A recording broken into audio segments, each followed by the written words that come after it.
As we are once again live upon the internet. As yeah, we appear to be.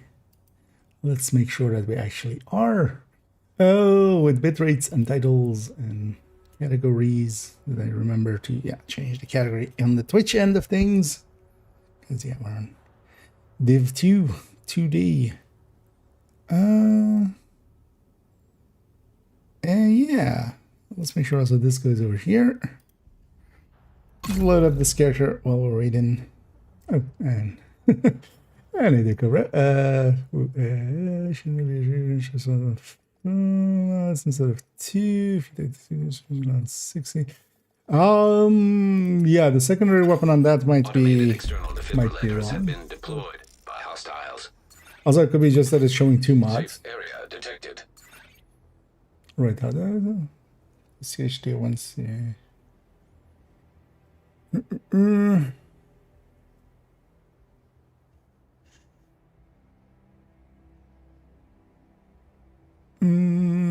You wouldn't land 60 though. Because or actually no, wait, no, this is 10. Oh yeah, I actually would. I think this is from whatever was in here before. Thing is, you would basically never want to use it. Oh, it's because it used to have Coyote. It used to have Coyote, and then it made a little bit of sense to leave a gap for Coyote. As actually, I'm over there. And yeah, you're not wrong, indeed. Actually, now that we're doing it with the overdags, we should. But the thing is, I basically just didn't consider this weapon at all, because you're basically not supposed to use it unless you run out of ammo. But still better be right than wrong.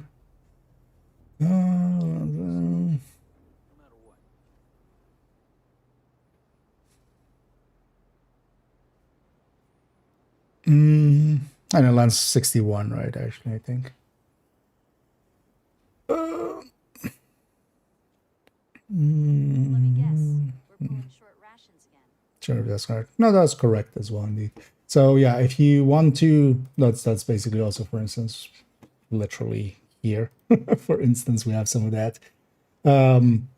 Between, for instance, for some of this like obliterate or intimidate variants of like the Tempest style builds that we're going to look at in a minute. They're going to be super low on crit chance, crit damage, and then you do exactly that. So here I have it on the side of just like 49 times 1.105, and then 55 times 93, and the biggest number wins. But yeah, that one should indeed be, if we're min-maxing, we should put that on 60 crit chance, might as well. Yeah, thanks for pointing that one out.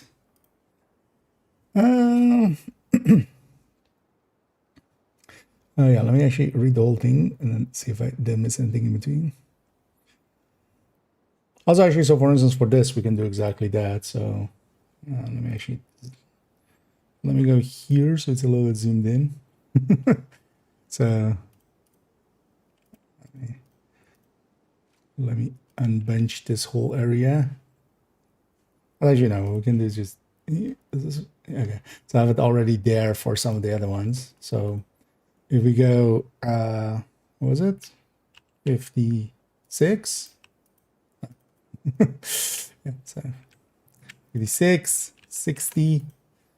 Or the 2 crit. She already had those. I think they're 141, 151. Oh yeah, it loses a weapon mod, right? So this is 151. This is, oh no, this is 141. 151, and then is this number times this number. Now we can copy that same formula here. And then, yeah, bigger number wins. So technically, actually, that 56, 151 wins by the tiniest of margins. But that weapon's running killer, so we would rather be 60. So.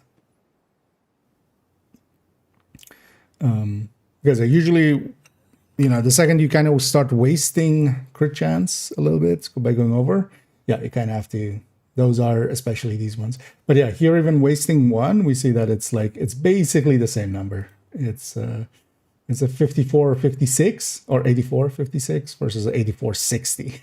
So they're like really close to each other. Like percentage wise, this is how much higher?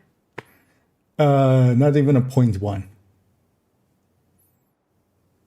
It's a 0.04% higher. Which is impressive. But yeah, that's exactly how you calculate that. But because we have killer there, I would rather have the 60. Yeah. So good call. Yeah, let's go here. Hang on, let me catch up actually. See. Already bright and early there, even though I'm bright early as well. I need this. I need theory. Just Langma or Dragon Fox. Yeah. Also better. Yeah, if you have the Langma beast. Although actually, so it turns out in the end that the sacrifice variant is kind of a little bit better. As long as you even land a little bit of headshots, it's kind of the way to go for it. But the difference is not big. It's like 2% difference going sacrifice, and then with a 2% or 20% headshot rate. But all of them are pretty close, especially just overdogs. Getting overdogs in there is pretty big for pestilence. We'll see if that holds. We'll see if that stays that way, because yeah, that might change in the future. I don't think overdogs should apply to Pesty. But let's see if the devs agree. Not that I'm going to do anything about it, but likely they'll fix the skill part of it, because that's known to them. At least I've seen some reports going that way. So they'll likely look into that. And then last time as well, when they fixed the skills applying to, or OD, ongoing directive applying to skills. It's funny that we have OD twice applying to some skills and Bestie. One time ongoing directive, one time's overdog. Yeah. Oh, I need a corrupt. I need a SPK.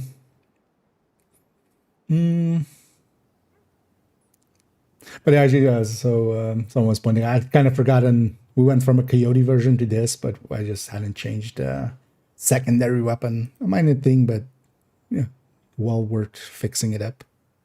So, we kind of went on a tangent of how to calculate crit. Oh, Yote comes in. Oh, that's the yeah. I forget what the ghost of Yote. I was trying to remember what the other one was, but it's been a while. Indeed.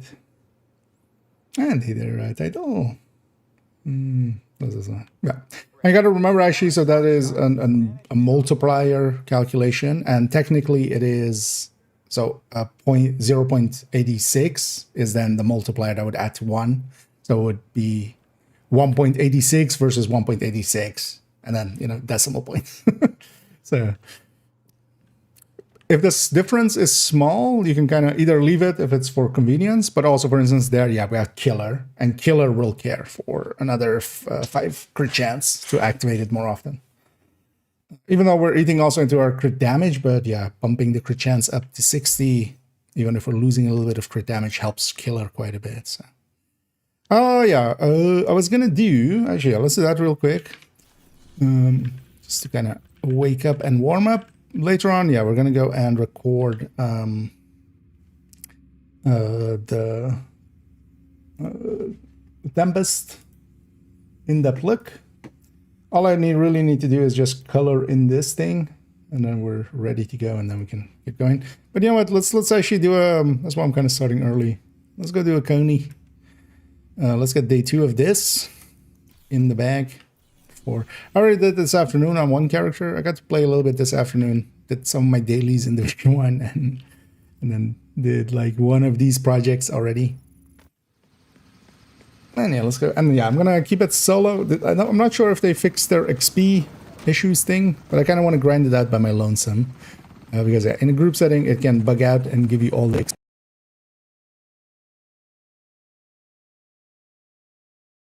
Automated external defibrillators detected on hostiles. That broke audio there.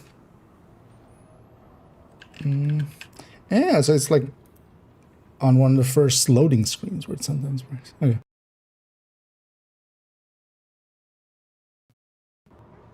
That should have fixed it. Yes, it's back in sync. I've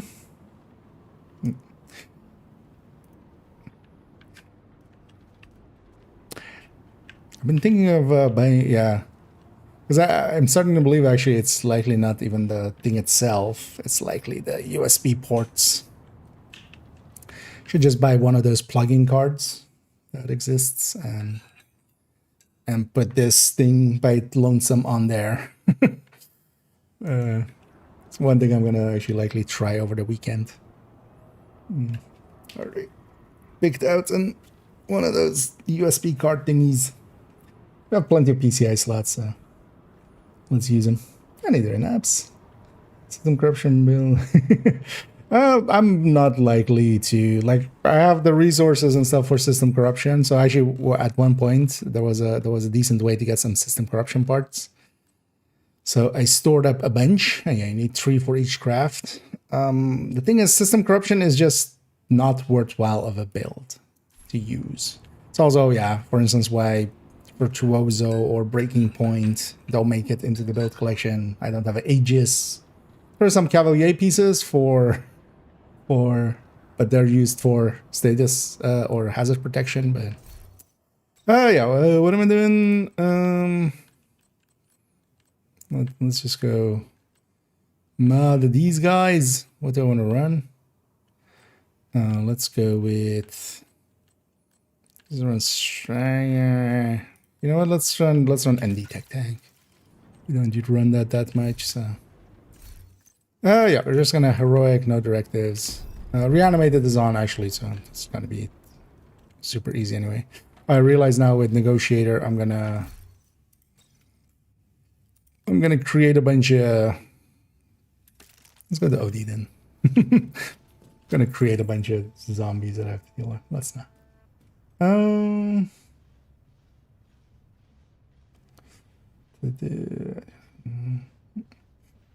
And he did it, I don't know. Hey, thanks for pointing the sand at there, Thierry. Yeah. I caught it there as well, because that time it did cut out for me as well. So, which it only sometimes does. That's why I don't always catch it. Projection and evacuation I want only in certain areas. It goes where it goes, basically. Much more so than Intercepted. you don't really have any control over. Well, it goes to the map you're on. Oh yeah, actually these guys will get shocked when they get back up, right? Advanced AEDs in proximity. You know what, we can just do this. Need some OD rounds to get going. That'll be you. Serious trauma detected. Not paying attention to my minimap. We have enough zombies, Billy.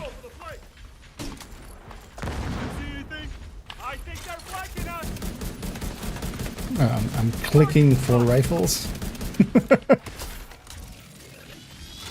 Should I need to do? Hey, I reanimated on. Let's get some stars. Start working on some of those challenges and stuff.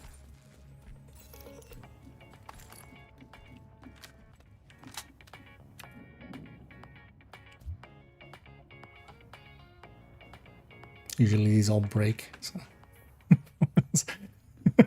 Also, that's the most generic music ever. Ma'am, I don't remember. Did the MP grenades work for this? I don't think they do, right? Focus on Keener. What about the deal, ma'am? Fuck the deal. Fuck Chernenko. Let's get all the loot in here. Keener is the objective. And yeah, why whack them all when you can grenade them all?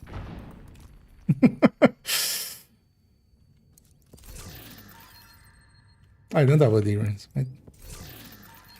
Yeah, actually, the actual answer is to put a with a Scorpio on. Just get that. So, and yeah, who's up there? Sneaking in the vents.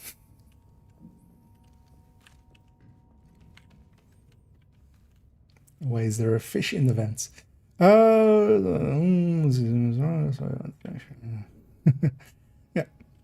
No, yeah, that's a simple way indeed.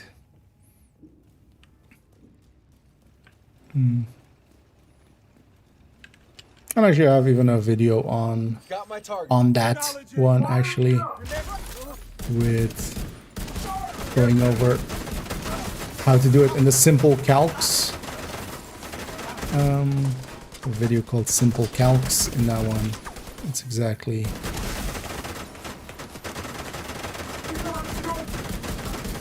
And actually, as well, we revisited in medium maths because I thought actually as well I was kind of convinced by the arguments of some that it should be done differently, and it kind of made sense until I realized that didn't.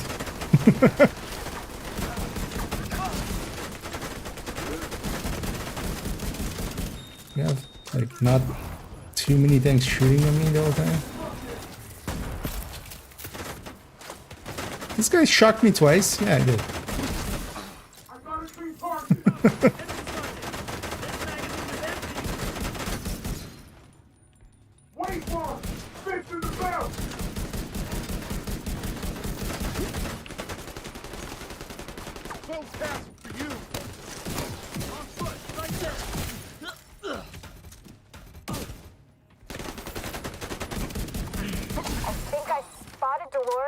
Oh, it's because I'm one-shotting the head. A number of black tuskers staying behind on the On all street. these enemies. Looks like a Okay. trap. I'm like, how am I losing my special ammo this often? But it's because I'm actually headshotting too much. And if we kill in one shot, we don't get the OD rounds. Because we didn't shoot them once to make a status effect happen and then shoot them again to mark them and then kill them. I was gonna catch up here for a second. Then we will show all the loot boxes for Coney. I find like 2, not 10. Or which Coney? Because there's 2 Coneys. If it's this one, yeah, we're doing that now. But both Coneys are pretty, like, there's a lot. Keep in mind as well, if you're going for that commendation and stuff, these count. Like med packs and grenade packs and stuff. Anything that is basically on the daily reset. All of those count. So.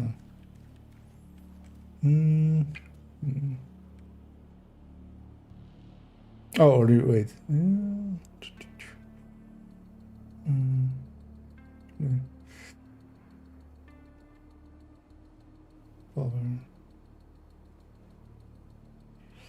Yeah. Keep in mind that all of those like bags and stuff on the side and such all also count. So just resources count. So there's a ballpark. There's a lot of them there. I haven't done that mission specifically the way we sometimes do for the ending of things and stuff. Feel better than Breaker Ninja Bike version attack. Yeah, I think for Ninja Bike I like the Hunter's Fury version, but actually for Striker, yeah, I kind of ran into, for instance, as well, if I have 5 directives on, needing the Memento. But actually the Striker with Memento, so just going basically tech tank, Striker tech tank, and then instead of the Cheska chest, DNH chest, and yeah, Bulwark and then Tempest. That works actually really well. Like that's actually the one that I'm gonna kind of recommend towards the end of the Tempest video, kind of. But that's basically the Striker tech tank layout with a DNH piece in there instead of the Cheska.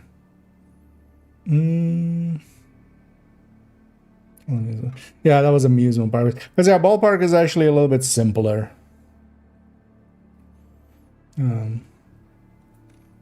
So we haven't ever done that one because this one has a bunch of just small secrets and stuff.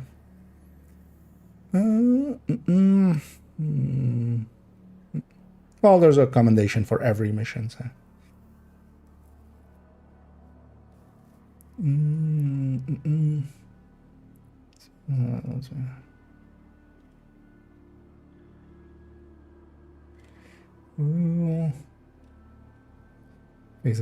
Well, the thing with system corruption, it does kind of work for DZ and stuff. But yeah, you can't, like, even there, I would make other choices.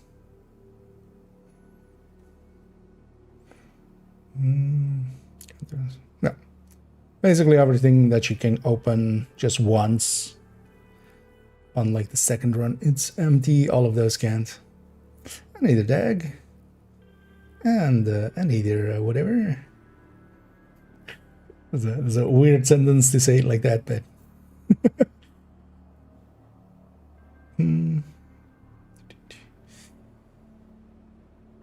I needed to know.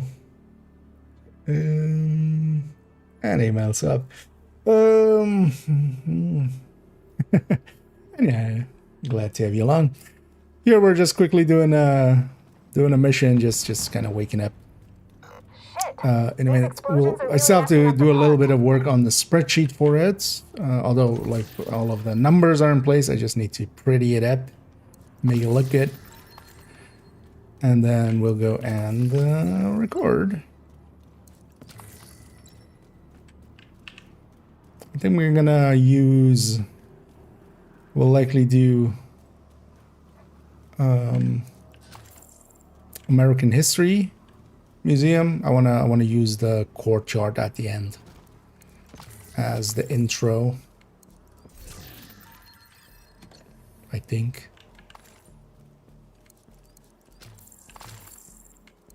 Not that's like per se fitting with this, but it is what it is. Just have something in the background. No moment. Yeah. Although, yeah, that's if you're going headhunter. But yeah, that's the. Oh, did I delete that already? That's also kind of go-to with it. One of the things as well I added to that to the spreadsheet is.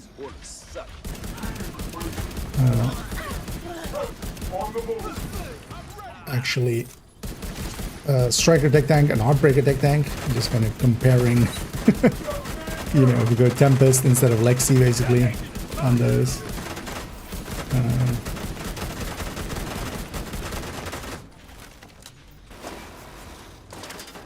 Oh, like on the sliver, I was waiting for that dog to explode. So I'm gonna mark this guy.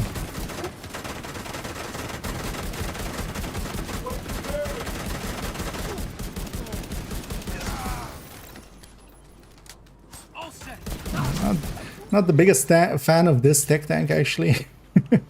The benefit of this tech tank is it can deal with ammo directives. So usually as well, it can deal with 5 directives, depending on what directives we get. But here, yeah, we're not even on 5 directives. Should have actually gone with a few directives.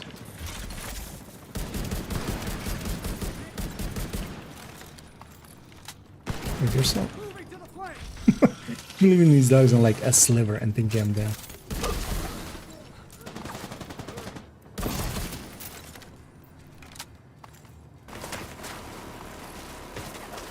As well, I don't want to per se run a headhunter.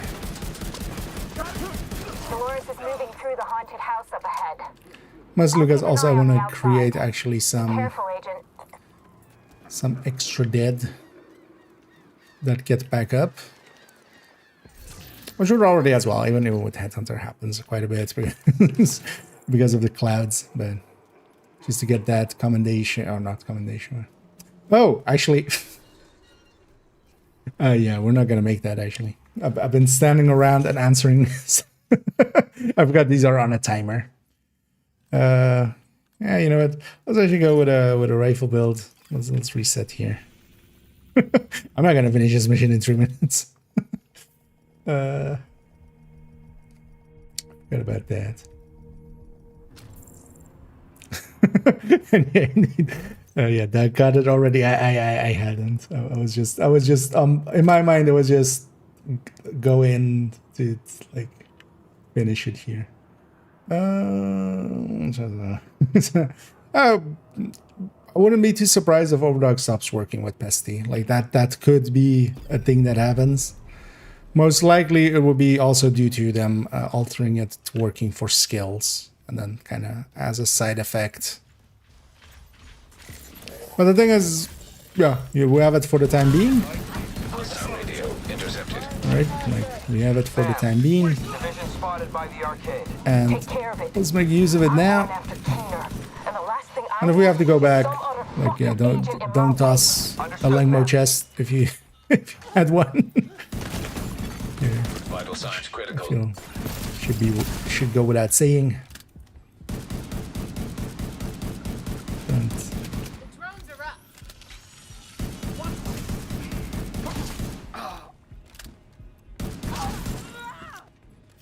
Now, this time around we don't need to loot, so it'll be quick. Or well, at least up to that point.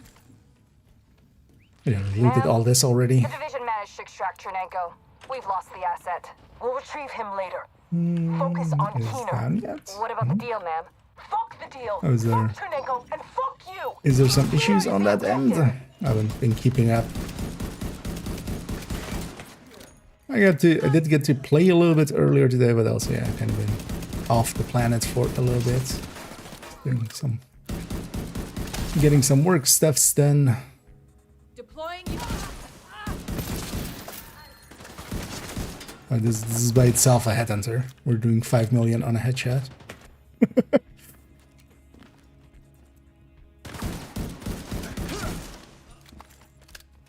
Yes, I'm set up. I think I spotted It was a Dolores setup. and a patrol moving toward the Ferris wheel. A number of Black Tuskers staying behind on the street. Looks like a trap.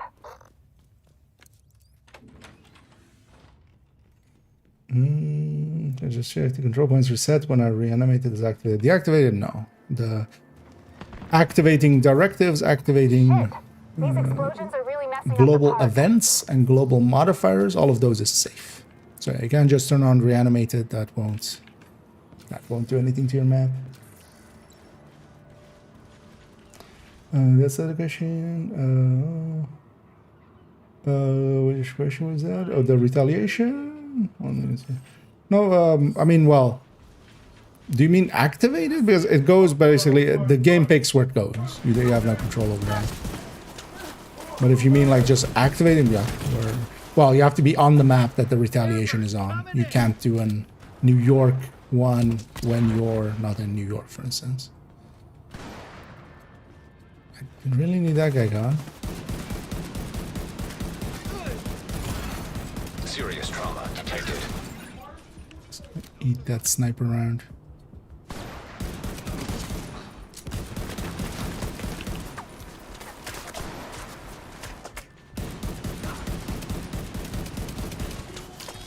Or was yeah, if you could clarify what you exactly mean.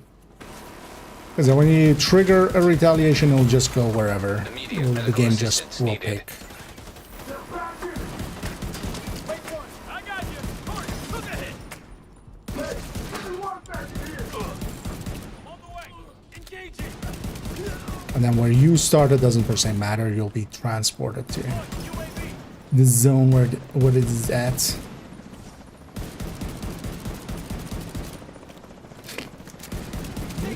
Suck at shooting summation. The answer is not one bit. I think. Quit bitching.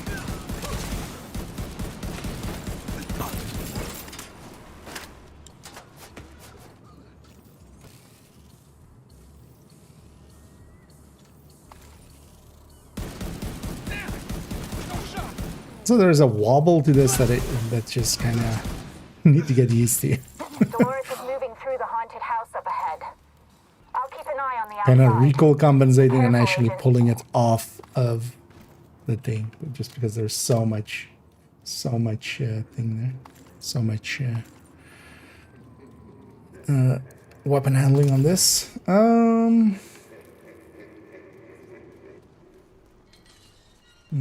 So Tempest. Yeah.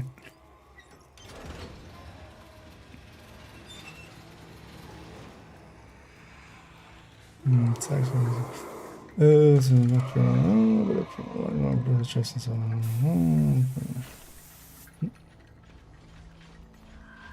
Oh yeah, you can go indeed with. I don't mind glass at all. That's why it's also kind of very okay with it on. Serious trauma detected. On that build. Also, I feel generally with that build, it's kind of like a skill build. It's killing some stuff, so I can just sometimes leave stuff to die to the pesty ticks and not per se deal with them myself, and then just survive on the health gate.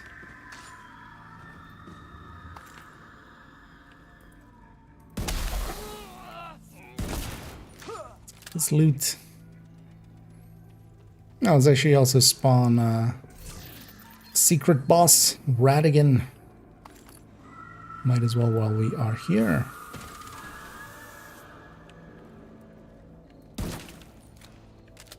Is it one rat there? One rat there.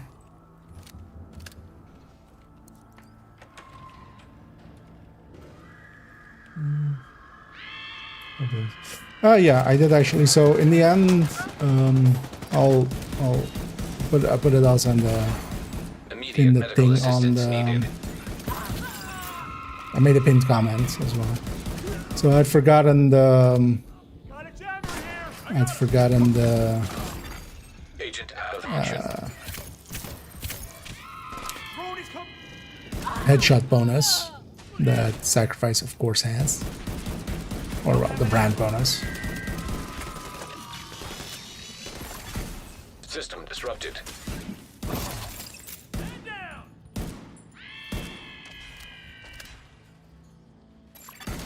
System reactivated. Shouldn't even just spam fire, should just still like that. Alright, rat number 3. Rat number 4.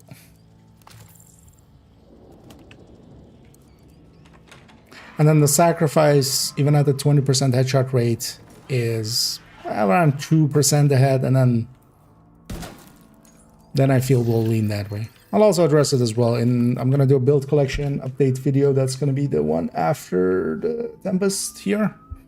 So that one's gonna be next Tuesday. Yeah, because on the weekend we'll have a short, and then we'll do build collection updates, and then I'll also point that in there. To be by the door. Oh, we could also. Hostiles detected.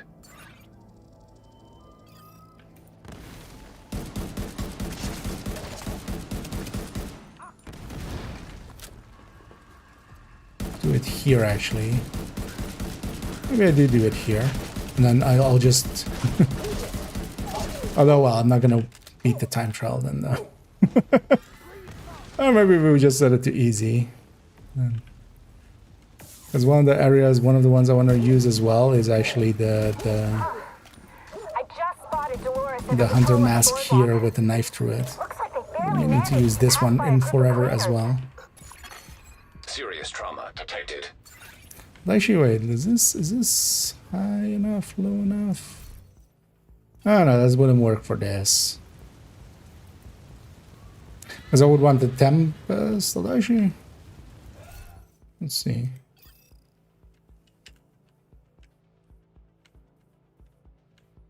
You know what? This would kind of work, actually.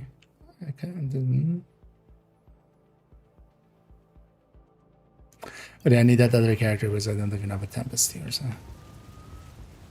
Yeah, maybe we come through here. Quickly do the intro there. And see if I can... Can we record a segment and still beat it on time? Yeah, that would be funny. That's the thing with glass cannon is more because I don't sit and cover at all with glass cannon. Like actually with glass cannon, it's much more about learning to, for instance, how to peek corners, how to pyre rooms. honestly should be more aggressive, because partially the thing is you'll kill faster. So once you know that you're going to kill faster, it becomes easy to actually be more aggressive. But it's also, yeah, it is a playstyle thing, so you have to either, you know, have that playstyle or adapt your playstyle to that. So Listen. Spread the my fuck playstyle out. is already pretty Cleaners, aggressive. division, whoever the hell is in our way, empty a fucking mag in their head. Is that clear? Donuts. Yes, ma'am. Okay. Must Get ready, loot Agent. everything. 'Cause they look ready for you. Expect contact right inside the old park. Let's don't make it easily. Also, I'm in it. Let's just... My brain is not gelling with this rifle at the moment. Let's just get straight. The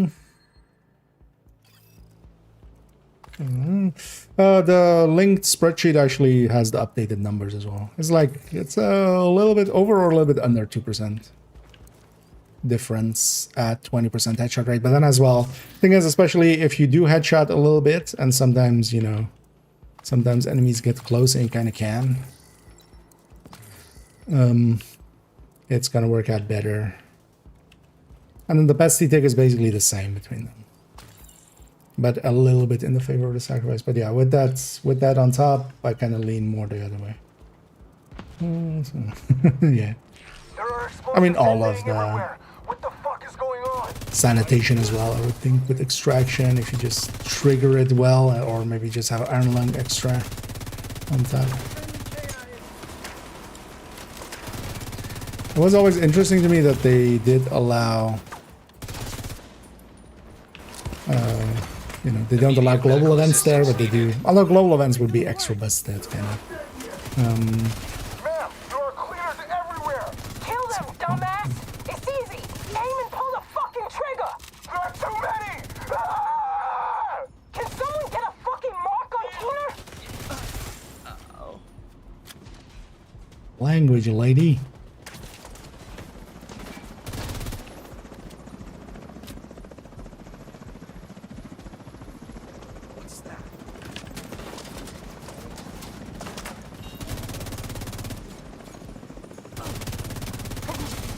We got TIC.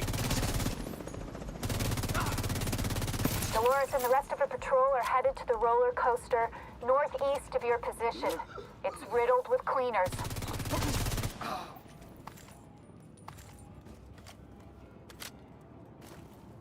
Let's actually have a key out of here. Now let's grab this thing. Last year we're cutting in the whole place.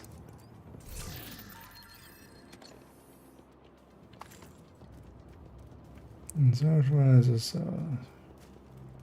yeah. And it's just minor changes. Watch out. It's coming Anyway, down. let it. Great lines here, especially with some of the offside ones as well. And Dolores might have some anger issues.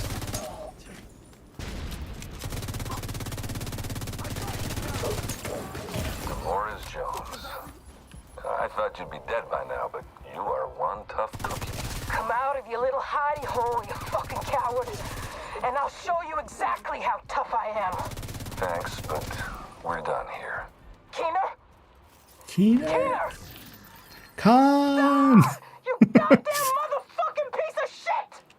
Agent, I've got eyes on Dolores and the surviving members of her unit by the collapsed coaster. No, let's collapse a coaster on them. How did I manage to be this slow? Just the looting and stuff? Maybe talking? Just chilling way too much in combat, kind of as well. I mean, we're still gonna make it, pretty sure. This fight shouldn't be 2 minutes. Alright. Who's up for killing some division agents? I know I sure as Me. I'm up for. Oh wait, no, I'm a division agent. No, then no. Hostiles took out a friendly.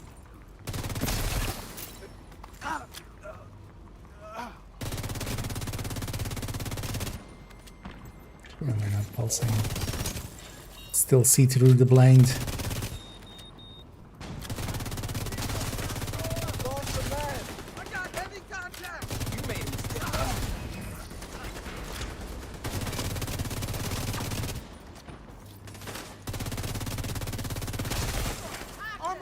Almost gone. Immediate medical assistance needed.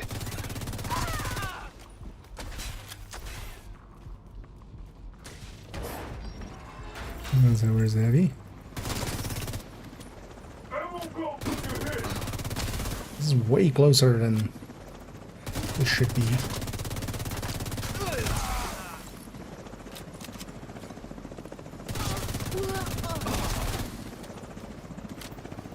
Come out, wherever you are. Guess I have to take care of your sorry ass before I can get to Kina. Sure. Ma'am. Ma'am? Come in. Sure. Fuck. Jones is gone. We failed the Oh, mission. Jones is gone. She's right here. Keener, that son of a bitch. Not only did he manipulate the black tie, Oh yeah, let me actually catch up too. here. And I had to pay attention there because I We was have going. Chernenko and can find out what he I knows. wanted on judicial It's stuff. pretty clear You have no that Keener is control over planning where it something goes. big. At least With Chernenko's from intel, my testing so hopefully far, we it can seems stop completely whatever random Keener and is not planning. in the player's control. Good job, Agent. In the BTS, I was like, Priority hey, with it you. seems to be going towards zones where we like have a control point or something captured already, but no, that's not true. I was using the Mark 17 earlier. Rack. Yeah, sorry for taking a while to get to them, but that's, I don't know. The thing is, glass cover. The glass cover doesn't like, for instance, make anything happen. It's basically you need to learn to play glass cannon. It's an acquired skill. It's like instead of walking on shoes, you have ice skates out now. You have to learn to ice skate. But once you do, it's like it becomes second nature once you really get into it.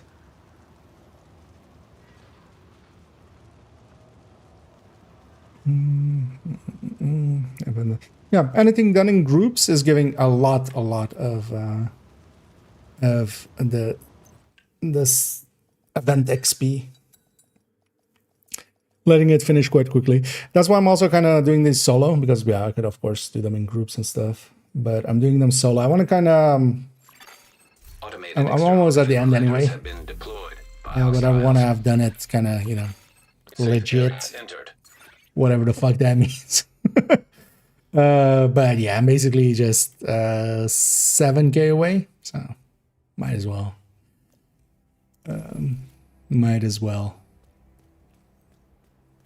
And I'll second account. I'll just jump into a countdown or two and be done with all the levels really quick. Oh yeah, let's go and clean up. Yeah. And actually, I'm gonna instead of American history that I was intending to use, let's use that. Let's use the. And I wanted that as well. Let's use actually that. Will likely fail. Actually, I'm gonna just set the world to normal and run up to that point. But yeah, where we had rat again, and that mask. Because actually, that was I kind of liked how that looked with the Tempest. Oh yeah. Let's get to character 1. But also, I need to colorize this, so we'll spend a minute or two here before we actually go there. Let me get up here.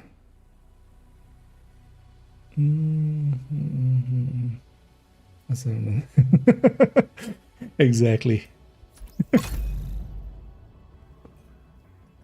It's the calculus.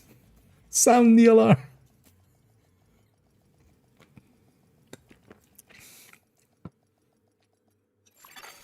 Automated external defibrillators detected on hostiles. My worst enemies. Entering safe area. Arithmetic and calculus. We meet again. For the final time. Yeah, let's just chill here for a second and actually fix this up, and then we'll go and do the intro. Thank you so much to Eris for for the continued support. 15 months already. Much appreciated. And thank you for being around for that long and also helping out, getting us some funds to waste on some of these bundles and apparel. Although actually, we don't have any bundles this week, but we did have the event pass. So. But yeah, thank you very much. And this is why Airbus is also better than Boeing. Boeing doesn't subscribe to me. Excel. Oh yeah, we excel a lot here. We excel at Google Sheets. These coffee. I usually have a little bit of sugar in it if I'm drinking it to stay awake. But quite often as well, at work and stuff, I quite often just drink it just black, just espresso. But usually, like here at home, just to stay awake a little bit more, a little bit of sugar.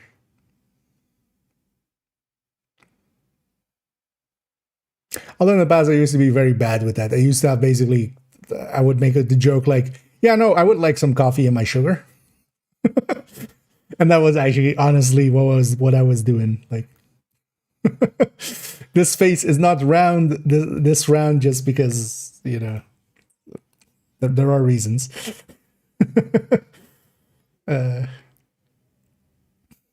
Need calculator indeed.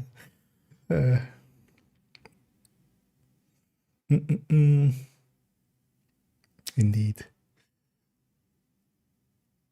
Yeah. Let's quickly just color all this in. This is usually stuff I do. I was thinking of doing it before the stream, but then I kind of wanted to play, and then I was like, let's just go play, and then we'll come back to this, and we'll just sit on stream and chill and hang out. But it does help make it a little, well, better looking for the stream or for the video. So we're doing the time on it. Oh, you know what I'll do actually? Let's take that for that, and then no, let's maybe go the other way. Take these two just to kind of separate these out.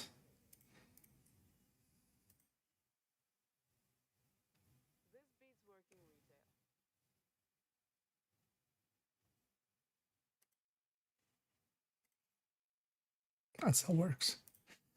And then we'll take, this will be the same red.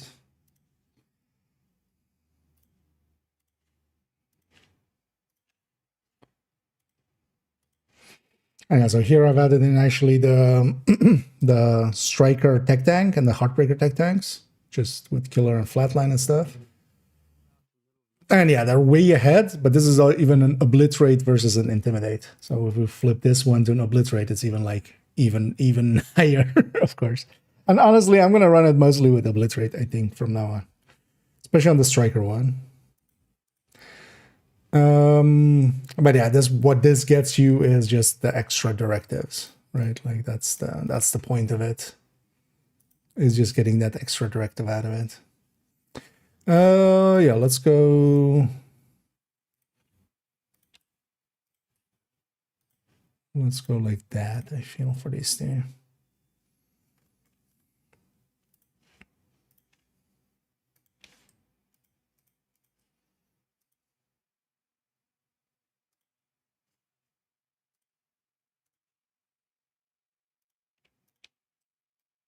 Which was just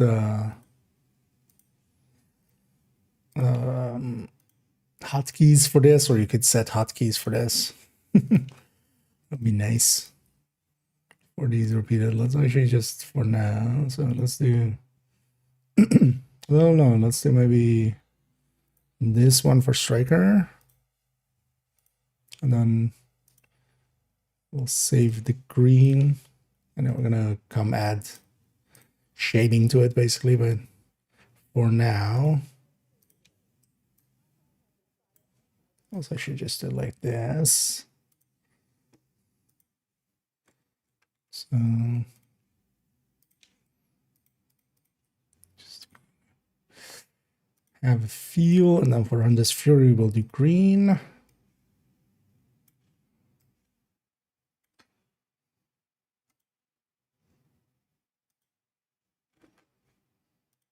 Actually, wait, how does this look?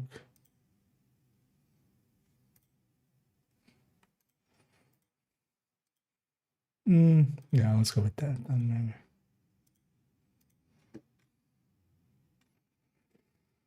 And then also I added in this, which is this one though. I think I'm just gonna do basically alternating colors.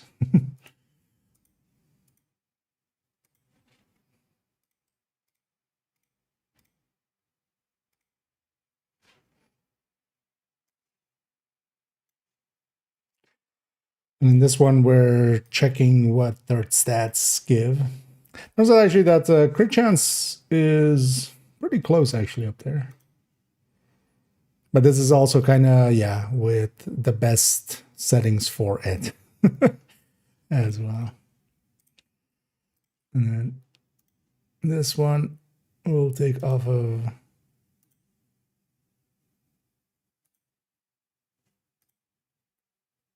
like that. Yeah. This is also like the second we go like actually headshotting a lot, crit chance falls away. Also, if you know, when full detoc, that's also why for all of this I'm keeping the detoc at 90% as well. Yeah, let's make this a little cleaner.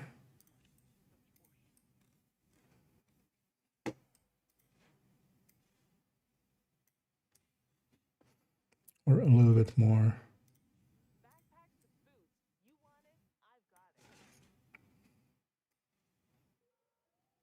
Going through the colors.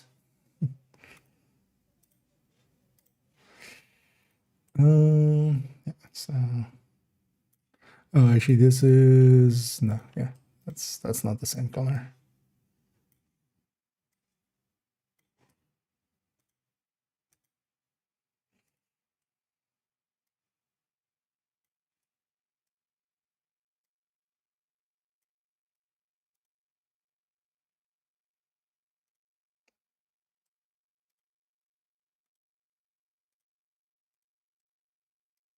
And those all share a color because both of them are obliterates. There we go.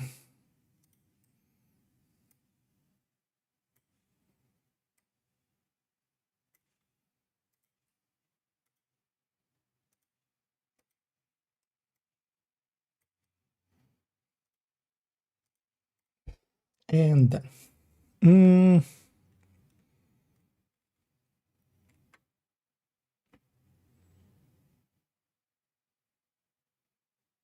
Yeah, this looks fine enough for it. Oh yeah, this thing. What was this one? Oh, this is versus that. Yeah, so now we can't. Let's not have that. Just makes it confusing.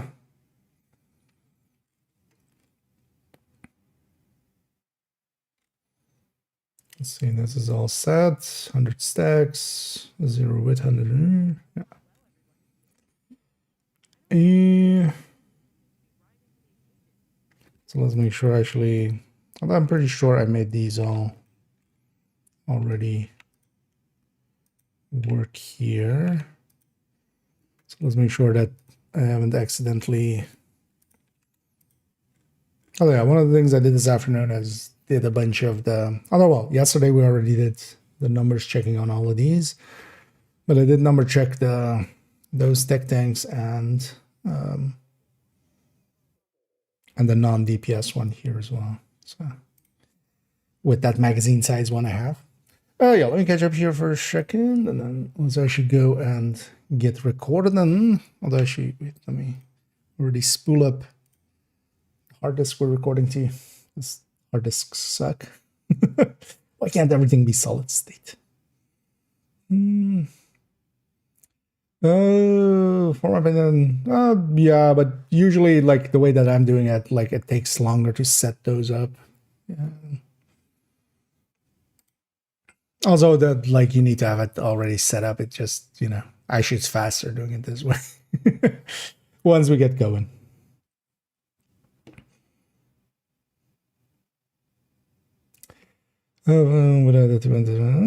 What's the fastest method? Public executions or bounties? Overall, just 5 directives, open world, and then yeah, public executions, hostage rescues. If you can bounty cheese, that on top is kind of the way to go. You go farming the bounties, and then you go bounty cheese the bounties if you have that option. And yeah, I agree with you. There is, because of the 3 times and the 5 times, it devalues the rest of the time. That's one of my biggest issues with it. It makes it so that you go like, yeah, I'm kind of in the mood to go grind, but what's the point to grind now when we could wait 4 or 5 times or 3 times? That's the downside of those as well. Like, yeah, a lot of people just see the upsides of those, but it's kind of like drugs. Yeah, the highs are high, but then also there's the other times when you're not high. I'll feel worse. On game chat, was arguing Cheska chest with obliterate over an infinite chest if you have assault rifle or Sokolov.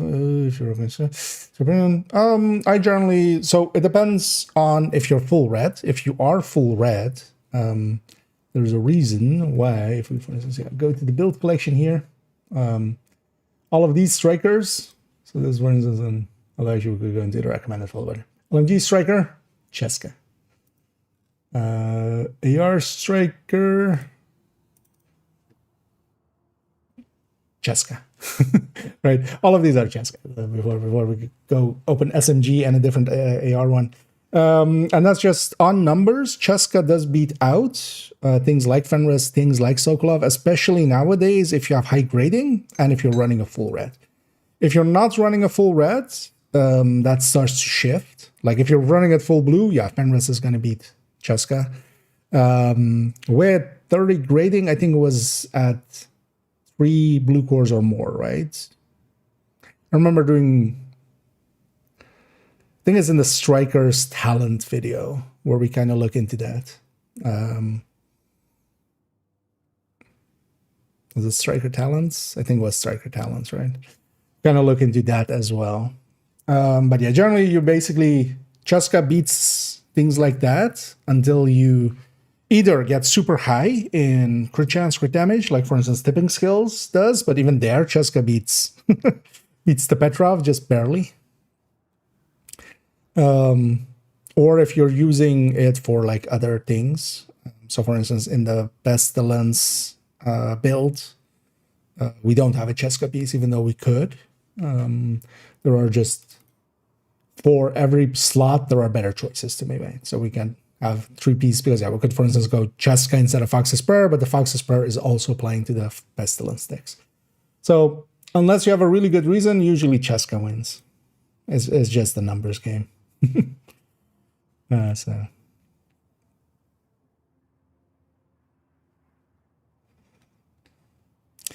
Craft Big Show with just receiver components? Oh, it has a wrong entry thing? No, I hadn't noticed that. We've had that before as well, some of the weapons and stuff. Well, usually more gear. Sometimes not needing the brand things and stuff. Artifact and tipping skills are a little bit compared to other masks. Yeah, that kind of stuff also oftentimes happens. Because I feel as well, like, yeah, some of these, yeah. I feel a lot of the newer ones, they're in a different scales, especially for the mask. That one's definitely true. Like, this Gruppo, these are the same visual mask, right? Like, even this is like the perfect experiment. But yeah, look at that Gruppo one. Look at that little boy, and then just Imminence Armaments is here. Just, that's a big boy. But yeah, that has been the case for a lot of that. These pictures are all just generated, so I think they just, like, it depends on who made it, and I don't think that, like, the persons that do them, because yeah, I need refract and tipping. So a lot of the newer ones are in a different scale, I feel. But yeah, that's definitely true. I think it's even true for some of the chests and stuff. Because, for instance, yeah, this Providence doesn't look in the same scale as, or this DNH doesn't look in the same scale as this. And even then, like, these are pretty How even these two colons look. Wait, these are 2 appointments. Yeah.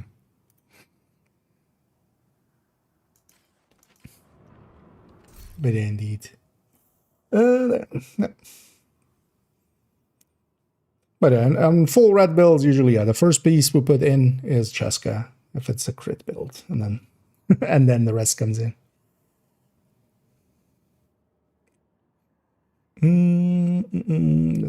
Inventory session, and you mentioned the video discussing desirable unicorn pieces, but I couldn't find that video. I don't remember what the video we named. Did I ever do that?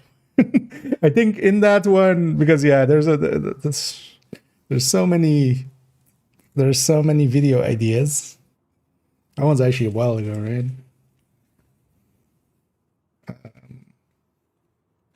I think I pushed that one just back and back. These are my video ideas.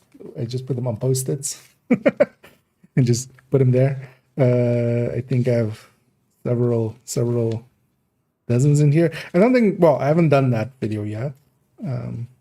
Partially, the thing is also that shifts quite a bit. Because, for instance, now as well, is the Langmo chest still a super unicorn worth getting?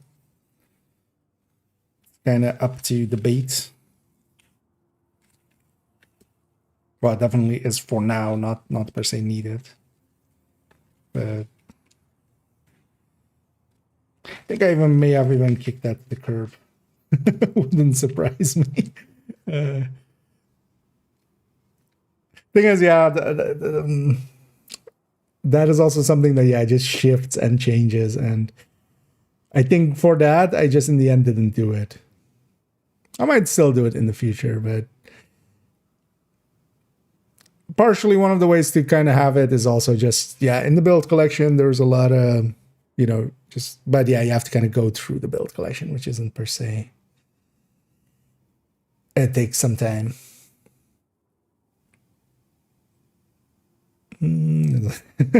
Well, yeah. Well, it's not even just spare. Like, for instance, the Tempest video is just like this one. Like the top one is it's basically also, I find that handy this way just for organizing as well, because I can just move stuff around instead of like on a spreadsheet where I try to keep track of it.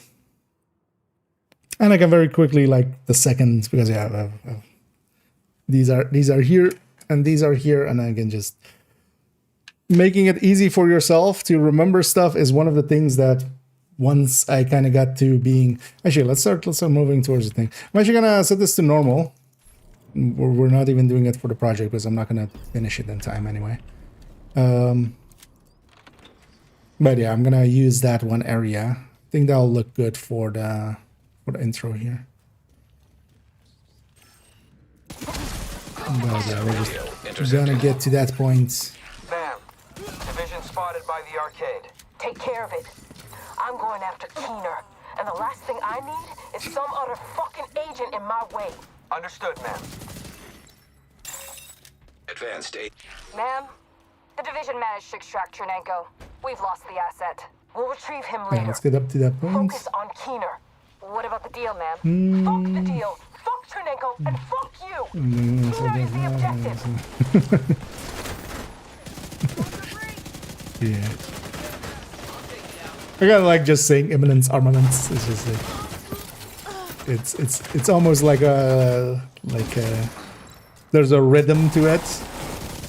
So it turns. I can add that as well when originally like it came out, kind of was just like imminence armaments, imminence armaments.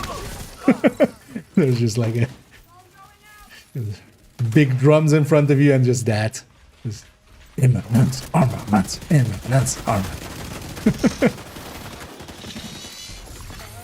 System curtailed. There's a good number of syllables to like make it make sense that way. I think I spotted Dolores and a patrol moving toward the Ferris wheel. A number of black huskers staying behind on the street. Looks like a trap.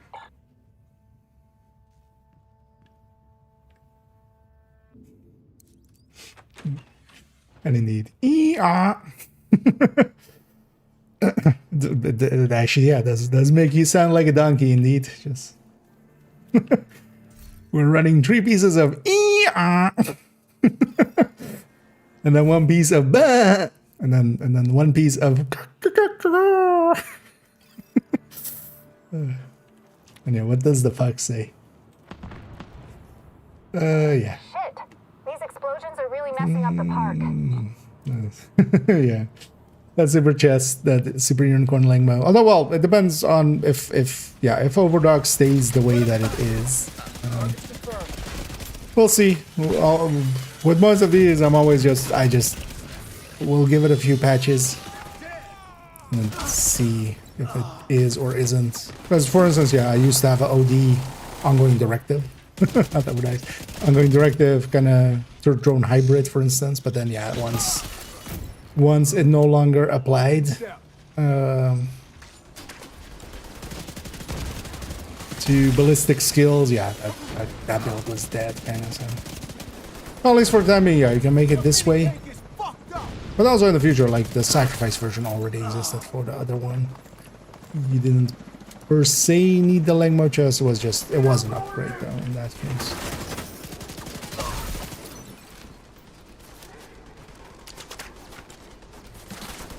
And I'm just running up to the point in the mission where I want to record the intro. And then we're gonna start our recording. Put it in the sand, force start to relieve and finish solo counts for the flawless. That's something some people have been saying. I just did it the normal way. But somebody was also saying that just doing that is apparently not enough. And I saw somebody go like, yeah, no, you need to do something more, but they didn't really like elaborate. So, it wouldn't be, depending on if you have some people willing to help out for like 5 minutes, some clanmates or something, you could just try it out, see if it works. Oh, actually, yeah, what is descent? What did descent become? Oh no, it's still slot. Okay.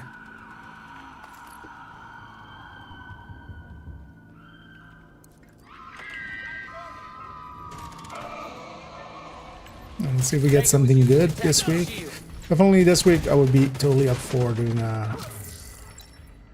if nothing else, if we get a rat or an envy, I'm gonna go for Nemesis patch at the very least. Well, maybe we even try for... Definitely this week I could make some time.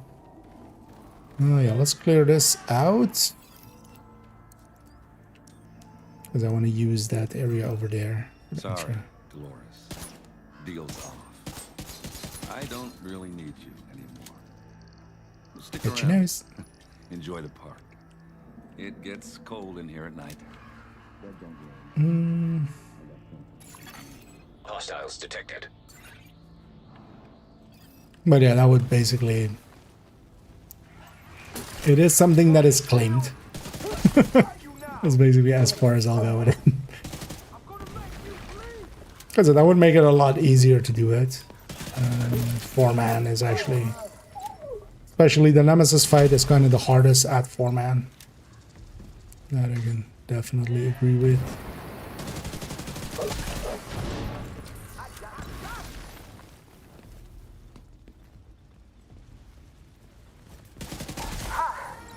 I just spotted Dolores under patrol on the boardwalk. Looks like they barely managed to pass by a group of cleaners. Sir, could you go away? I'm trying to record here. I actually liked how this looked. Let's see if we can kind of...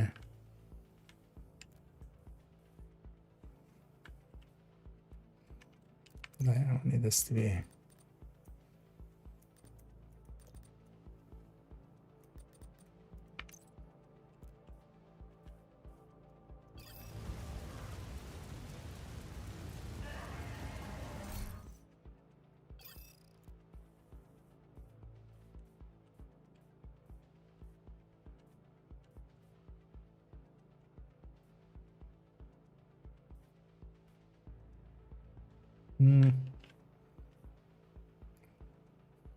When the flames coming up to us. You know what? I kind of like this. So this is gonna be the intro for it. Yeah. Let me catch up here fully. Wrong way. Trying to click this actually. Let's already make a folder. Oh. Still had a bunch of segments from the last short that I hadn't deleted there yet. So this is 25. Oh yeah, 10. 25, 10, 0, 1. Tempest IDL. In the pluck. What was our... Let's take a screen or the thumbnail file and stuff from Overdogs. And let's make this Tempest. There we go.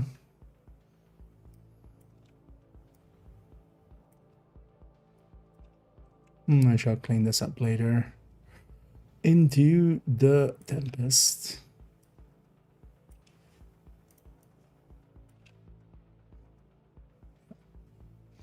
Let's already save this for a second. Yeah. Let me catch up here and then let's get recording.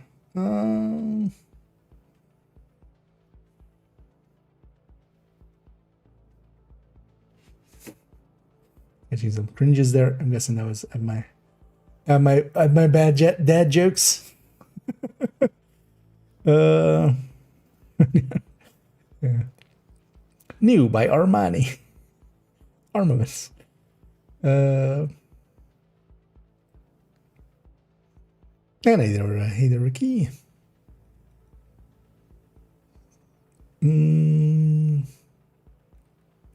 Wait,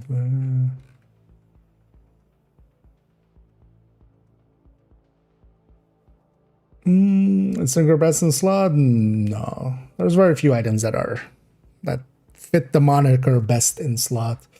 It can be really good, but yeah, for instance, yeah, as I've seen right here, they're saying coyotes in groups. For instance, yeah, having one coyote in the team is much more worthwhile than another tinkerer, for instance.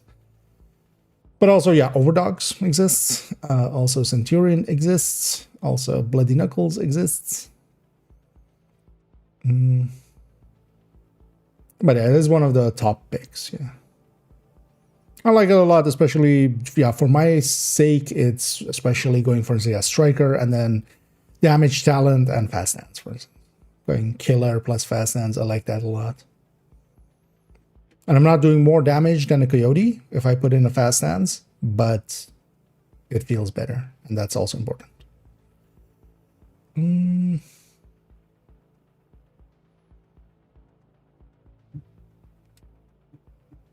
indeed what Unraid said there.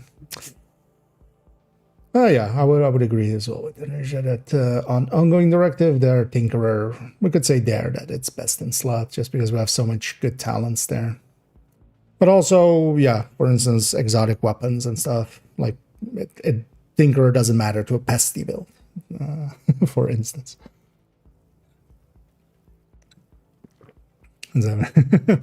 Well, there's plenty of exotic weapons that by themselves are well worth using even, and then despite the Tinkerer. Oh, there was there. Yeah. Because yeah, I would say it's more of a Lexington killer almost than the exotics.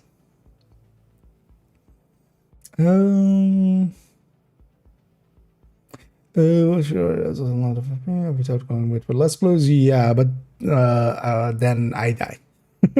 I die behind the shield in parts. Oh, yeah, I don't actually have the cringe command on the YouTube side of things. I tried running it with like 2 more reds. I like having the bonus armor a little bit more, like having a little bit more bonus armor and having a little bit more, or just having the same survivability that I'm kind of used to. Kind of also depends on how much survivability you're kind of used to as well, because I'm very used to the tech tanks, you know, and their amount of armor cores. And when I don't have that, and I kind of, you know, automatically go into that mindset with the second I have the shield and stuff. I get myself killed quite a lot. And there's Curix. But yeah, we keep it to English because actually I have no idea what is exactly said there. And I basically, I'm limited in my languages.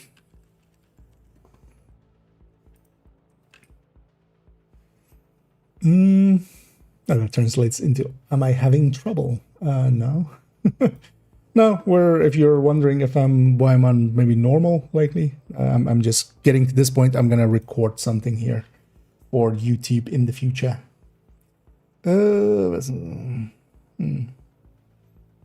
95. Even there, the mosquito says hi.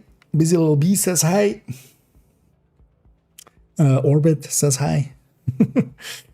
There's very few places in Division where I feel the term like best.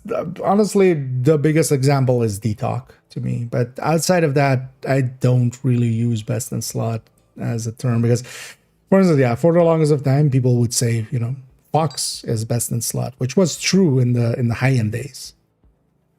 But no, Fox is meta, and the meta picks are the picks we can go for. That's also why I'm not too fond of the term best in slot. It implies a thing that just, it needs to be true. in so many places, like, yeah, I would say, for instance, for OD, the chest is best in slot for ongoing directive. For, you know, Hunter's Fury, it is high ends are best in slot in the chest and backpack, so stuff like that. Or yeah, DTalk as the third stat is the best in slot, but it kind of ends with those. They're just, in a lot of other places, you can't generalize to that degree. Because even for instance, yeah, Cheska is best in slot for a full red striker. The second we have an 4 blue core striker, it's no longer is. So there are too many it depends.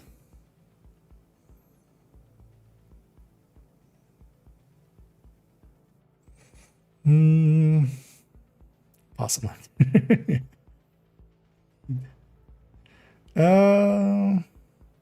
Where is this? That a hunter mask? That is a hunter's mask. This is the missing hunter's mask. This rat killed it for us. This is a rat again. There's a knife in it. But yeah, no, this is going through Coney amusement park, the ghost area or the haunted house area. The final room before you get outside. But I'm gonna use this for the intro here, partially because yeah, we're gonna have that as an interesting kind of looking background, and then have the Tempest kind of, you know, Tempest is there as well. Kind of like this layout, and then also I have my heart up there. That's the commendation badge for 25 wings, 25. Shepherd rank. That's not everything. Exactly. The Lexi Bell.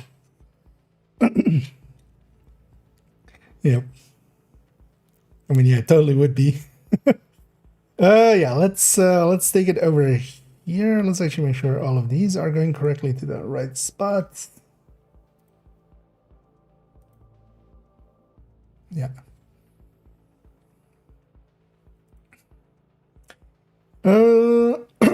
Yeah, so in the block, Tempest. Let's maybe prep this. Put it at the top.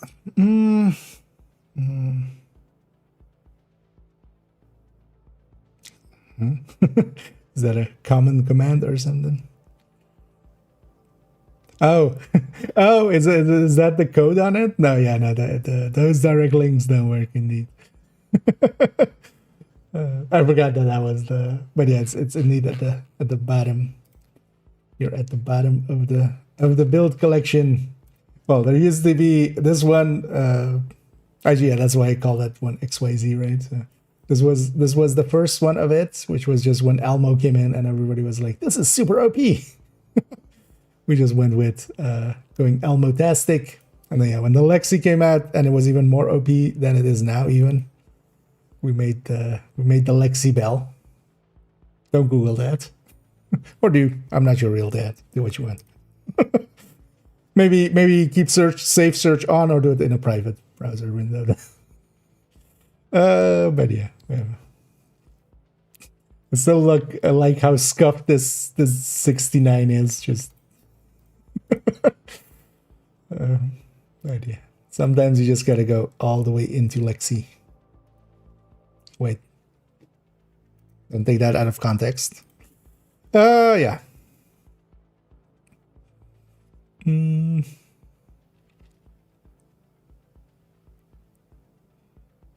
Oreo biscuit. Yeah. Maybe we should have done that indeed. Well, Cobra admitting that they know who Lexi Bell is. Yeah.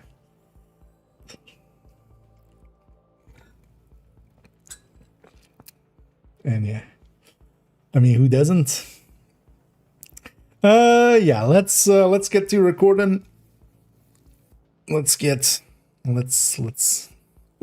this. Leroy Jenkins. Yeah. So end up look, Tempest, calculation sheets. Yeah. Yeah, let's get going. Hi, I'm IKEA, and for today's video, that was a weird cadence there for a second. I'm just gonna cut that there. Let's try it again. I kind of set in a weird way that just caught me off guard myself there. Also, yeah, I can actually wanna, because also I looked over and this was kind of, yeah, we'll do it like that. There. Putting myself a little bit more in the corner. Oh yeah. Hi, I'm IKEA, and for today's video, I want to have an in-depth look. Hi, I'm IKEA, and for today's video, I want to have an in-depth look into the Tempest. This new exotic pistol that we're getting in Year 7 Season 2 is actually very interesting. First of all, we weren't supposed to get it at this point yet. It used to be for the climax mission. Some stuff went wrong. We'll explain in a minute what and how. And yeah, it is available already. And it is meant to be available now as well from Summit Floor 100. So we can get our hands on this. And it is a very interesting pistol because it has one unique trait amongst pistols, which is that it's fully automatic. So we just hold down the button and it just lets loose. And because of that, we're going to have to look at it and see actually if it holds up against other weapons. Then it also has a talent, which is very mediocre, but actually it doesn't matter per se for this. I'll already give that away, as even without that talent, it does compete really well. We'll go, of course, over some of the numbers here and also actually put it on some builds, as I do actually already had, before this already, I had some pistol arranged builds, basically, where we went with a bulwark and tried to basically have a tech tank style, but then with a bulwark shield and a pistol instead. And those builds have gotten a pretty hefty upgrade with this, at least for the usability, because not having to click as much makes quite the difference. So yeah, we'll go over some of those, take it also into some gameplay and such, and show it off that way as well. So yeah, let's go get started. Yeah. The third one is fine. Let's make sure audio and stuff is insane. Into the Tempest, this new exotic pistol that we're getting in Year 7 Season 2 just lets loose. And because of that, I'm fine with that one. It's not perfect. There was a little bit of stumbling there, but meh. Yeah.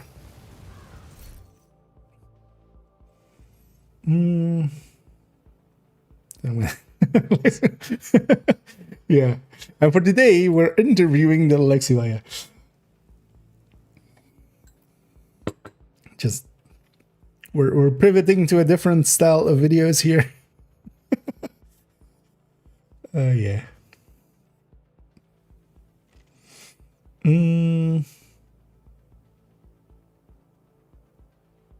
Yeah, the intro. Yeah. Funny as well. I usually nowadays do it for like Reddit posts and stuff as well at the start. And I've had a few times comments of like, hey, I read that first part and I just like read it in your voice. And just like, okay. So we just got into a few people. One of the views, yeah. Yeah. But yeah, it wouldn't be on YouTube. It would be on one of the hubs, I feel. GitHub, of course, is what I'm talking about. Yeah, let's not devolve into devolvery.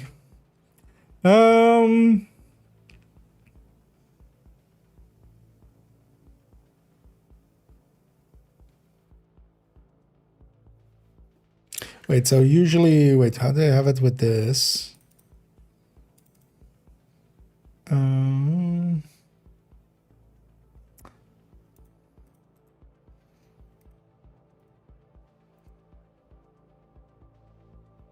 So yeah, usually I talk about how to get it, right? So yeah, let's do that first here as well.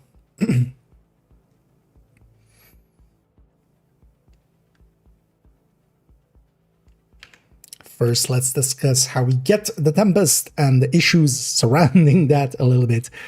As the Tempest was available on the very first day of Year 7 Season 2 from the Master Mission.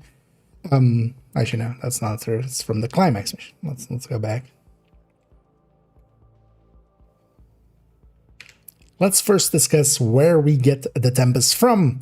Because, of course, if you don't have one, then yeah, that's the important part needed to solve that issue. The Tempest was available from the very first day of this season, unintendedly, from the Climax mission from last season. It had the same item ID as the Tinkerer, and that made it so that if you went to anywhere where you could get the Tinkerer, which was the Climax mission, and especially, for instance, the first clear on Master, for instance, guaranteed a Tinkerer, it had basically a 50-50 to be a Tinkerer or a Tempest. They disabled that mission after a day or so, and because of that, it wasn't available. But during that as well, with that announcement that we're going to disable that mission for the time being to solve that issue, they made it so that afterwards, it would be available once they had the first patch out, which was a week ago. It will be available from Summit Floor 100. And this is for completing Summit Floor 100. Importantly, it is a 33% drop rate on Heroic for completing Summit Floor 100 and a 45% for Legendary. And then much lower percentages for Challenging and below, that it's not basically worth it to even consider those. Do it at least on Heroic. Summit Floor 100 is very cheesable. You can kind of do it over and over again. You could matchmake for it and find yourself as well for some people on Floor 100. Now, that was a little bit more the case on the first week that this kind of came out, but there are still groups going around, and a smart person could find an LFG or find a clan or such that is doing this still, or is willing to help out with this. As what you can do as the basis of it is that you can rotate one person out, or just, for instance, have a second account in my case, that keeps the checkpoints.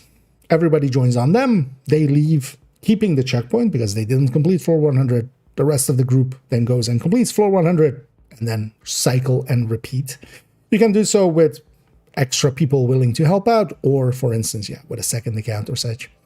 Because of that, it is very gettable, but then there is a second issue. There is no blueprint for this. There is no reconfiguration blueprint, meaning that you're stuck with whatever you get. And for instance, for a lot of people, it has been a pretty hard thing to try to get a damage to targets out of cover second stat here. Because yeah, every time it drops, even though it does drop a lot, it drops with a random third stat, and that is 13 for pistols, even more than the 12 for other weapon types, because yeah, pistols don't have a second stat here, of course. Because of that, it can be actually a chore to get it that way. Hopefully in the future, they do add in a blueprint. I would hope that by the time it reaches the climax of this season, towards the end of this season, where we get the climax mission and we can get the Tempest, then from there as well, from Master, because that will still be the reward for that as well. And most likely as well, it will remain in the summit from going on forward, so people can get it from the summit whenever they finish floor 100. They have a chance of getting a 1. But without the blueprint, it's a little bit of a hassle, much more so than it should be, I feel. And that blueprint should just be there, and let us just reroll the ones that we get. Just so that you can get one, reroll it, get damage to targets out of cover, and then you're kind of set. But for now, you have to basically keep grinding until you get one with damage to targets out of cover, adding a lot of grind to it if you are going for that. In this as well, later on in the calculations, we'll show what the difference is between if you do have a damage to targets out of cover, or maybe if you have a DTA or a DTH one or a crit chance one, we'll show actually how much you lose when you do that. You always do lose a little bit, but it's also not game-endingly bad. But yeah, that is where we'll get the Tempest from. It is going to be from the climax mission towards the end of the season. There, it's going to also be guaranteed if you complete it on Master. But for now, it is only available from the summit till then, but it's also going to be available from the summit going forward. And I will cut it there. A little rambly, but it still works. As long as this is not 7 minutes or something. No, that's 4. That's fine. Because I kind of wanted that backstory in there as well. That'll be interesting in the future when people look at that video. Yeah, let me go back here for a second and catch up a second. For the bounty spawn location choosing, am I supposed to not do any of the side missions on the decent, or is it alright to do the SHD side missions that give you the SHD points for skills? So it depends. Especially for the Downtown West one, you basically need the 4 that are in, well, there's one is technically in Downtown West, but there's the 4 like in that upper left corner, right? And then there is the one in the north of Foggy Bottom, and then you don't want to do the ones in Downtown West either. So the one on the right on Downtown West. That's technically all the ones that you need for the bounty choosing in that one area. The thing is though that you would I think I saw none of those are SHD tech caches. No, the one on Downtown West is, so you would have to leave that one. But that's just for that zone. The thing is, if you're doing it, if you can, I would just do it all without, just in case in the future we find some other uses, right? Because now a lot of people are having these kind of worlds, because technically there's already a few other places we could do. They're just not as good as Downtown West. But if they fix Downtown West, because for instance, West Potomac, just across from Tidal Basin, is that bounty area now. So maybe if we do the side mission there, all bounties will go there for West Potomac Park. So there's stuff like that. So for instance, likely if they fix Downtown West, for instance, one of the ones in Downtown East could be done where we can have a quick one. Because actually, for instance, the one in the northeast in Downtown East, the Hanging Gardens, the building thingy, likely that would be a good one as well for bounty choosing there. But it wouldn't be as good. So kind of depends. If you if you just want the Downtown West one for now, you can basically just don't do any of the ones in Downtown West, in West End, and then just the northern ones in Foggy Bottom, or just don't do any in Foggy Bottom.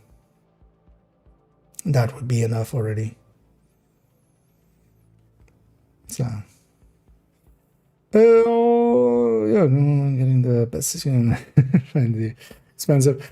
The skins are a little bit too expensive for a lot. I mean, a lot of the cosmetics are pretty expensive. Sure, what are the SHD missions can as well? Oh yeah, no, they would. They're also locations where bounties can go. I know you don't per se need to get them. You won't be able to unlock all the skills, but actually now with Brooklyn, you can actually get. I think you would have to just miss out on 2 skills or something on that character, and that's kind of fine. Just don't take the Burster Firefly and don't take the Bombardier drone or something. Because from Brooklyn, you can also get a few SHD caches there, and you just don't open the ones in New York and stuff, like the ones in the safe houses that cost 5 instead of that by skill. But those do count. Or well, those are also places where bounties would go.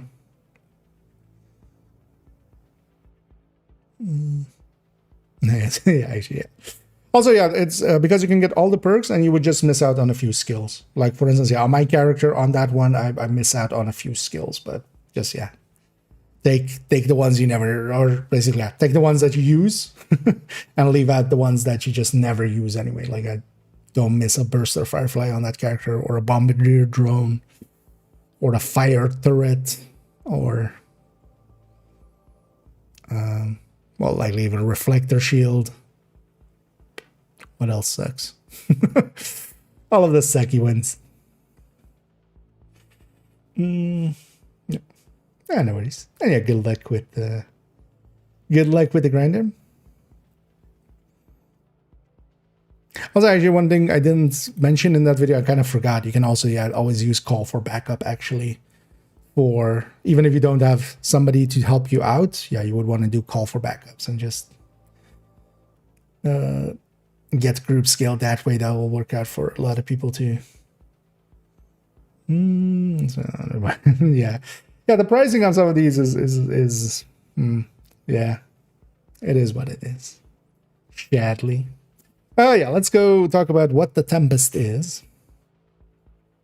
And with where we get this thing from out of the way, let's go see what it actually is. So this is Tempest, exotic pistol, of course, in the pistol slot, semi-auto. I don't have such weaknesses. And yeah, that is, of course, alluding to it being fully automatic. Here, it is actually a 93R. It has the RPMs and the max size of a 93R, although plus 10 max size actually, instead of the plus 11 that the 93R would get. Its base damage is actually significantly higher than the 93R, and that is actually the reason that it works out. Then yeah, you would want to get this with damage stars that I've covered later on in this video, and it'll be timestamped down below, so if you're interested in just that, just jump there. We'll look actually what the second stat, what we normally would call the third stat, how much difference that can make, especially getting one of the damage ones at the very least, and preferably, of course, damage stars that I've covered. It has a pretty, well, the reload isn't horrendous. It is for pistols, decently long, but it is actually in comparison to some of the other weapons classes, especially ARs or LMGs or such. It is quick enough, but of course, at 700 RPM and a 30 round mag, we're hitting that reload quite often. And that is actually the biggest downside to the Tempest overall, is that, yeah, you do reload a lot, a similar thing to a lot of other exotics, for instance, the Lady Death or such. The benefits are there, though, I feel. Then we have the talent, and yeah, there's a lot of talk about this talent and that it's bad. And because it's bad, the gun is bad. This restrained, we will deal 25% amplified damage for 20 seconds after your shield gets broken. So when we lose our shield to damage, then we get to have this. Now, of course, the thing is, once that happens, we would also be disoriented for a few seconds, and then we would just have a bonus, but we no longer have a shield. And generally, if you're running a build with a shield, you would just wait it out. Basically, you would just fall back a little bit, wait for your shield to come back, and then do this damage. Overall, as well, breaking a bulwark shield takes quite a while. In most of the discussion here, we're not even going to include this. We'll show, of course, in the damage numbers how this kind of works out, this 25%. We're just going to ignore this talent, kind of like we do with the Ouroboros, for instance, especially back when it was one of the top meta weapons. This weapon, just by itself, does pretty well without even the use of this talent, and can meet up against other weapons that actually, for instance, need to activate Killer or such to keep up. On the mod slots, we have some stability, and this stability actually makes quite a big of difference. If we compare this against, for instance, a 93R, and we kind of fire it at its perfect RPM, or macro it to do so, the difference is night and day between the two, and that should be. With 50 stability, that should make a difference. We also get 15 crit chance. This actually, versus most of the other pistols, they do get to have a 20 crit chance, although, for instance, especially the Card 45, which is one of the top competitors in the pistol category, that gets to have 20 crit chance. This gets to just have 15, but 15 is also enough for a lot of builds. And this way as well, we can kind of slot it in without making too many changes to many of the builds that it would go into. Now, overall, stat-wise, this works out pretty well. That increase in the base damage, that is actually what saves it. Let's go start looking at some of the numbers and see how that works out. Yeah. That felt fine.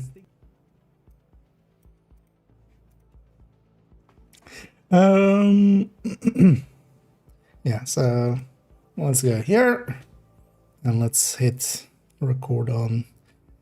So the idea is I do intro calculations, and then after this, basically, as we end here with the tech tanks, and then I kind of, you know, shit talk this because, and then from there we go summit actually afterwards. And then after summit, we come back and kind of discuss this variant and this variant, and then I'll likely run the striker one or two things, and then I'm also actually saying it just for myself, just to put my eggs in the basket in a row, put my ducks in a row. Is that the same? Why am I putting ducks in a row? Yeah. Row your duck. Yeah, let's get going here. And for that, we'll come to this spreadsheet that I've prepared earlier. It'll be linked down below, of course. It is 4 multi-calculators for this video. And we'll be looking at especially the Tempest versus some of the other weapons, some of the build styles we could go with, and actually with the higher RPM, we can, for instance, go with strikers, actually. And honestly, that's, I think, the way to go with this if you really want to make a build for the Tempest. Also wanted to look at Hunter's Fury, so we'll look at that. And then, yeah, as we mentioned before, we're going to look at those third stats and really see how much of a difference that makes. These are multi-calculators of my design. There are up to 10 weapons that we can, or 10 builds that we can compare against each other here. Weapons, firstly. And the input happens down here, together with the weapon stats going here. And then what we especially get out is a damage per mag, a burst DPS, and a sustained DPS, and percentages to compare them against each other. On this very first one, we're looking at the Tempest. In first, the build that we saw a second ago. Actually, we'll pull that up for a second here. And that is with 3 pieces of Imminence Armaments, 1 piece DNH, Fox's Prayer, and Memento. This has been actually one of my go-to builds already for a pistol tech tank. We'll link the build picture as well, and we'll show it as well, actually, before we take it into gameplay in a second. But overall, this has already been a build that I've been enjoying quite a bit, especially for taking it against a lot of directives. Now, overall, though, this is a high-end style build. It isn't as powerful as some of the gear sets, and that kind of shows true as well here. But this will be the base build that we'll kind of be taking, and this is then the high-end tech tank that we'll be referencing in several of these. Now here, if we put in the Tempest, there's actually 2 ways that we can stick the Tempest into here. One is at 55, because the build was actually at a perfect 60 with a card. But the card, of course, has 20 from crit chance mods. Here we only have 15 from a crit chance mod. So yeah, we're dropping either to 55 or we're filling up with another gear on the gear, 1 more crit chance there. Now there were, of course, we would actually waste 1 crit chance basically, because we would go to 61 technically, but then capped at 60, of course. It turns out that going the route of the 55 works out perfectly fine. Here as well, now that we are going with the Tempest, we don't have Killer, the talent that we can have on the other weapons, because Killer was the go-to for pistols for a while. It was a pretty big talent, and then it was activatable enough for pistols and worked out well enough, so Killer was my go-to in the past. With Killer, we would want it to be 60, but Tempest, of course, doesn't per se care, and nothing on the build for the rest of it, except if we're running Obliterate, would care about this, but doesn't make too big of a meaningful difference to Obliterate either. So we'll be setting it up at 55 crit chance here, and that'll be our main variant going forward. But we could actually set it up at 60, and that would work out a little bit better for the Obliterate one, because yeah, the differences in output is minimal, but then yeah, for Obliterate would matter. For Intimidate, that was the main talent I go with this build with, it wouldn't. If we kind of look at the card 45, which is actually to me, the top contender in the pistol category before this. It is a little bit behind on burst by a significant amount, I would say here. Oh, shit. Wait, something's off here.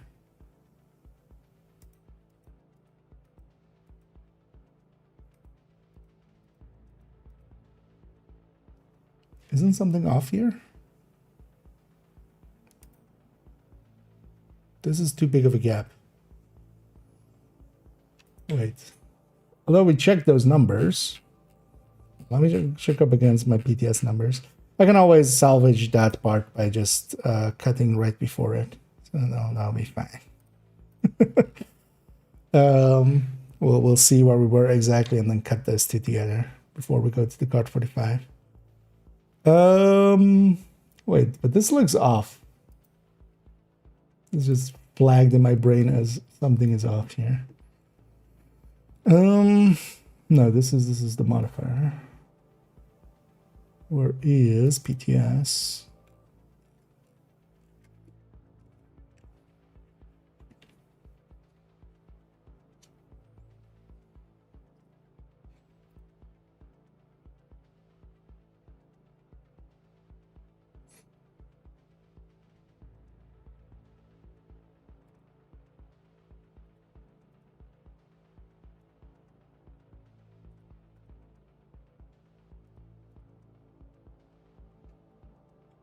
Yeah, because in my head was this, like card 45 with the killer is kind of at 100%, that they're kind of matched up. But here it's like 6% behind. Why is that? Oh. Oh shit, that also shit, yeah. For testing purposes, I had set this to 10. And then not put it back. That was a dumb thing to do. Oh yeah, let me catch up here for a second. And then we'll go. I need a yes. Nah. I might just redo that then. Also, I kind of lost my yeah. I don't know if I caught that because yeah, that was just this. That was a 10 because that's the pistol that I have. So for testing it on the numbers, I had it set to that and then forget to put it back. But maybe I caught it in the in the percentages there. Yeah, let's actually split the intro and the main for that as well. Actually, I should have done that. That's usually how I do it. Yeah, could I actually salvage the intro? Likely didn't leave enough of a gap there. Yeah, let's just do it. Let's just do it. What was my last sentence here? Let's go start looking at some of the numbers and see how that works out. Pretty open. Okay. And for that, we'll come to this quartet of multi-calculators here on this spreadsheet. I'll, of course, link to the spreadsheet so you can just go and look at it at your own leisure. These are multi-calculators of my design. We can compare up to 4 builds here. And here we're laying them out, mostly to look at the differences between the Tempest and some of the other pistols, together with some of the similar builds and some of the tech tanks. We'll look actually at some of the layouts that we can go with, because for instance, here I have the high-end tech tank, but we can also go with strikers actually, because we have a high enough RPM that we can actually get some striker stacks going, and we can actually go with a similar style to the striker tech tank. So I wanted to know the numbers for that, and also know the numbers for if we go Hunter's Fury as well, because that kind of makes sense here as well. Then on this last one, we'll look into what that third stat means for us. If we zoom in a little bit and go back all the way to the top, these are multi-calculators of my design. We have the gear numbers going in down here, the weapon stats going in down up here. Up to 10 builds can be compared on their mag damage, their burst DPS, and their sustained DPS, together with some checking numbers, and we even get the multiplier for the build out of it. Here as well, I've kind of set it up to toggle some talents in and out. We'll be comparing everything today at a 20% headshot rate, a 90% damage to targets out of cover rate, and then also 60% armor rate, meaning basically a 40% DTH rate, damage to health rate. That all to kind of balance some of the numbers out, because yeah, we'll be shifting between builds that have different damage to target out of cover numbers. The headshot amount also really does matter. These are basically averages that I feel for general play we can hit, and that's kind of the way that I go with them. And they can be very much debated. That's also why it's well worth, if you want to play around with it, you can copy the spreadsheet and play around with some of these numbers. So yeah, let's go get started with this first one. Oh yeah, we'll split it into an intro and a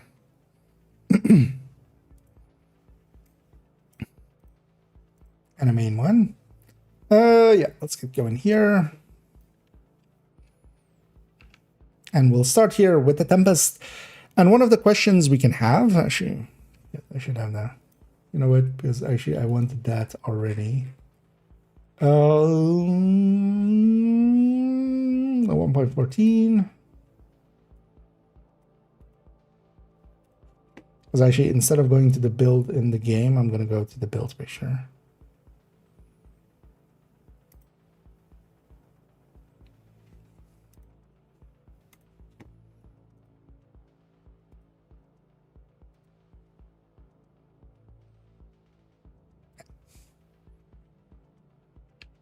And first we'll discuss actually, because the Tempest has 15 crit chance versus the 20 that generally some of the other pistols that we would pick, especially the Card 45 was one of the main picks, quite commonly for pistols.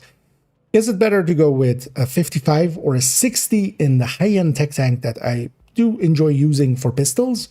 First of all, let's actually introduce that build and the style that most of this comparison will be centered around. As we talked about, we would go into a build setup for strikers as well. But this has been actually a go-to build of mine for going into Summit with a lot of directives, or even in the open world with 5 directives. And it's been working out pretty well.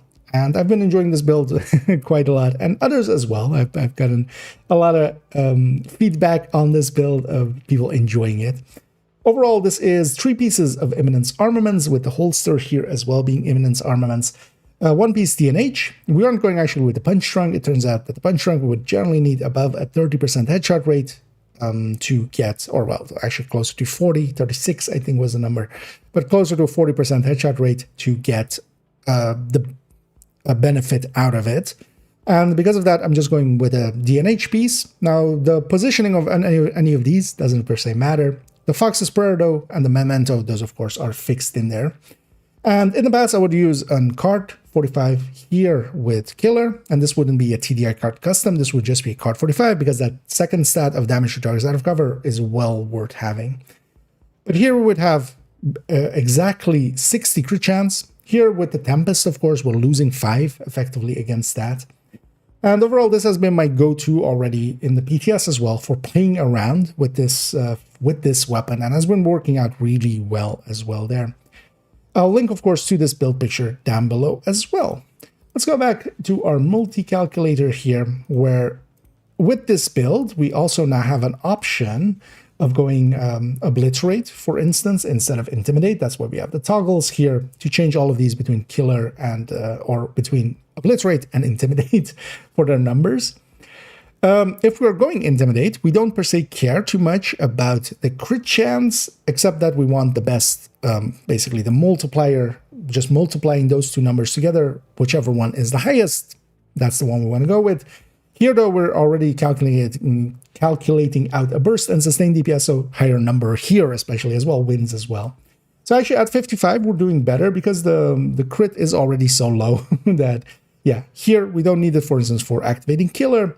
If we do go Obliterate, though, I would maybe lean towards actually setting it up at 60. The way we would do this is actually putting in a 6 crit chance mod. We would be wasting 1 of it.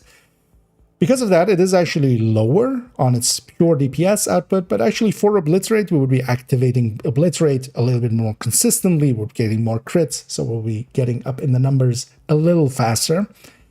So it does matter, actually, how you set this build up. and for which talent especially. In the past, though, we would definitely go for the 60 because, yeah, we used to use a card 45 with killer. Here, with the card 45 numbers here, we already have killer active, and we can actually toggle this off, and let's do so.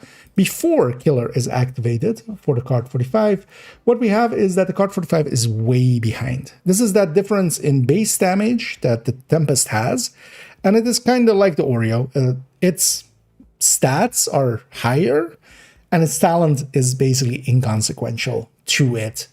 And without killer activated, it's 17% behind, as we see here. If we reactivate killer, it is basically head-to-head on the burst DPS between them. Although you have to remember that burst DPS-wise, the card 45, we have to click for this. I'm never going to exactly hit 310, not unless I'm macroing it. I wouldn't recommend macroing weapon shooting, because yeah, that's actually a little bit too far, in my opinion. But you could. That's really the only way to exactly hit 310. If I'm just clicking, I'm not going to hit 310. So we're going to be lossy already a little bit on our burst DPS and also on our sustain DPS by extension. And because of that, the Tempest being fully auto, we just hold the button and it's going to fire at that RPM. That makes quite a bit of difference actually to this calculation as well. That's also why in gameplay, Tempest does feel even more ahead than this would kind of lead you to believe, because with all of the other weapons, of course, we have to keep clicking, and that is a big difference maker. We're not going to hit perfect RPMs and lose, let's say, another 5 or maybe 10% in difference, because if we're just dropping 10% of our RPM basically, and that's pretty easy to do, to be able to not click as fast or basically as well. Sometimes you click too fast and 2 of your clicks, a second click might not be registered, so you might have a little bit of a higher gap in between if you over RPM it, as we quite often call it. On the sustain end, though, the card 45 does actually compete really well. Now, even if we lose 10%, let's say from RPM causes, then that still works out on the sustain end of things. That'll be the thing as well for the Tempest here. The card 45, of course, being lower RPM, very much faster reload. Even the max size, though, being lower, its firing time is actually a little bit higher, of course. Because of that, it's not hitting the reload as often. And the Tempest's biggest issue is actually it's hitting reloads quite often. And because of that, we kind of have to deal with that. But then build-wise as well, we can build around that. We have a big-ass shield, and we can hide behind that while we're reloading pretty safely. On the sustain end, yeah, it doesn't actually catch up. But yeah, you should remember as well, the Tempest is doing this on the very first shot overall. Well, we have, at least on the weapon end of things, we have Intimidate, we have Obliterate and stuff like that. But on the weapon end of things, it's always just doing this damage. That card 45 needs to activate killer to be on that number. And even though it is still ahead on the sustain end, even with killer not active yet, that's just because the card 45 is a really good sustainer, especially it is the top sustainer as well in the pistol category by a long shot. And yeah, that there it still matters. But this burst being so low, I would definitely lean towards the Tempest, and that's also the thing that I've had so far. Keep in mind as well here, yeah, we don't have the talent in here. Later on, we'll have the talent. Yeah, this is without that talent. That 25% is not in here. For most of the discussion here, we're just going to not even consider that thing there, basically. Then we have another one, which is the M45, and we'll turn killer back on because all of these other ones will definitely need it. When we have killer activated for this M45A1, the M45A1 is actually the burst leader in that category overall, but it has a much worse reload and a smaller max size. Because of that, its sustain is substantially lower. Even though against the card 45 is there are a tiny difference in burst, but a large difference in sustain. Because of that, actually, I do go with the card 45. A little lower burst, but we gain so much in the sustain end that it is worth going with it. Both of them actually handle very similarly, as they are kind of based on the same model, actually. And because of that, the firing model. Because of that, yeah, they actually line up. We can kind of compare them directly just on their burst and sustains. And that's why I do actually, even though the card 45 is a lower burst weapon, I actually lean towards that because its sustain is so much higher. Sometimes that does also matter if the difference is too big. But it is the burst leader, and because of that, we should include it here. And then we're kind of a few percent ahead when killer is active. Let's deactivate killer again. So on that, before we get that at least first kill, because sometimes as well we'll need multiple kills to get killer activated, it is way behind, and that's kind of the story here. We'll see the same as well with the 93R being the base weapon of this exotic. I included it here as well. The base damage difference between the two is pretty hefty, almost 10k there, a little bit under 10k, just barely between them per base on each shot, basically at the base level, and that's getting multiplied through everything, of course. And yeah, that one with killer off, even at its best RPM. And of course, this one as well, the handling that we have here actually makes the Tempest usable. The 93R, to me, is almost unusable, especially if you're trying to get it to its highest RPM. You're clicking so much on the mouse and trying to recoil compensate for it. It is, of course, also a burst weapon, so it's firing a 3-round burst, making it kind of annoying to kind of compensate for. Let's activate killer here again, and what we have there is that it actually doesn't catch up on the burst. It is a little bit still ahead on the sustain end of things, and that's just because it has a much better reload. But yeah, we wouldn't use the 93R already because handling-wise, it's almost unhandleable to me. This Tempest having that 50% stability was very much needed. If that wasn't in there and it had basically the same firing model as the 93R because of that, yeah, it would be unusable. Then here we have the Tempest, that 55 one, so we can compare them directly. And if we add in a 25% amp, well, surprise, surprise, our DPS goes up by 25%. Yeah, this is, of course, an amp being a separate multiplier by itself. It's just going to add 25% on top. When we activate that, though, we do go up by quite a lot. But this is, of course, breaking our shield. I'm just never even making that consideration of like, oh, let me stand in front of too many enemies and break my shield. Like, no. Because of that, yeah, we're just not including this talent in a lot of places. It'll get triggered here and there, and on stream I've sometimes gone like, hey, I finally did it. I broke a shield. We have 20% and or 25% for 20 seconds. Yay. And yeah, we do kill 25% faster at that time, but it's also gone pretty quick. Now, of course, actually with the tech tank, you do get your shield back after like 10 or so seconds. The cooldown on the shield as a spy in the game real quick is actually the bulwark is a little bit longer, 18 seconds. So yeah, no, you wouldn't get it back in time. A Crusader comes back a little bit faster than that. But yeah, it isn't a thing we're going for, and also a thing I'm not per se including here in these calculations. We do have it here, though, for comparison's sake, because what we have here as well is a Striker tech tank and a Heartbreaker tech tank. Here with Lexington, one with Killer, one with Flatline. And what we're comparing here is, of course, their outputs versus what we have here. And this is also just to put into stark contrast that, for instance, AR-based tech tank, it does have a Crusader, of course, but those shields are also, we're still a 6-tier shield. The Bulwark one is much stronger, of course, but the tech tanks do fine on a lot of heroic content and such.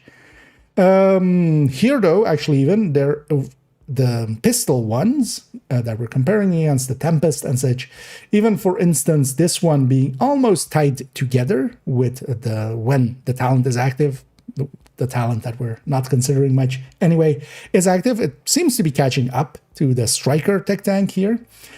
But that's Intimidate versus Obliterate. On this, we have Intimidate. Now, on the other ones, actually, I always keep it to Obliterate. And then also on the other one, actually, we're using the Heartbreaker chest, of course, so we're just getting that multiplier.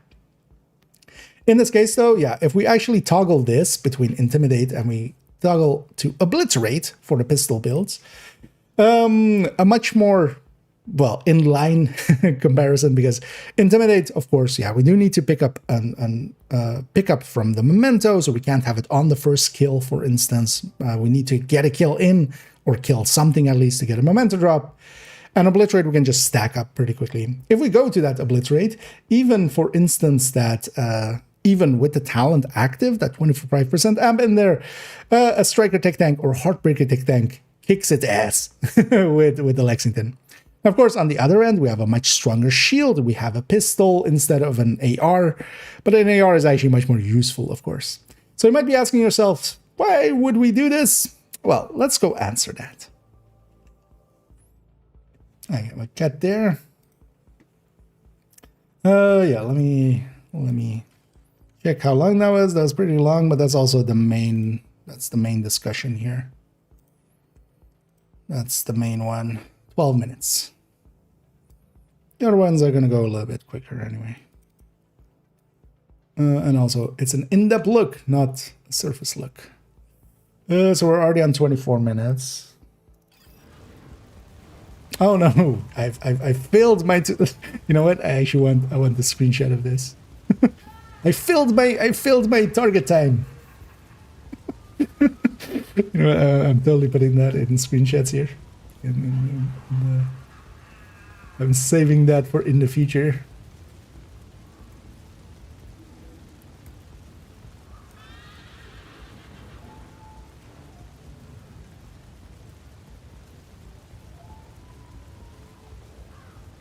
I don't think it's screenshot as well. But yeah, I feel I failed the time trial maybe a little bit. Just a little bit. Yeah, let's return to Washington, D.C. Let me catch up on some of the stuff here. Yeah. Indeed. Fireplacing it up. It's annoying though that there's no setting for that, right? Even like Automated external in the JSONs and defibrillators stuff. detected on hostiles. When we tap out of the game, Safe area actually, or detected. is there? There isn't, right? It bumps the frame rate down to like 10 or 15 or something. I mean, how much? 20, no, 10. So yeah, it makes it very choppy and stuff. I wish I could not have that, because, but yeah, basically because I'm, you know, moving around in other places.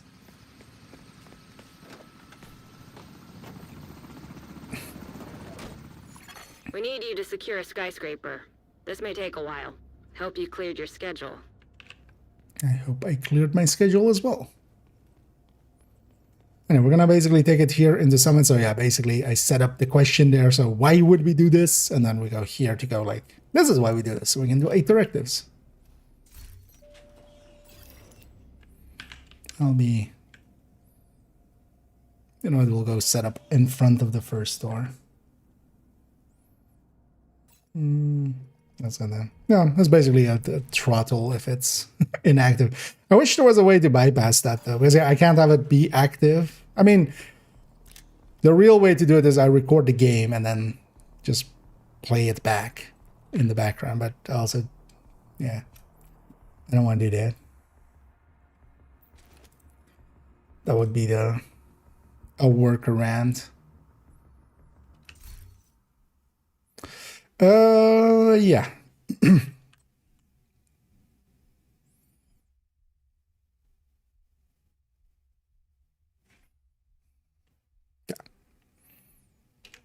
And my voice just didn't want to actually generate volume there. Let's wake up, voice. Voice, we need you. Help us, voice. You're our only hope. Yeah, let's go. Actually, I need to be not with the chat on screen. I need about this. Yeah, let's record this real quick. What floor am I on? Floor 14. Oh, let's hit some challenges maybe even.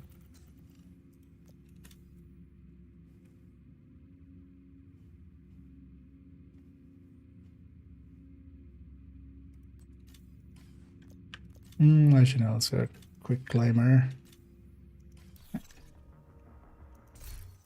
Let's actually track those. Alright, let me try to back and go build a sharpshooter and see what. Oh, do you mean that it folds again? That's been a while, or is it just in a weird spot? I mean, yeah, I guess. Wait, is this Maru? No. It was a Maru. Oh, this is a Maru. What do you mean? Just that's folding again? But yeah, that's been they fixed that a little while ago. Where Can't see shit.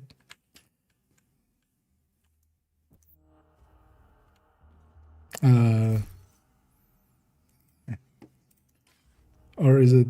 Oh wait, is it something sticking through there or something? It's kind of hard to tell.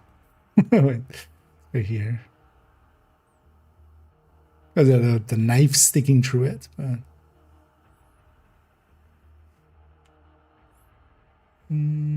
Oh, it might be if you, because these backpacks I think can be, they can be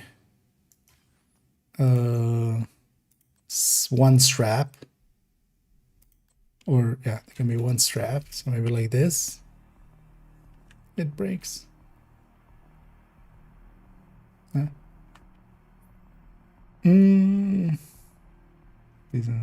Oh, okay, yeah. Sometimes, yeah, just kind of like the butt scratching. That sometimes happens.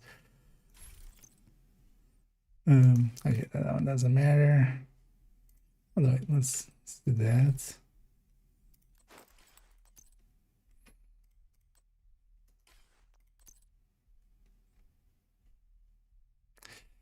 I'm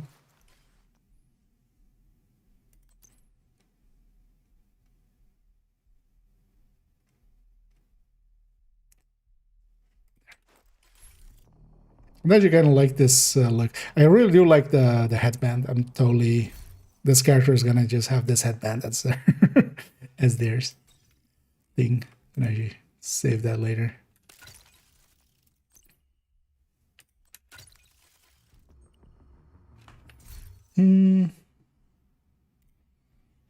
Yeah, back to our regularly scheduled programming. Yeah.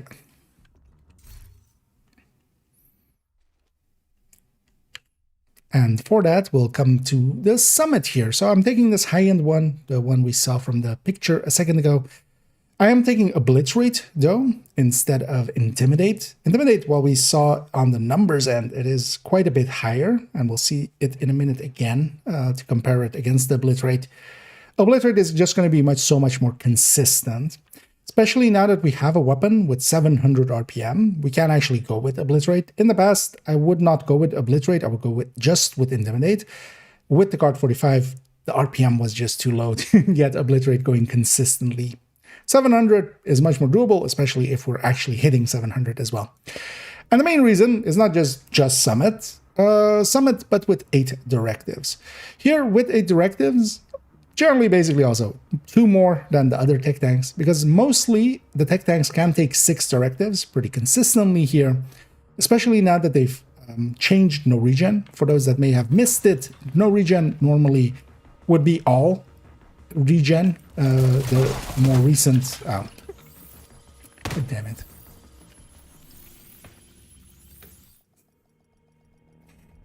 It's gonna make it way too easy if we have...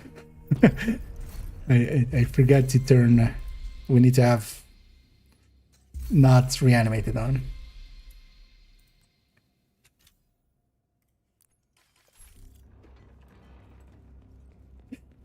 Yeah, the in combat regen is back on it.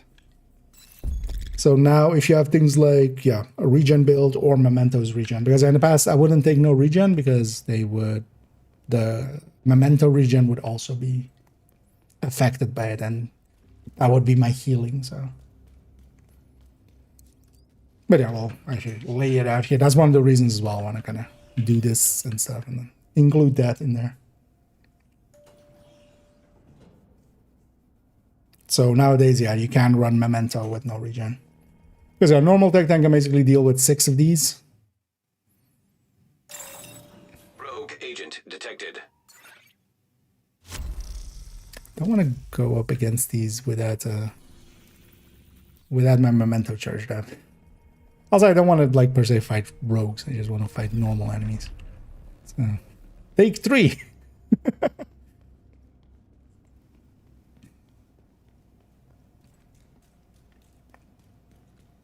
Should have just ran in there and died. That likely would have been faster.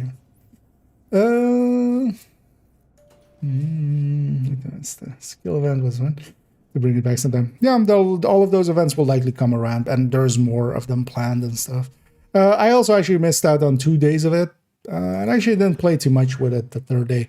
Just ran some shields on red belts and stuff instead. It was very powerful on Eclipse. I didn't notice like the extra damage there was very much there, but these are all going to be like small extra stuff. Without the memento charge up and stuff, nah.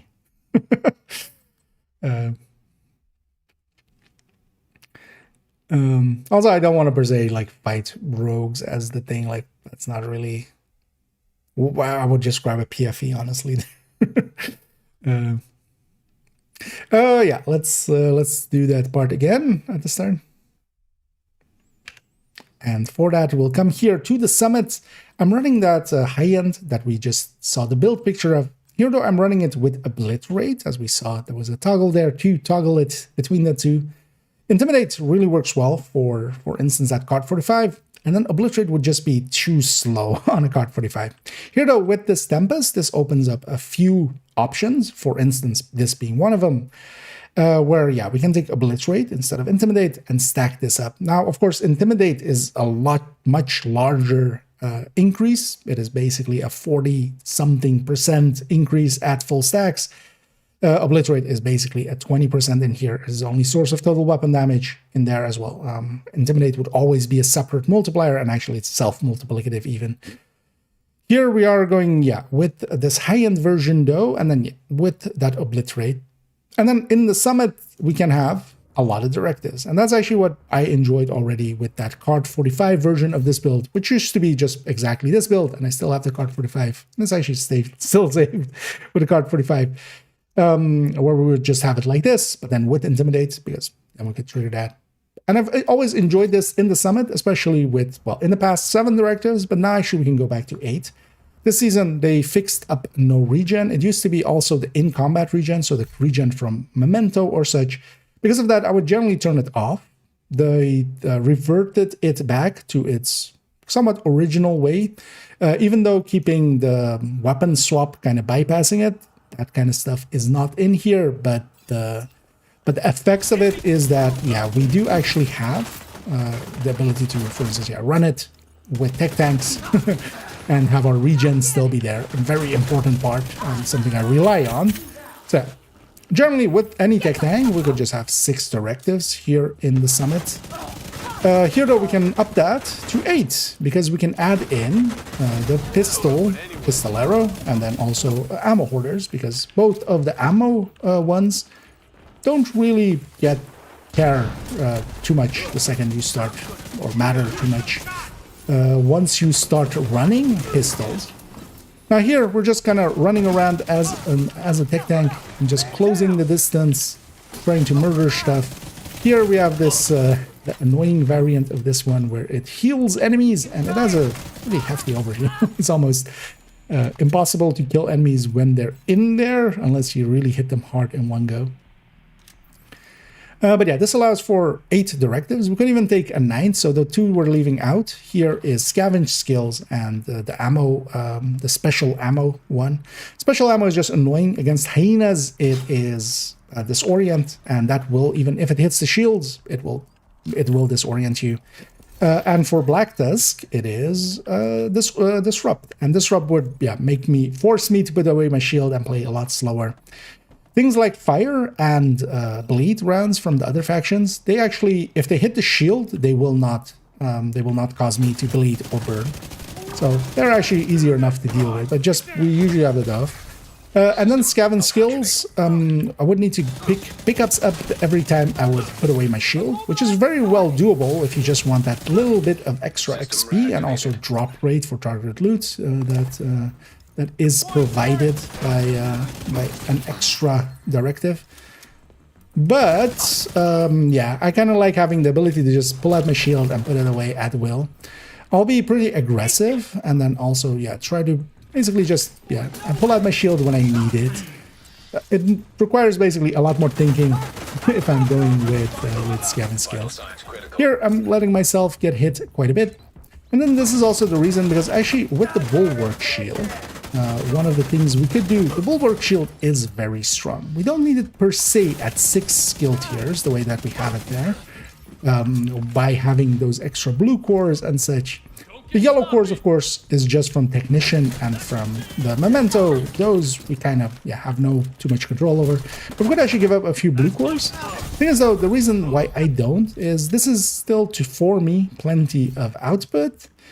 But I also die behind the shield because I still also need to survive, not just my shield. Because of that, I've actually leaned into just, keeping it at that same amount of blue cores that I have with normal tech tanks, partially because I'm also very used to that amount, and I kind of expect that amount to be there. The second it isn't, because I've tried actually, for instance, having this be just the Memento, basically, and Technician, 3 tiers on the shield, getting healed by a 2-tier Artificer still, because that doesn't change. But the 3-tier shield is fine. That part is perfectly fine. But I find myself dying behind the shield, as also, for instance, the bonus armor for each time that we pick up one of those Memento pickups is a lot smaller. And all of those things kind of affect the survivability for me here. And also, as we see here, we don't have, Reanimated is actually available at the current time, but also I don't have any of the modifiers on. Shade tech detected. And we're still doing perfectly fine. I wasn't even fully charged up on the Memento, for instance, which will be in a second. Here I'm going to actually EMP grenade that box as a simple tip. You can just EMP grenade it as your first action. This thing is out of action for a while, letting me capture it without it putting out any skills, as a simple tip here for the summit. And then here, of course, with the summit, we can have 8 directives like that. And with 8 directives, summit is XP-wise okay-ish, especially if we're getting some challenges along the way. It isn't great. It's definitely not on par with farming open world with 5 directives. But then, of course, this can also deal, with the exception of, as we discussed, the scavenge skills, I would kind of avoid. But in the open world, we can also actually, if like this season, we have special ammo. That's kind of fine as long as we're not going up against Black Dust. But if we're open world farming, we're likely going after, the simpler factions anyway. So that works out perfectly fine. But then, this is the thing to use for a lot of directives. We want to have a bunch of directives. And I just enjoy, actually, its gameplay. It needs to be a little bit more aggressive than some of the other tech tanks. It needs to get closer. But then we have a very strong shield. And its playstyle works out in a way that I enjoy, even if versus a striker tech tank with a Lexington versus a Heartbreaker tech tank, those are of course a step above. None of the pistols, and part of it is also down to their second stat, none of the pistols keep up actually against main line weapons, because when we have 12 DTOC here, or we have 21 DTH, that makes quite a difference. One thing, though, with pistols, there's a thing to be said that their second stat is 100% headshot, where in MMRs we have 111% as their base, and then we get 20 on top from our watch as kind of our base amounts at 1K. Pistols actually have 100 headshot as their base, and they have then 20 from the watch on top for 120. So you could kind of see it as that is pretty close up there. But headshot being additive to 2 crit chance or to crit chance crit damage basically makes it so that it is a lot less valuable than a separate multiplier by itself, even if we're getting a hefty amount of it. Although you have to remember that, for instance, ARs by themselves also have 75 at 1,000 watch, 55 base and 20 from the watch. So it isn't like it is versus 0 on those weapons. And here we're just gonna running around, and this is kind of the playstyle of this as well, right? This is kind of tech tank style, but we want to be close. I'm keeping Obliterate up pretty consistently. Intimidate would be more powerful, but just keeping it up. Here in Summit, I'm pretty confident in doing so.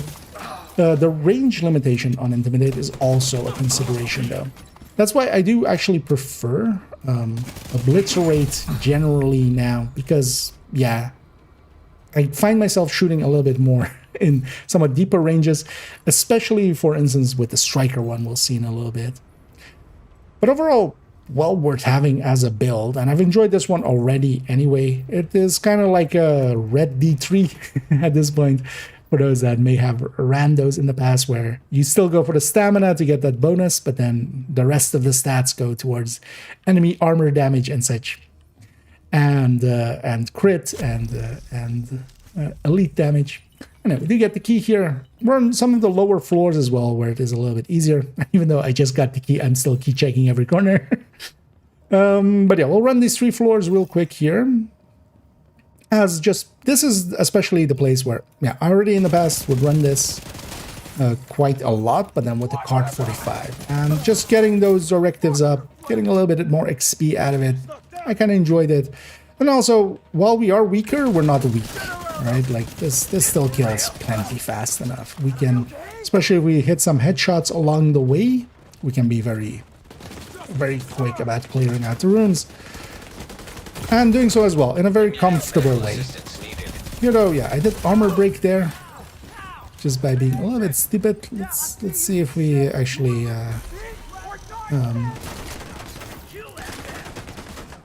are bugged, but we're not.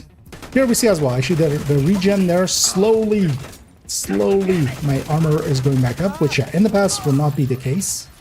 And yeah, that is no regen going back. And I'm very happy about that, because that was actually kind of annoying. That would get in the way of, yeah, for instance, builds that use memento. Because if you are investing in the memento, one of the big things is the regen. And not having that be deactivated, and especially as well, it didn't feel intended. The description on it as well is the out of combat regen, and that's what I feel it should only affect. Yeah, let's keep running along. I've quite done, yeah, a lot of summit floors with that old cart version, to a degree that, yeah, I for myself, I enjoy summit. But then this as well, of course, is kind of shows that it can deal with most of the directives, and if it's forced to, it can even deal with the ones we don't have on here, if we had to. Scavenge skills would just mean that I would just move around with my shield more. I would just get a kill, put the shield away, pick the pickup up, so I have my shield back. Because every deployment of the shield with scavenge skills, you would need to have 1 pickup to get it back, even if it isn't going on cooldown, effectively, just to get it back, you kind of need that. Yeah, here as well, for instance, actually, as for illustrative purposes, I'm just gonna... well, I actually wanted to be hugged there. I guess that guy felt that and was like, you know what, I'm not gonna give you what you want. We do want to keep enemies in front of us, so here as well, I'm just gonna run back here, put everybody in front of me. As a tech tanks always, they're claymores, front towards enemy at all times. This guy is trying to go for his special ammo. None of that. The reason I don't have that directive on. Don't you go annoy me now. Although, yeah, as long as we're up against, for instance, here, outcasts, that fire rounds, that we can deal with. We still don't want to get hit on our body. We will get set on fire from that, but yeah, it is pretty easy to avoid, and we would just need to play a little bit slower. Here, done 3 quick floors as summit. Let's actually go grab our box. And I also did a few challenges here. If you do actually do a few of the challenges along the way, summit can be decent for XP. Not good, but decent. It is still better than, for instance, Countdown overall. And then, for instance, here as well, we're getting crazy then. Each of those is worth a decent amount of XP with it. And yeah, that does add up. So actually in the past, running, for instance, 8 directives here in the summit, and you would just reset, for instance, the first few floors just to get to some of the easier challenges along the way. It can actually do pretty well when it comes to XP, but yeah, it's still not as good, of course, as the open world. But here we saw this build basically in action a little bit. Let's actually go see some of the other variations that we can go with. It's kind of turning into a build showcase. Weirdly. Yeah, let's take this back to Ichi. Oh, yeah, let me catch up here.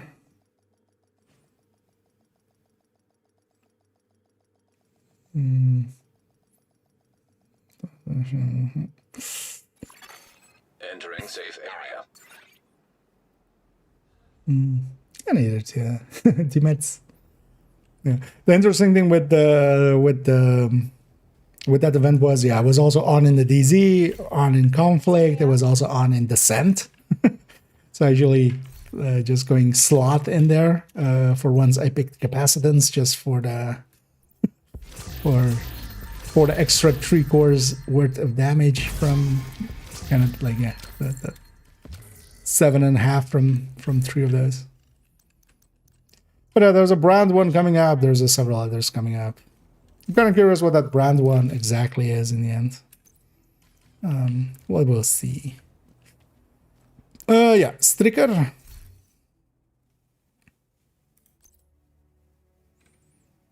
So let's set up the build and then.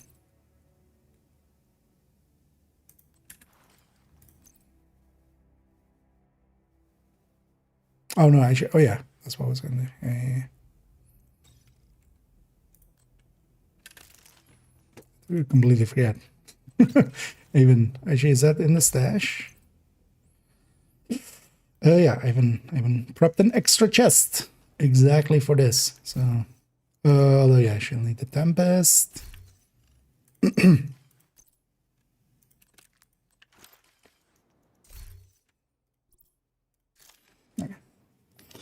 That's yeah, it is indeed. Nuts and mutts and butts. Yeah.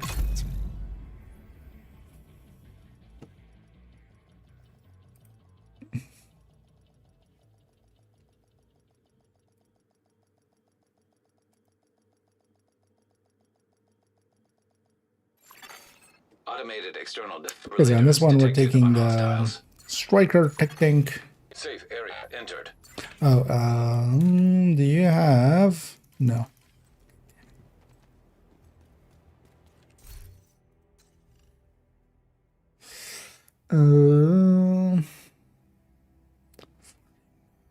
Yeah. Sure. I will just pull it out of somewhere else. Just looking for chance mods. And I actually made a second chest. Forget how mods work, apparently.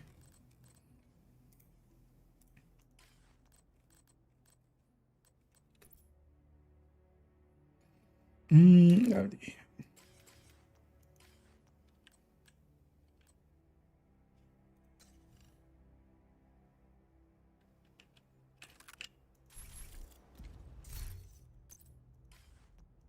Tempest.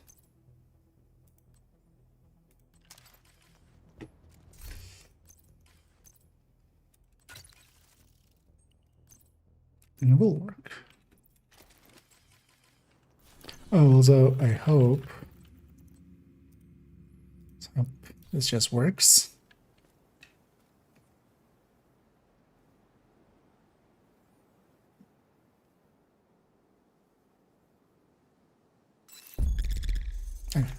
Yay! The directives turning on is already a big ask, apparently. I'll just take this as a background. Yeah, actually, let me check. How long was that segment? Hopefully not too long. So yeah, these two were failed ones, right?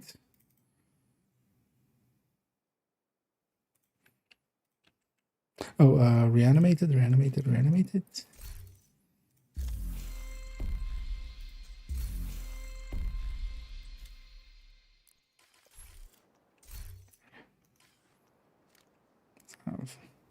Let's go by. Oh yeah, how long was this? 13 minutes. All right. It's hoping to be a little bit shorter, but yeah, it's kind of fine.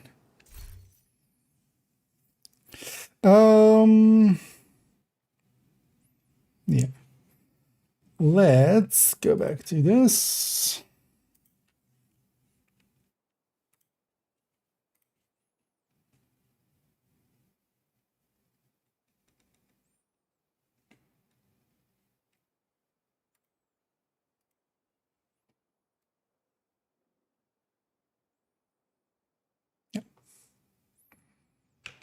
And let's go back to the spreadsheet here, where I had a question already right away when we saw the RPM of this is, would that work out with Striker?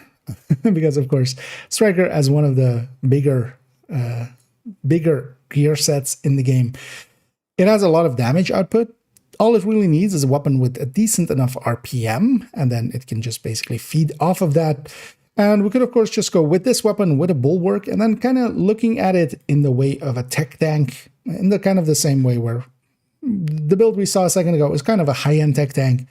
This is then the Striker tech tank. But then actually, if we take the Striker tech tank, there is actually some optimizations we can do towards taking it for the Tempest here. Taking it to the game here, I have a DNA chest. We basically move the other one over, although I actually have a dedicated one for this character now, where we stick in, instead of the Cheska chest that normally would be part of this build, and then of course just whatever weapon, and then it's maining the Lexington there together with the Crusader shield. If we take it to setting it up for the Tempest, we do want to take that DNH, 20 pistol damage, when we have comparing basically Cheska usually beating out some of the things like Fenris and such, even on a build like this, that because of the memento is still pretty high up there on the weapon damage, especially with the grading as well. Keep in mind as well, in the previous parts that we saw, I did have a maxed out build. I did have 30 grading, even though we didn't have, for instance, the modifiers on adding damage and such, or for instance, reanimated to make it super easy. It is basically as maxed out as it's going to get, the version we saw there, almost same here. If we are min-maxing, yeah, this DNH just makes more than enough of a difference to be worthwhile using here. And so we flip out that as gear piece from Cheska here to DNH. Of course, we take a bulwark, and then together with that, we'll take the Tempest.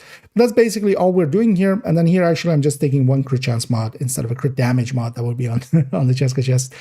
Here, though, we're then landing on this 49,105, which actually, yeah, for obliterate, we could actually take it to 55, which is actually the way that the obliterate calculation in the second is set up.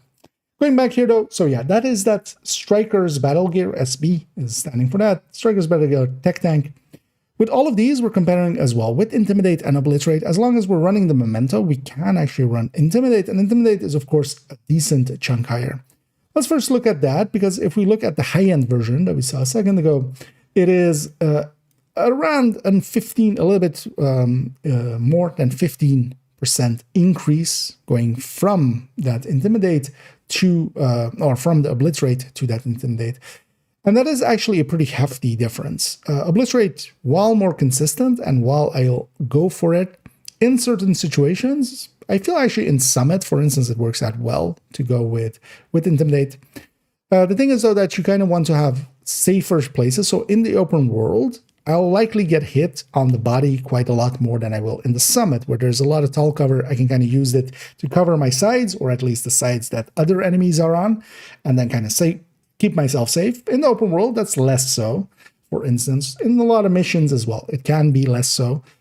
And the second you lose your bonus armor, you lose Intimidate, of course. So Obliterate's consistency is actually the thing I'll be going with the Tempest. And overall, I feel that's kind of the way to go. And while we do give up a little bit of damage, and yeah, we can lean into that Intimidate, I feel that Intimidate is much more situationally good. Now, last season, actually, with the modifier, we had a lot of extra bonus armor happening just from the main modifier. As long as you were taking some damage, and it could be on the shield as well, you would get bonus armor that you would get to keep as well, was infinite, infinite time, basically. And because of that, you could have Intimidate up all the time. Last season, Intimidate was awesome. This season, for instance, with the modifiers, there isn't per se anything giving bonus armor that readily. But yeah, so Intimidate versus Obliterate is definitely, yeah, worth kind of considering both and going with both, trying both. That's why also, if you're going for DNH chest, or for instance, on the other one, it could also be an Imminence Armaments chest, then yeah, consider having one that is free talentable so that you can go between Obliterate and Intimidate. If the chest is basically inactive, so we don't have either Obliterate or Intimidate there, because if they're inactive, basically both are the same. This is basically the over-under for the talent. So when we activate Obliterate, we're gaining a little bit over that 15% that we have there. And going up then towards the Intimidate, we're gaining another, basically a gap of 30% there. So it is very important to kind of keep uptime on those chest talents, because with the chest talents not there, we're losing quite a bit of damage, and we're dropping down to burst DPSs that will just feel pretty weak. With Intimidate up and such, these are still not, as we saw. The Striker Tech Tank just running the Lexington, for instance, can output a lot more, but then of course here we're running a pistol with a much stronger shield, and because of that we can also lean into, for instance, Pistolero or Ammo Hoarders much more easily. But then comes the question, high-end versus Striker. Striker usually wins in a lot of situations. Here, it is actually no different. If we go with the Striker, especially at 100 stacks, where we'll be looking at it as well with a little less stacks and also kind of be searching for the crossover point between the two. If we have the Obliterate versus the Obliterate, and actually here on the side we have this versus the high-end Obliterate. Well, the Intimidate already, as we see, at full stacks. Now, of course, Striker needs to stack. Here, we basically have either Intimidate active or we're stack up Obliterate, which is basically a little bit over a mag's worth of shooting there. If we activate here, though, with Intimidate and such, we need that as well. But then on top of that, we need the Striker stacks. So it does take a little minute to get up to this point, but when it does, it is of course a big difference between the two. That amp that separate multiplier from the Striker bonuses, even though it does say it is total weapon damage, it isn't. It is a separate multiplier for the Striker stacks. At full stacks, there is no contest there. Now, of course, so the thing is, you need to stack up Striker, but here with 700 RPM, although actually a little bit more, because from Striker, we're gaining that RPM bonus anyway, and we're going from 700 here to 805, and that is enough. It is on the lower end. If we were on the AR side, this would be similar to, for instance, running a fall, and generally we wouldn't go with a fall if some people do, but, we lean towards some of the higher RPM weapons if we can. And there's good reason for that. So this is on the lower end, what would be acceptable on the higher end. But here, of course, on the pistols, this is the highest RPM we have ever seen. Although actually, well, the 93R already had that 700 actually. But here we can actually use it. If we compare the Obliterates against each other as well, the Striker at full stacks is basically 28% ahead. Here, though, if we actually take it and try looking, I forgot actually the number, and I should have jotted it down. I think it was 43, So at 43, as we see there with the high-end Obliterate versus the high-end Obliterate, and also actually for the Intimidates as well. So comparing against that, both of them are just below it now. So at 44 stacks with the metrics we're going here with, because also there's again a 20% headshot rate, and actually the detox rate also matters here, because of course if we have 100% detox rate, it is a little bit more in favor of that 18% that the other one has, that the high end has, because it has Fox Spur, versus the 10 that this has just from the weapon. So here as well, we are leaving this at that 90% rate here. And if we kind of go with these metrics, we can say in between 40 and 50, just to keep it a little bit wider, just as well. The crit chances are different, so the headshot rate will matter as well. Somewhere between 40 and 50, depending on the metrics, the Striker will take over. And 50 stacks is pretty easy to get. And overall, I feel this is the way to kind of go, because both of them still have that memento. The survivability of them is the same. They have the same amount of blue cores and such. It is just the difference in the Striker stacks. What we can do go as well, and I looked into that, and we'll see it in a minute as well, a layout for that with Hunter's Fury as well. We could also go Ninja Bike. If we go Ninja Bike, we can take 2 pieces Imminence Armaments, and then we can go with 3 pieces Striker, and then the Ninja Bike. Now, of course, in a similar way, we're taking up that backpack slot instead of a memento, now Ninja Bike. Does that work out? It does overall, just because the Imminence Armaments is actually one of the bigger bonuses. So we're basically getting, you could kind of split it up in this way, where the third piece bonus, of course, is 20 pistol damage. The first piece as well has actually 5 pistol or 5 all weapon damage. The way to kind of see that is basically what you're getting is 3 bonuses out of that, of just a 25 pistol damage, or applying to the pistol, a 20 and a 20. You could kind of split it up like that to kind of just as brand bonuses go. Now, that is still not per se the optimal way if we could go with if we had other bonuses, if we had a 2-piece that could give pistol damage, for instance, as well, that would maybe be the way to go. But we don't have that. We have imminence armaments on the 3-piece. But because imminence armaments is so big and also much bigger than, for instance, things like Fenris and such versus their 10s, this is a 20 per stack, basically. It does actually kind of work out. Now, on the obliterate end, for instance, this is versus the striker obliterate. If we are running the same obliterate there, we are actually a little bit ahead versus the striker obliterate with the memento. So we could actually gain about 10% damage there if we went that route at full stacks. But then what we would have, actually I need to put this back to 100. Let's put this back to 100 stacks. What we have there then is that numbers-wise, the Ninja Bike is actually a little bit ahead, but then we're giving up the regen, we're giving up the bonus armor, we're giving up as well. This is actually with the memento long-term buff there for the weapon damage. So the memento is fully stacked to that 30 weapon damage it gives on the long buff. But actually, if we are consistent on picking up those short-term buffs, we're gaining another 15 weapon damage from that. And that would actually kind of eat up into this. It would be still ahead, but by a smaller amount. So I feel with the striker one especially, we would lean towards that memento. That regen and such is well worth having, even though there's definitely a case to be made for the Ninja Bike here, much more so than with most other builds. Quite often we just ridicule the Ninja Bike. Here actually, I could see a case being made for it, but more so actually in a different style that we'll see in a second. Let's see this in action actually for a minute. I'm going long, aren't I? Yeah. It's fine though. It's fine. How long am I? We're already on 49. Okay. Oh, hi. I turned my camera around in the game and just I was in the menu like this and just turned around. Just somebody's just. Sometimes I feel like somebody's watching me. Oh, yeah.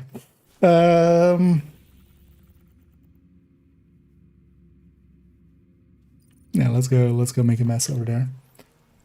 Oh, yeah, let me catch up here. Oh, yeah, sorry, I was kind of in my own world there. Saw some chats coming by, but yeah, we're recording some stuff. So we're going Jessica Grubo versus regarding blue versus red cores.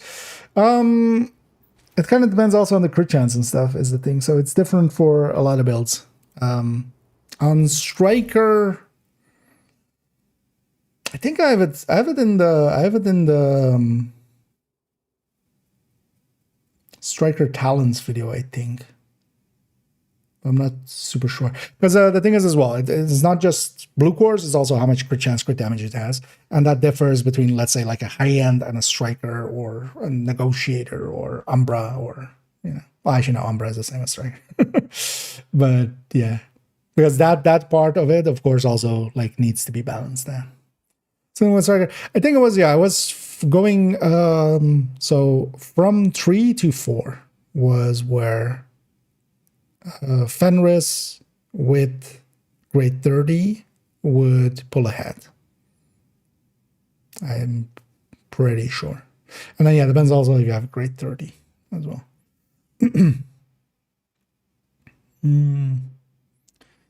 But also you have to remember that depending on how you're kind of getting set up, Jessica still has benefits for instance, yeah, if you're running ACS alongside of it, if you're not running Tinkerer, for instance. Because then it would also apply to, you know, if you run a secondary SMG or ACS to stack with or LMG or whatever.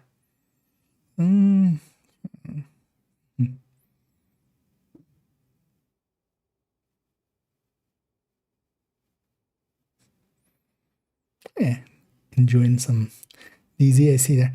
Yeah, so then let's try, yeah. Actually somewhere between, yeah. That's, I think, well, at least that was one, because, yeah, that's in the past with Coyote. I think it was, on a general note, you can say between 3 and 5 is kind of the crossover point. So especially if you're over 5, if you're all 6 blue cores, basically. Because also the thing is, it's not just blue cores. Because for instance, yeah, Memento is a blue core, but then also adds weapon. It's really between. The easiest way is actually to calculate it out for yourself. Just have a video on the multi-calculators. I might actually even like revisit this. Although, yeah, we kind of looked at it with. I'm pretty sure in the Striker talent video, you search for that on my YouTube. I feel we kind of went over this, and then also looked at what the differences are as you move up and down in blue cores.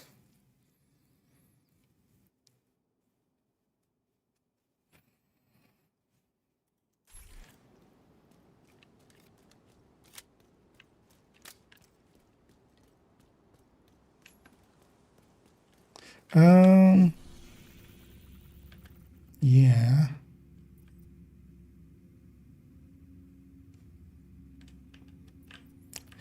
Somewhere where there like a line of activities to do. Maybe even also not Outcast.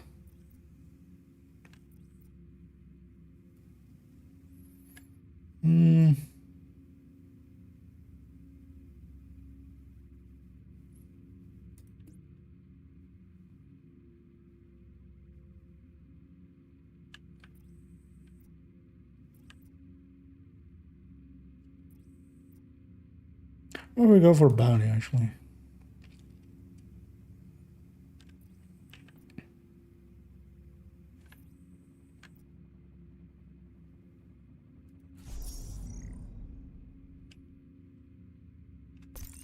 Yeah, let's go for a bounty. We'll do an activity and roll into a bounty.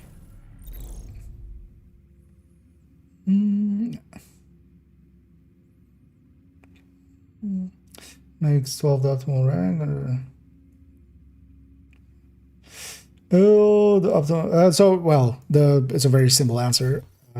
You'll see a lot of my gear on 12, and the reason for that is when we go from when we go here, go to, let's say, Striker.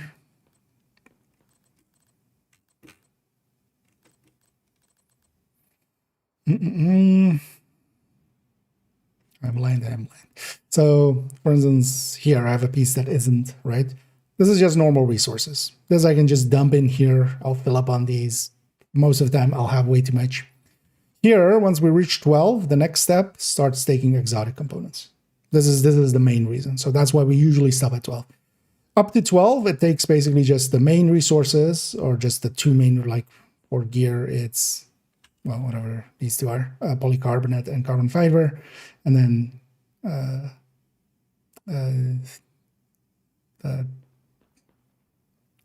I forget the name. Wait, can't we pull up resources here? Oh no, that's just when we donate. But yeah, you do use that, and then later on you'll also use a few field recon. But yeah, once you reach 12, going from 12 to 13 is where it takes exotic components.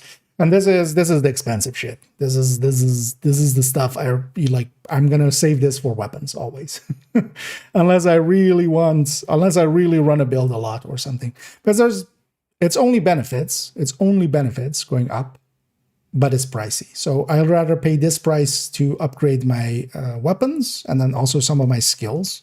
So I like having some of my skills kind of maxed out. Actually, yeah, one of the next things I'll do here. One of the things with skills is also it's account wide. So on this account where I'm using all 4 characters, I like having skills maxed out as well.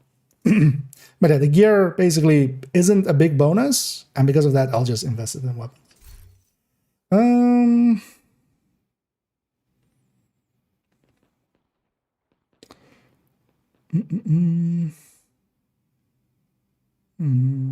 Yeah. With the topic, I don't have specifically one for there, but I'm considering it's actually on my list of shorts, but yeah, that that list goes slow because yeah, it is a common question, and I do wanna add that in there.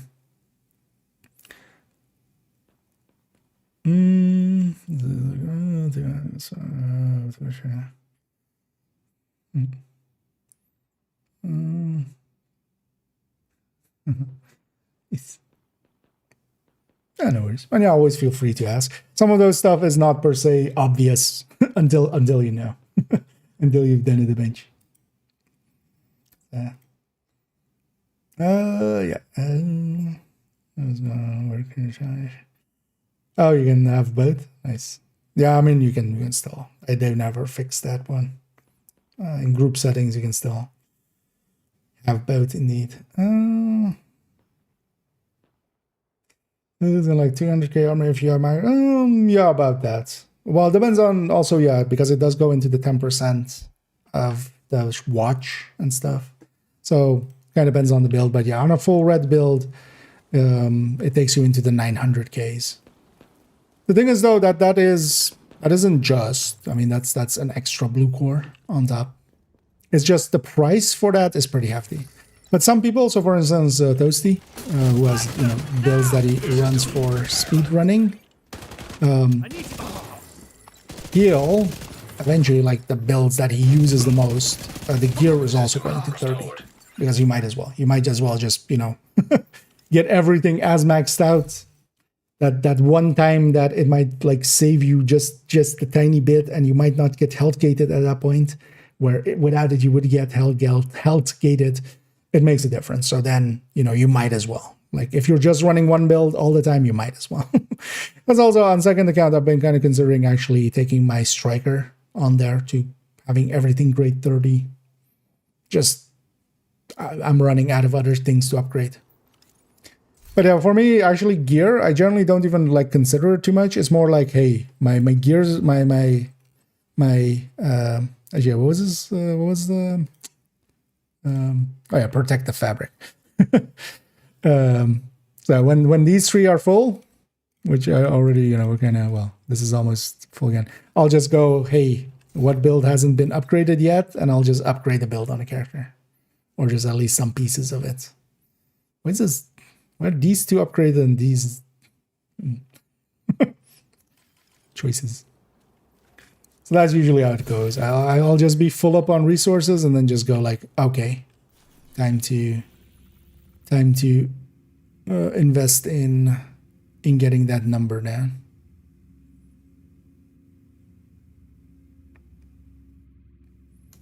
Oh yeah, we'll do this and then yeah.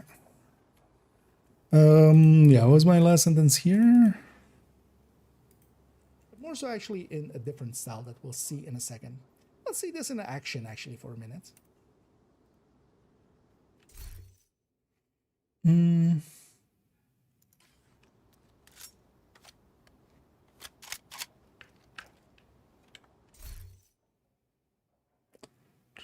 a full resume. No, it's pricey in comparison to the rest, so you're better off just getting weapon damages up and stuff. That will matter more. It's an opportunity cost thing.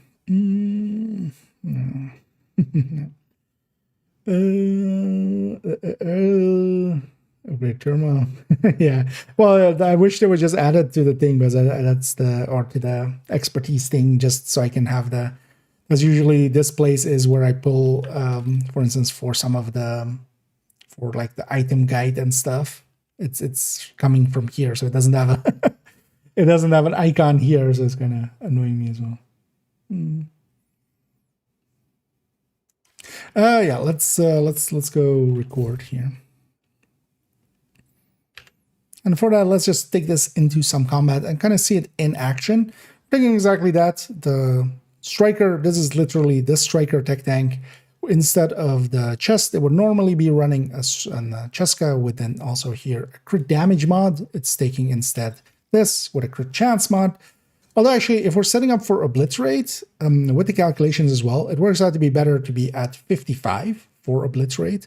And even if though our crit damage is then significantly low, of course, actually if we go to the pistol itself, 49, 105, it would drop to 56 and then 93. That still works out better because of obliterate actually.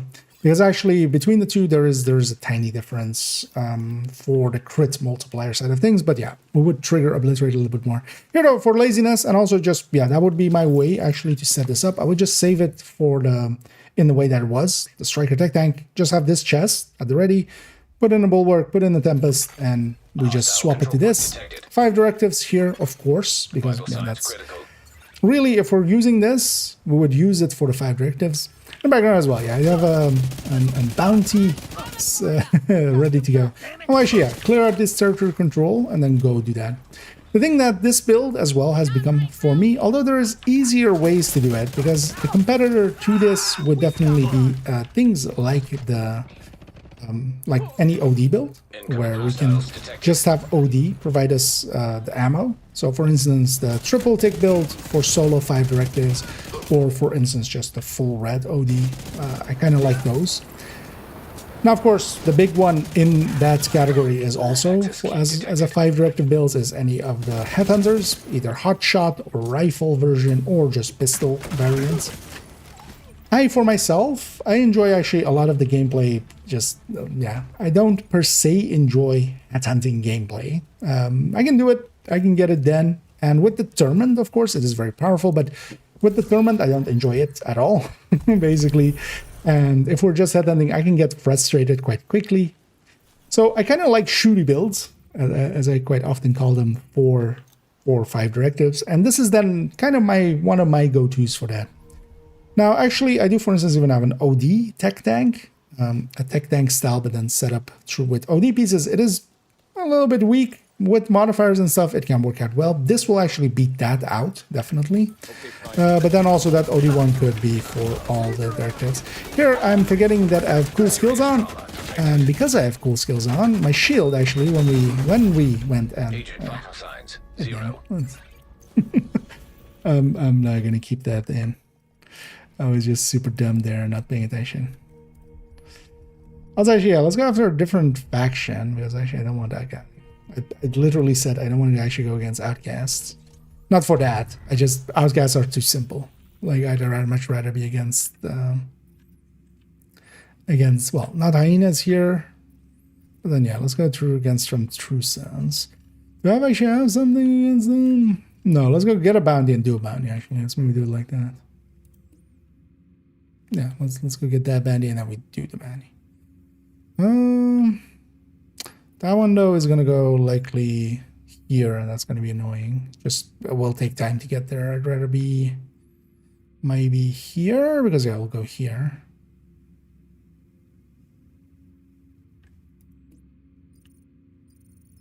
Yeah, let's go over there and then go down there.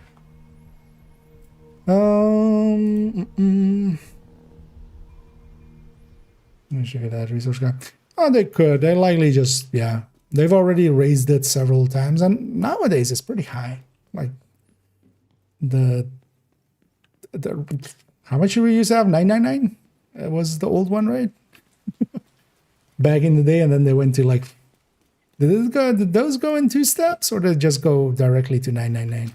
Or well, they added a 9 basically. They added an order of magnitude.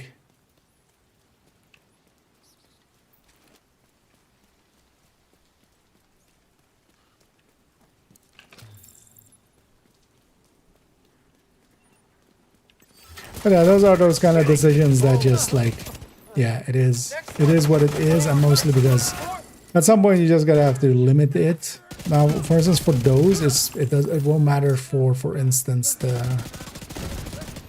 tech side of things. So for instance, dash space and stuff actually does affect the network and stuff, because you also need to send that data and stuff. But these are pretty simple. These are just a number in the background. But they need to store it somewhere. So that's also why it's ending at 999. 1 bit. 1 bit less. 1 byte less. Yeah. Let's reintroduce and go.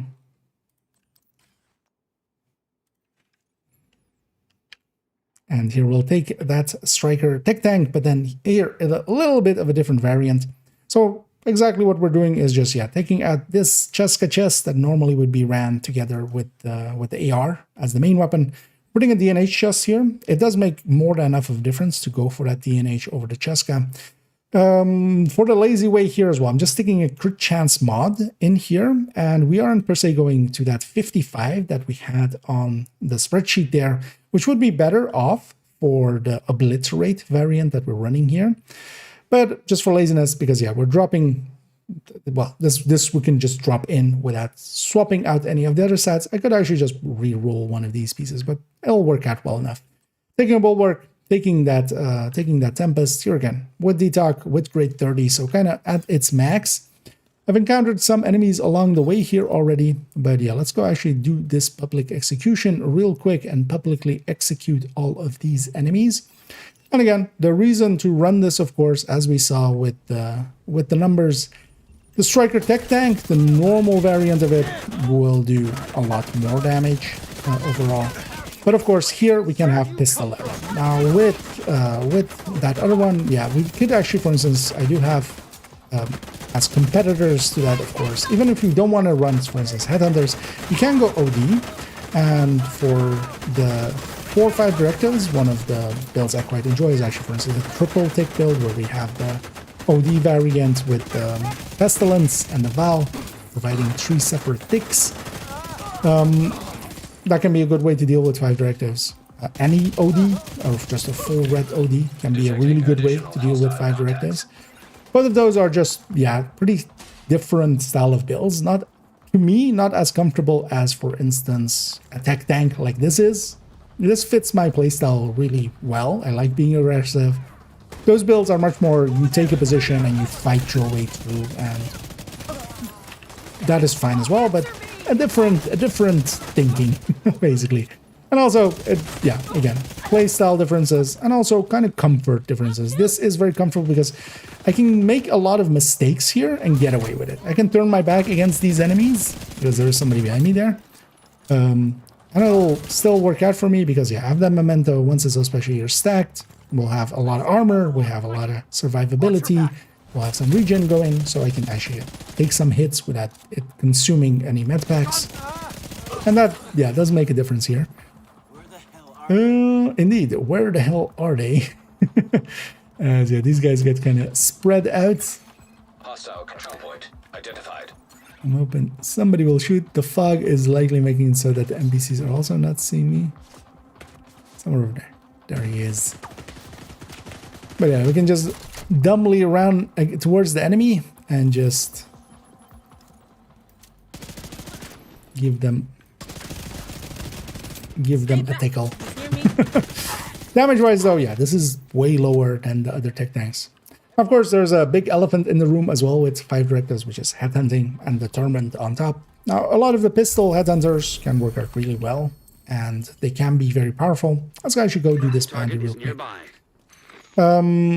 But I, for myself, I quite often have this I enjoy shooty builds over headhunty builds. Well, especially a determined pistol build or determined rifle build, or even hotshot, for instance, can deal as well with 5 directives pretty well. Any of the 5 directives as well. There's differences between the seasonal directives, of course, where each season we have a different set of 5. Here, if we had scavenge skills, I might maybe lean more towards headhunting because scavenge skills would slow this down. I can't just pull out my shield and put it away as as I want, because each time I would need to pick up one of those. That still works out, but that means I keep up my shield a lot more. It's a lot slower. Here, I wanted to clear out my sides. We'll up this backpack. Here, well, we're killing fast enough. Especially what we want to do is stack up on Striker eventually. As we saw, we need to be above. Because the Intimidate or the Adrenaline, the Obliterate is already stacked up. Although we're going to lose it, of course, in the meantime. That would be the same once that high end basically just needs to stack up Obliterate, and then it's at its full power, basically. Whatever chest talent it has, once that is up, it doesn't rely on, for instance, a stacking mechanic. Here, though, one of the things we can do as well is I'm going to reload this ACS and just do this for a second, and then pull out my shield. And we can, of course, in the same way that we do that for other weapon types. We can do that. And then I have a little bit of buffer because of how much health and armor I have to do that. Because I can just take a few hits and then it'll regen behind the shield anyway. And now we're above that 50 stacks. It's going to drop away, of course, but yeah, we have some time before it actually fully falls away. I'm going to quickly go for this guy's backpack. And actually there, for instance, yeah, I did lose my shield. Assistance needed. Really? Agent killed. It's a dictionary. That second explosion, like, that guy shouldn't even fire when I'm that close. I'm gonna cut that there. I'm not gonna keep that in. It's fine, we'll just go for the bounty then. I wanted to actually reach full memento, that's why I wanted to do some activity before I... But yeah, stupid deaths. Although that one, I don't, like... That close, that guy shouldn't have fired. It's fine.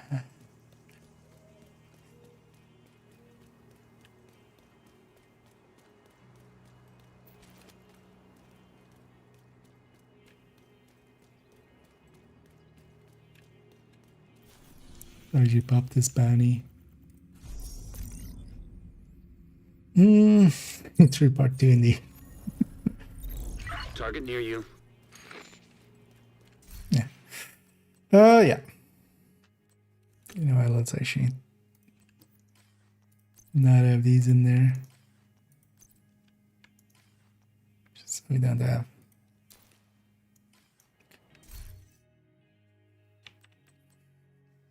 This whole spiel again. Maybe I do that separately. No, I want it to be just one cut. For the rest of it. Yeah. Take 17. And here we'll take that striker variant that we kind of saw a second ago in numbers here in the flesh. We're effectively just swapping out the Cheska chest. So normally with running the Lexington, we would be running this Cheska chest. And then we're swapping that out to this DNH. I just have a mod here flipped to crit chance to provide that loss of crit chance a little bit to make up for it. Actually, for obliterate, so the balance here, the balance crit is actually 49,105 is actually a little bit higher than 5693 that we could have as an option as well. But actually, if we're going obliterate, if we're not going intimidate, for intimidate it wouldn't matter, of course, then nothing is based on crit anyway. But here, because obliterate actually does stack up true crit chance hits, we should actually set it up at 55. I'm being lazy though, and because of this, we can just have this one piece come in. We stick in this bulwark shield. We take the Tempest, and we're kind of set up this way, taking the striker tech tank from an AR variant basically, or just a general variant that could run any weapon type as long as it fits on the shield. To here being with the Tempest. Let's go do a quick bounty with this. And then, of course, what we need is our stacks to be generally high. Now here, I'm just going to shoot enemies. I'm going to go for body shots as well to get a little bit more stacks out of it. But we even have 4 enemies here and simple engagement. Well, we gain about 20 stacks there. Let's grab some of the memento pickups as well, as we're starting cold, effectively. Of course, once the memento is stacked up, we're gaining some bonuses from that, especially the regen and the bonus armor that we get along the way, but also that weapon damage. Now, as we go through here, actually, let's pop this key chest as well. Might as well while we're here. What we can do is, of course, in the same way that we can with just normal strikers builds, where we take, for instance, an ACS and just ACS our way, as every pellet off of a shotgun will actually be counted as a hit. Here we have a heavy. I'm just pulling out my shield. We're abandoning the ACS there, just so that, yeah, I can take those hits. But there we got about 40 stacks, basically the break-even point between the high end there and this. And of course, I have a little bit of armor and such to make that happen. Now, once we have actually the memento charged up, we also have 3% regen from that. So it is actually important to fill up that memento. Without, yeah, it does feel a little bit weaker. For the no regen, actually, to be clear, yeah, so here we're not regenning, we're not in combat. The regen only happens in combat, if we have any regen stats going. Here, I might actually try again. Although I instantly regret my decision there as I take a shotgun blast to the chest from a name that will instantly kind of fire. Depending on the veterancy of the enemies as well is how quickly they will kind of engage you. Here's well. So for instance, with Intimidate, this guy would be out of range, but I don't want to give up my position here. Even though the Tempest, very importantly, has a pretty short optimal range of 12. So yeah, that's basically that guy. Or from here to this pillar, that's 12 meters.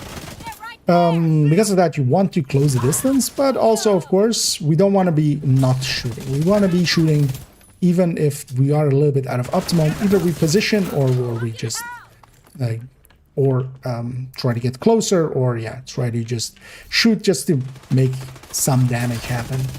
Its drop-off range is actually pretty well, it drops off over a pretty long distance, so it isn't losing all of its damage right away the second we're out of 12.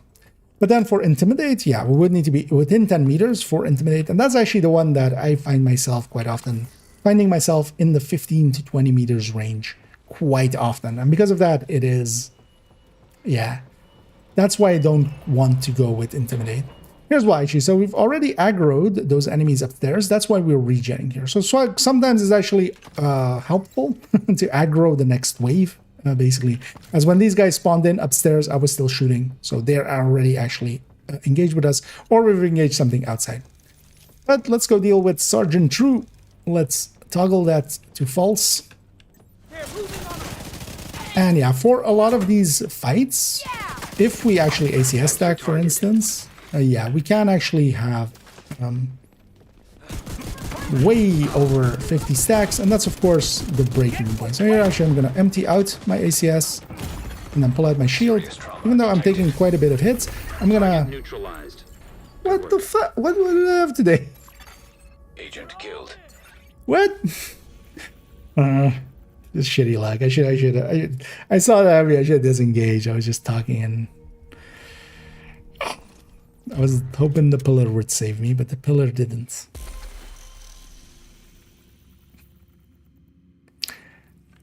You know what? I'm gonna, although no, I also now want to clear up this bounty. Oh, I even killed the name, so actually the bounty got cleared up. Fuck your tool game. Do I have some hyena ones here? No.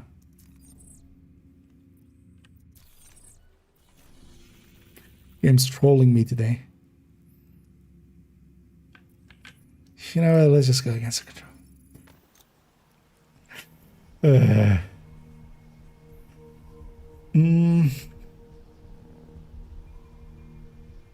And take 17.7.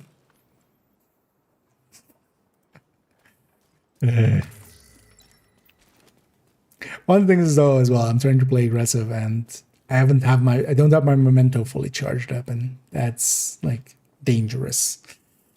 Let's go instead for these then. Oh dear.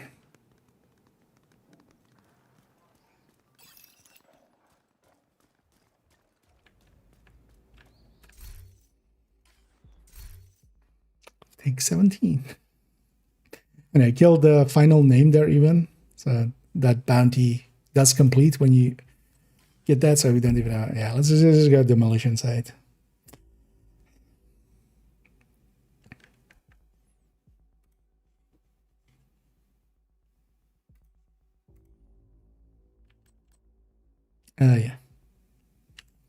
And let's actually take that into some combat here. This layout is very familiar, of course, the Striker tech tank. Here we're just swapping out that Cheska chest here with a crit damage mod, going to a DNA chest with a crit chance mod. That'll work out well enough, as that puts us at this 49,105.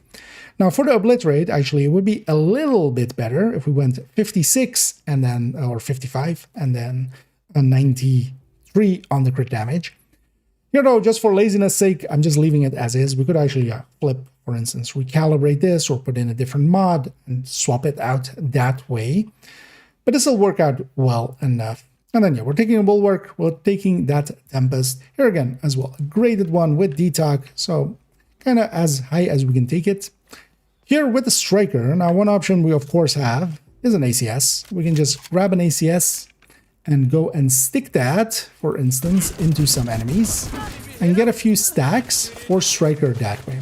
Now this would be a little bit more consistent if I, for instance, had my memento stacks. But we can use the bonus armor, for instance, to get into range and then deal with the enemies. Incoming hostiles detected. And yeah, let's, if they're not spawning out there, they're spawning back here.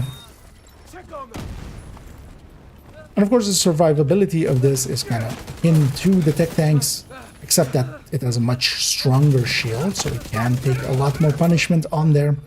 Especially with this season's modifiers, that does make a bit of difference, as yeah, when they have the red or the yellow from this season's modifier, they do a lot more damage. Out of Mind does a ton more damage. When several enemies have been charged up, they will tear through you and through a tech tank, for instance, in seconds. But of course, what this is for the modifier, or for the directives especially.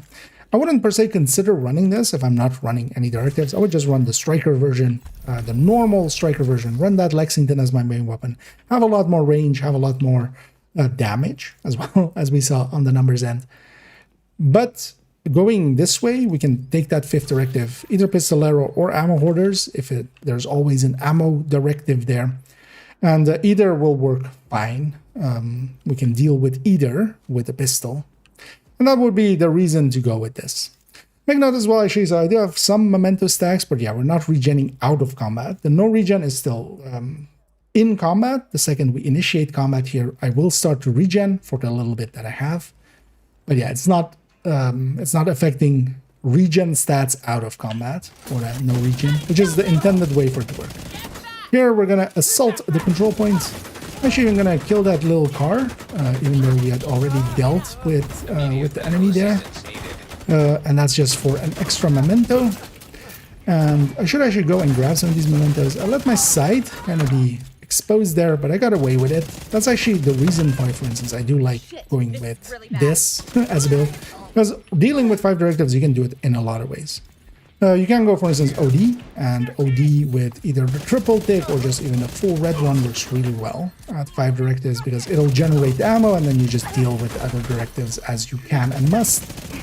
And either the triple tick or, for instance, just the full red variant works pretty well if you want to stay with a shooty build. But of course, the elephant in the room there is especially the headhunting build. Now, any pistol, headhunter, or even the rifle or hotshot with LMRs and such can deal with 5 directives really easily, as they can generate their ammo. You can, with the pistol ones, of course, just have the same effectiveness where you don't need the ammo. And then with the rifle ones and the LMRs ones, we can grab some ammo to start out and then just use cover to generate more ammo with sharpshooter. But I like my shooty builds. I've quite often said this, that yeah, while I don't mind headhunting, it isn't my playstyle. I much more enjoy, as I call them, shooty builds. Builds where, yeah, we're not per se trying to go for the head. And quite often they feel a little bit, without determined, I just kind of suck at them. With determined, they become boring to me really quickly. Now, that isn't to say anything about their effectiveness. They're still very, very effective, especially determined pistols builds. Yeah, they can be really good farming tools. And sometimes I still actually even do run them for that with that. I'm pushing forward here. I want to quickly see if there's a named group here. There isn't. But actually as well, to point out that the recent changes with this season for retaliation, most likely, they actually changed this spawn points for demolition site. Demolition site used to have actually just one spawn point. It used to be behind that statue there, a sewer grate. You could just go and basically farm them as they came up. Yeah, they added actually a few control points here, or a few spawn points for this control point here. So actually we no longer have that. I also saw aggro happen on some enemies there. Let's go deal with them, because they'll come and join this fight eventually. Detecting additional hostile contacts. Question is though, where are they? And they are there. And yeah, apparently I had a retaliation here that I let lapse. That's likely why this is an outcast control point, where normally, of course, this wouldn't be. But that'll make it actually a little bit easier. Also, hey, gear mods targeted, actually, don't mind if I do. And the amount of damage that the bulwark can absorb is a lot more. I could even, might even let a hug happen. We'll see how that goes. But what I definitely don't want is, yeah, to be surrounded. So I'm kind of putting enemies in front of me. That is the basic play style of a tech tank anyway. It's front towards enemy, claymore style. They can still spawn over there, but yeah, they won't always. Someone here has taken it on themselves to go and sit up on the minigun. Now, one of the ways actually here, even if you have 5 directives on, this minigun has infinite rounds. So we could just sit on the minigun and deal with enemies. Oh, actually, yeah, let's get a hug. Actually, I wanted it on the shield, but the shield just didn't want to come up in time. One of the things is, though, that, yeah, with builds like this, with the memento, we're in combat here, 3% regen, 33 seconds to go from empty armor all the way back to full. These waves seem to be dealing with themselves, mostly. We don't even need to do anything, as outcasts quite often have.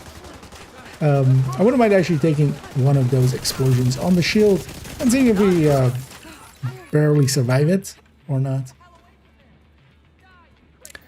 And the downsides of Fog of War and not having a tool to deal with it is this. Now, these enemies are also getting spread out because my NPCs are here. But we'll just go deal with it. I lost sight of you.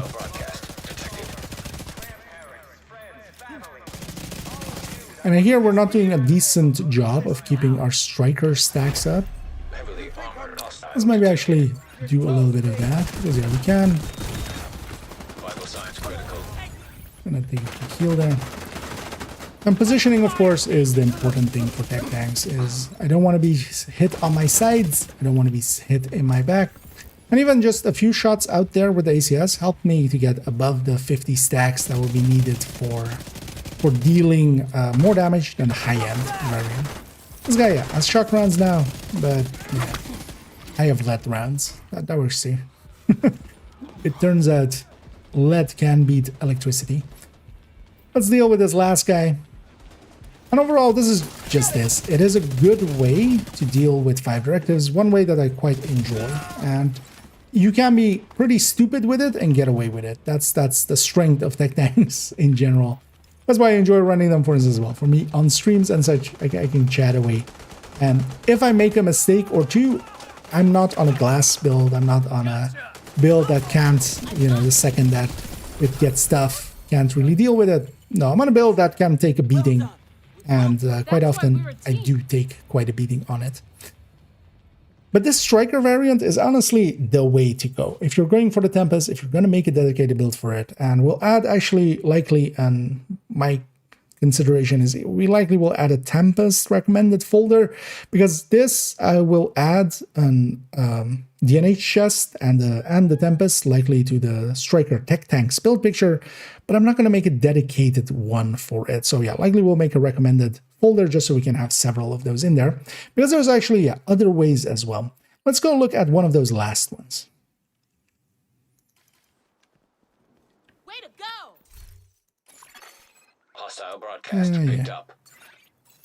It only took 78 takes to do like one thing with this. I hear you really know how to use that weapon. Okay. Sure, lady.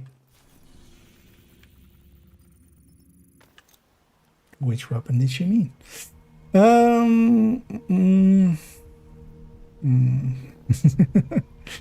Yeah. Unless you're 50 Cent, of course. Then you need more shots. Yeah, let's take this back to base. Let's get this cleaned up. We go back to the other one. Very briefly look at the numbers for the Hunter's Fury.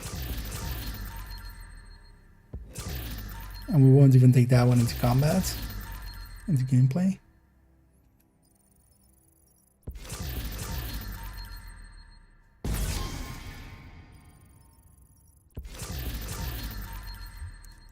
more can I do for you?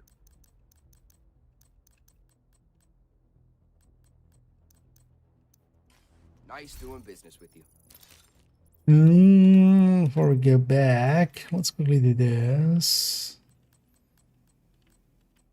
Measure was from OD, right? Yeah.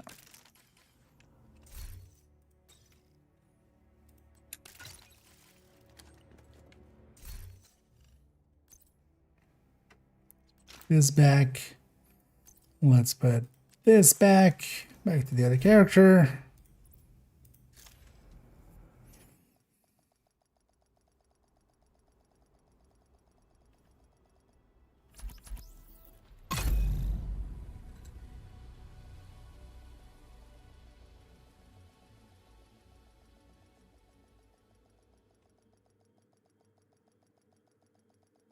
Oh, wow. Safe area Taking detected. forever to record everything. That's fine though. Yeah, let's take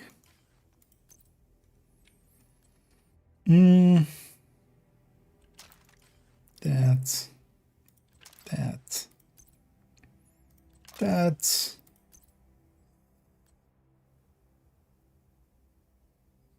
Chevron.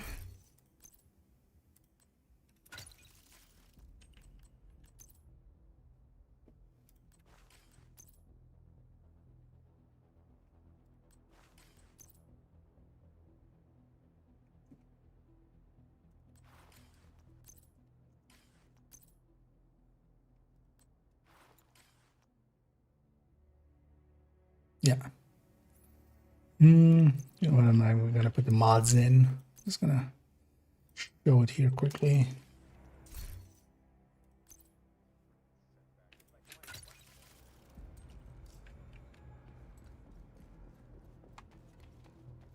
I need the next. No, sorry.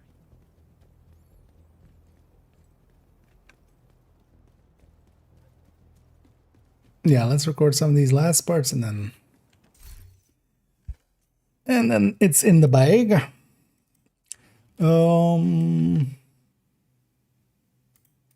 It's almost turned into a build showcase almost.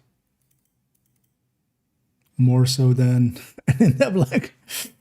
It's fine though. It is what it is. Yeah. So we have that. Let's go here first. So we'll go here. Scroll one down. And let's come back to this multi-calculators where we have another one here with HF, Hunter's Fury. We'll be a little bit briefer on this one. This was actually, I thought it would work out to, for instance, yeah, go Hunter's Fury with it. Although I had my suspicions that it wouldn't work out as well, just because, well, we do get, for instance, that armor on kill and the disorient on kill, for instance, from Hunter's Fury. Generally, Hunter's Fury, if we're also not taking the on kill bonuses consistently and such, and this is not a very fast killing build, for instance, or just style of build. Without that on kill bonus, Hunter's Fury usually falls behind the high ends. But then, of course, yeah, on SMGs and such is fine because that armor on kill and that disorient is really nice, or for shotguns. What we see here is if we take with the Hunter's Fury proximity buff, we would always want to be within that 15 meters. That's also one of the limitations there. I, for instance, with the striker there, quite often I was a little bit outside of 50 meters. And then it still works out. The drop off on the pistol on the optimal is there, but it's not ender. It doesn't end things. Being outside of that Hunter's Fury range really does make a big difference. It is a 20% amp on top of everything. With Hunter's Fury, though, if we have it kind of in the same layout as a tech tank, where we take it with a memento and then one piece CNH and on the chest with a blitz rate, or with intimidate, and then the rest is Hunter's Fury, yeah, it doesn't actually catch up to the high end. Now, we do have, of course, that on-kill bonus that we can stack up to 5 times. It does dissipate in 10 seconds, so you need to be getting a bunch of kills in quick succession, which this isn't the build for that. Depends, but in most cases, we want to separate one enemy out, deal with them, move on to the next one. And plenty of times, it'll take a little bit over 10 seconds to get there.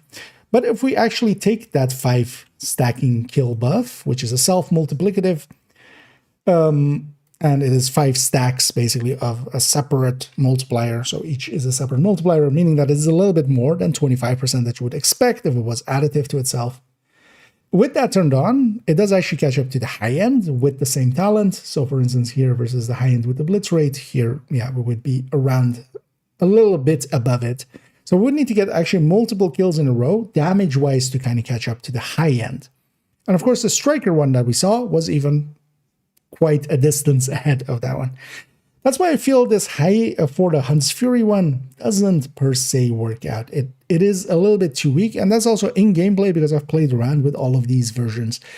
This version doesn't per se work out.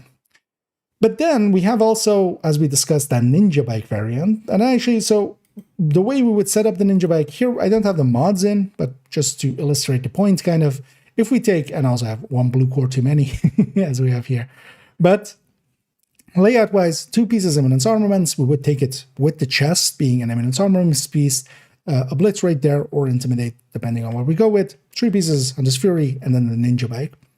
Because of that 60% pistol damage, this is one of course, one of the best brand bonuses you can get, especially even the pistol ones being 20% was already way higher than the 10%, you know, that, for instance, a Fenris gets, or a Petrov gets, or an Araldi gets. Here with 60% triple of that amount, this basically becomes, yeah, a 25 for these, basically the 3-piece bonuses here. It becomes a 25, a 20, and a 20. That's the way to kind of see it. And that's much more than, for instance, the Lengmo, which we could see as a 10, 10, 10. Yeah, 20 double. And even on that first piece, because yeah, we get also 5 weapon damage.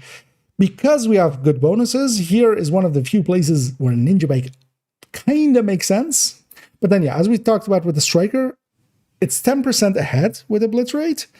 But then we're giving up all of those bonuses from the Memento, where we have, we have some regen going. We have skill efficiency.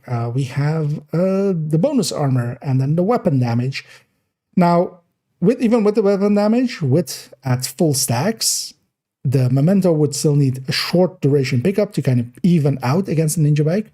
So we need to charge it up, basically. But yeah, with the way that we're going to mostly be using this, which is kind of solo with a lot of directives, I feel.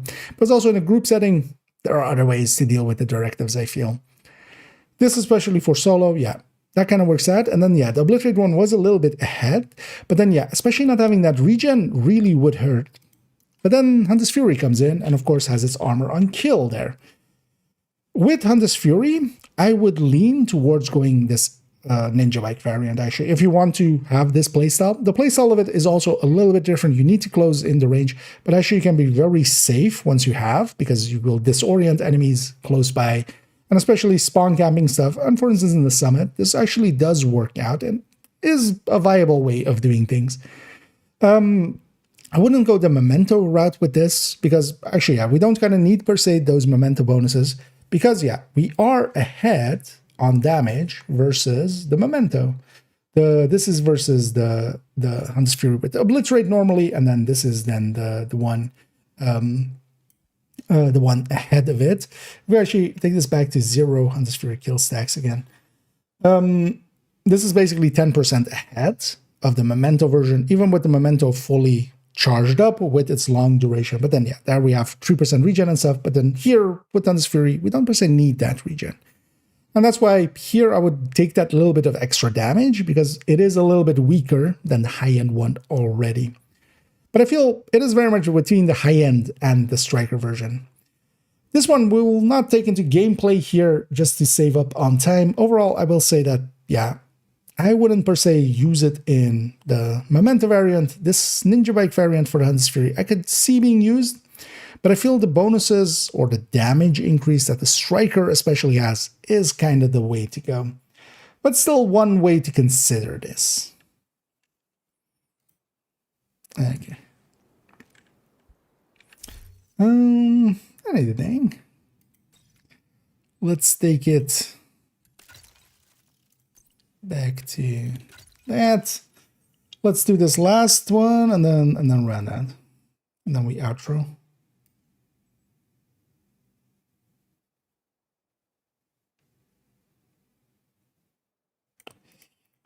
couldn't find the folder there. But I had to scroll down more. Yeah.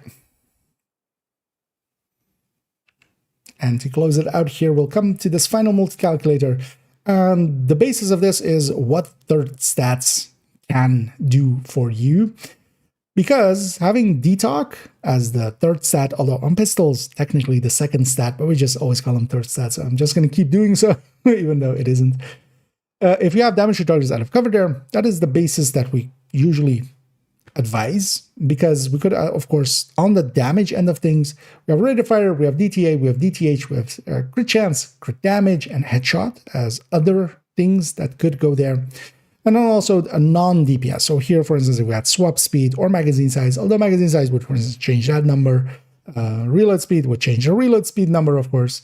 We're not including it that way, but yeah, I do actually have a video going in depth, even for instance, in those things. And yeah, you can find that by searching for third stats, and one where we go in depth into it.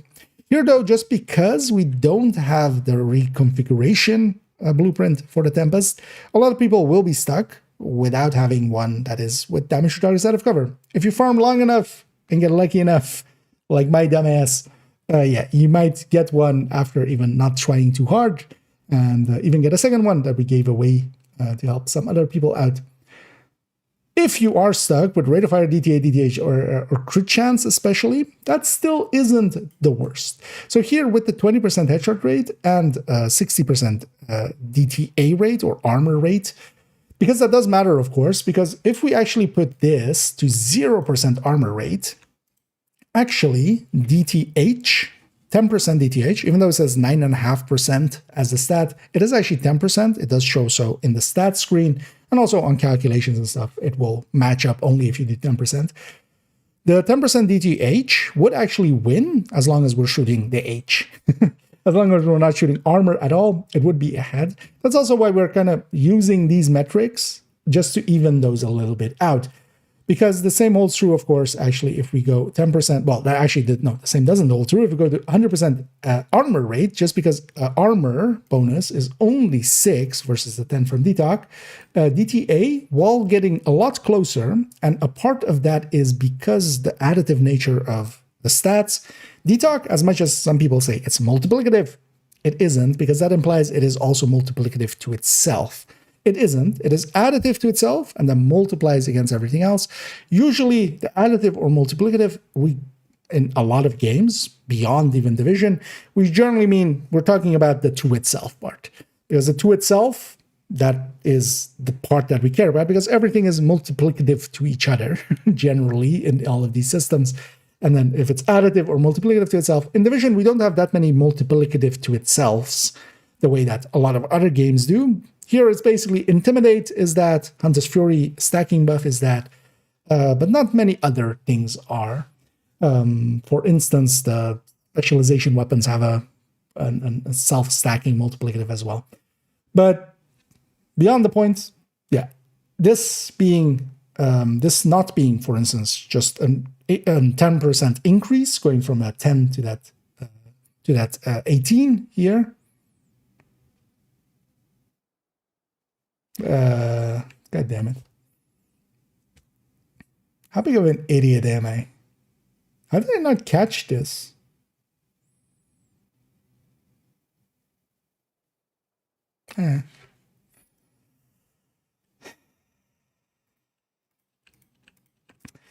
How much DTA do you have when you're only wearing Fox's Prayer and the weapon doesn't have DTOC? Do you have 10 or do you have 8?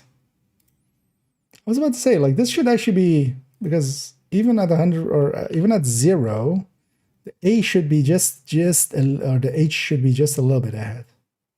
And the DTA should never be ahead. Yeah, that makes more, yeah. God damn it.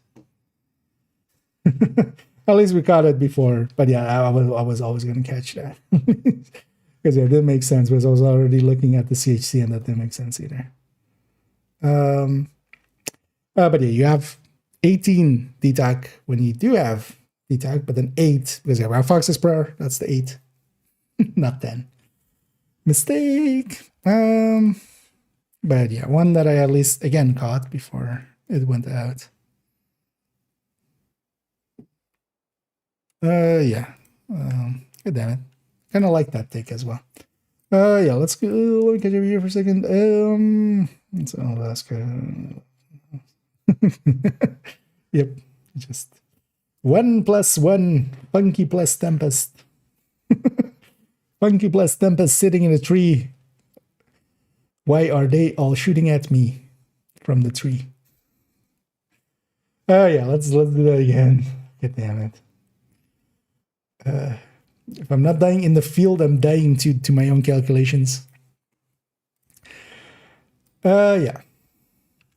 And let's go to this final multi-calculator here where we're discussing what second stat, third stat, as we're so used to saying third stat for weapons, we can have on this pistol, because, of course, the drops, as they happen, will have random stats on the summit floor 100 for the time being, and we don't have a reconfiguration blueprint. It really should add one, just so you can pay the price, pay the exotic components, and just re-roll it to get the attack. But for the time being, you have to just keep farming. Now, you might get lucky like me and get one without, too much attempting, and then even get a second one that we gave away to help someone else out. But for a lot of people, they'll be stuck on some of the other third stats. Now, here we're looking at having DTOC versus rate of fire, DTA, DTH, crit chance, crit damage, headshot damage, or just having non-DPS bonuses. Now, for instance, some of the non-DPS bonuses like magazine size would increase the magazine, reload speed would lower our reload duration. Those we're not including per se here. But actually, if you want to go more in-depth with it, I do have a in-depth video going into that with third stats. If you search for that on my YouTube channel, you'll find it, where we went actually over a lot of those as well even. Here though, looking at DTOC, and here we're taking the high-end one. If we didn't have this DTOC one, and that is our 100% point, if we had a rate of fire one instead, we would have to drop down a little bit in our damage. In the case of rate of fire, it actually also adversely affects the sustained DPS, because our firing time is shorter, so we're hitting the reload much more often. Our sustained drops because of that a little bit. But DTOC as well, just generally above the rest. Same for DTA and DTH. Now, here's then actually the thing, because we're using these metrics of 20% headshot rate. DTOC is actually at 90% activeness. So 10% of the time, we are actually hitting an enemy in cover, as just a general approximation of what I feel in gameplay sometimes does happen. You will have enemies that might be even suppressed and not wanting to come out of cover, and then you have to deal with them. And then we have 60% armor rate. Now, actually, for the DTH side of things, if we set this armor rate to 0%, so DTH is fully active, then actually DTH, with DTOC being at 90% here, of course, will pull ahead. If we take the DTOC rate then to 100% as well, and that's kind of the thing here as well. You kind of need to discuss them in situ, but it's kind of hard to do so, because what is the actual average of this? That's going to be different for everybody in different contents. You don't even have per se all the control over it. Now, you don't have any control at all over if your enemy has armor or health, except for instance, maybe putting the difficulty down, but just the enemy you're fighting is the enemy you're fighting. They'll have a certain amount of armor, certain amount of health across the content. How much DTOC is active, you do have a little bit of control over. You can grenade them, you can try to push them out of cover. Also, just shooting an enemy that is attached to cover will stagger them out of cover. Here also with this build, we're closing the distance quite often. That will push them out of cover. If we flank them, and this is a build that will get close and we'll just try to flank here and there, they will run out of cover, and then we can affect this number a little bit more. But generally as well, DTOC is much more active than the rest. So here with basically DTH at full, DTOC at full, DTH still wins. DTH is actually 10% instead of the 9.5% that it says when you roll it on a weapon. On the stat screen, it shows to be the real 10% that it is. And here as well, just because the DTOC side of things is additive, it's the same 10%. So you would think actually it would be exactly, if we didn't have other DTOC. But here, of course, we have the Fox's Prayer for an 8, always there. And here, DTOC showing that it is additive.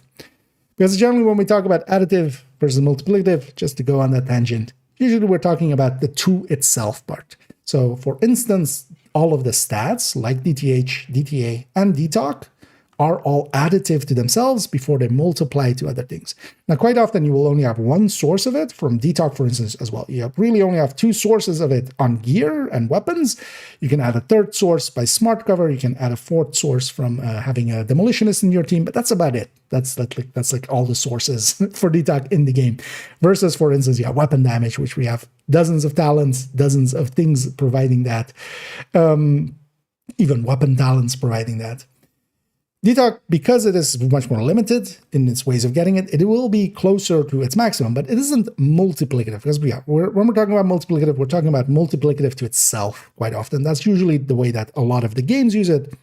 In Division, we don't have too many of those. It's really Intimidate and Hunter's Fury's skill stack, basically that stacking kill buff. Those are multiplicative to themselves, and by extension, if they are multiplicative to themselves, they're multiplicative to everything else. They have to be. But yeah, just to go on that tangent, I wouldn't consider damage to targets out of cover multiplicative in that way. Even if it was, that wouldn't actually be the reason why it's good. It's just that it is a separate multiplier, one that we can't also feed too much into. So because of that, that's actually why DTOC is good. And we see that here as well. Actually, let's go back to that 60 and 90 that we had a second ago as just general metrics that I feel will balance this out a little bit to show a little closer to general play. We see that damage to targets out of cover, yeah, beats out everything here. DTA would never reach up to the same number just because it is 6 DTA versus 10 DTOC. Even at 100% DTA rate, everything has armor, which also would not happen, by the way, because even elites that have a lot of armor, even names that have a lot of armor, they will have health underneath it always. So because of that, that is why we lean towards DTOC. Rate of fire be way behind as well. Here, crit chance. With the crit chance, we can actually, what we especially do is take that crit chance, take a little bit more crit damage. That's generally how we use that crit chance stat. If you were to set it up in that way, that one actually gets the closest of all, at least with these metrics. But then that's also down to the headshot rate. The more we headshot, so for instance here, if we set this to 100%, now it falls actually kind of in line with some of these other stats. This is also the reason why we kind of lean towards crit chance, for instance, on LMGs as being kind of the second choice, just because of its value and such. But it's also very build dependent. Here, the crit chance, crit damage is actually pretty low, so we're gaining a lot out of it. But yeah, if we, for instance, had 0% headshot rate, then actually it would rise up to be a little bit closer to the DTOC, but still not taking over, even with 90% still on the DTOC rate. And this is the main reason why we go with DTOC. It beats everything else. And especially what you shouldn't consider, because those 4 rate of fire, DTA, DTH, crit chance, if you have to, if that's the option that you have, if you, you can't play with Tempest or with DTOC if you don't have one. But if you have one with rate of fire, DTA, DTH, or crit chance, it's fine if you have to. But yeah, crit damage and headshot, just by the values that they have, because yeah, we get basically 9.5 crit chance, we get 10 crit damage. Of course, generally the crit damage values are double of crit chance. It isn't the case here. And also 10 headshot, for instance, as well. Both of those will leave you hanging quite back. And yeah, I would recommend grinding out for a better one if you can. If you can. If we don't have any, if the second stat is, for instance, swap speed or something, yeah, we're losing about 8%. And that does hurt quite a bit. This build already by itself is not the strongest. The more we lose, the weaker it quickly becomes and loses a lot of its potency. But yeah, overall, yeah, DTOC, here again, kind of showing that why we go that route. But yeah, rate of fire, DTA, DTH, and crit chance, doable if you have to, but wouldn't be the optimal choice. But if you don't have the choice, you just don't have the choice, right? But I wanted to include this, especially for those people that, yeah, don't have the optimal one. You don't lose extreme amounts. This isn't halving damage or such, but yeah, you lose a little bit. Yeah, we cut there. This goes in, outro, and done. This final multi-calculator here. Actually, let's go. Still not taking over, even with 90%. Okay. How long was that? 8. Okay. Yeah. I was hoping to do that faster, but Although I realized while going through it that this is going to be a longer one. Yeah, let's go back to Coney Amusement Park.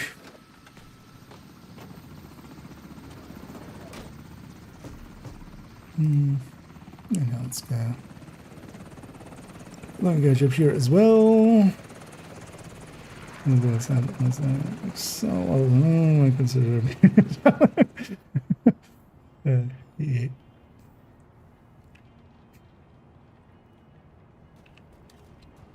And I'm just gonna do it on normal. Oh, let's actually see if I can get it even as a. And actually, let's not have anything like that. Even see if I can get the timer. Let's see if we can do it with even recording the outro. Division spotted by the arcade. Because yeah, with the intro, I was at like an hour mark. And the last thing I need is some other fucking agent Not when in we my finished way. it, because yeah, I'm just going to the point where we did the intro, Target's unstoppable. which is the ghost house. That's also why I'm on normal. I don't care.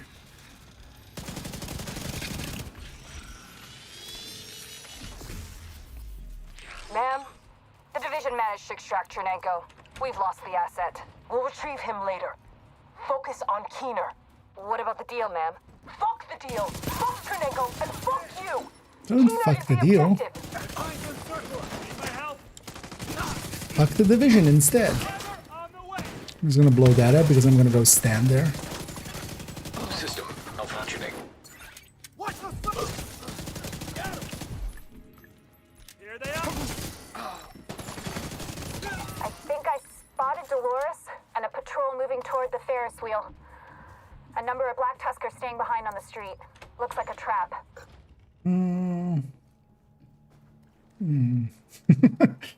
And thank you for the kind words, the title. Shit. I also don't know how you do Really it. messing up the park. Who knows? Engaging division agent. Sending them out. Hostile civilian targeted.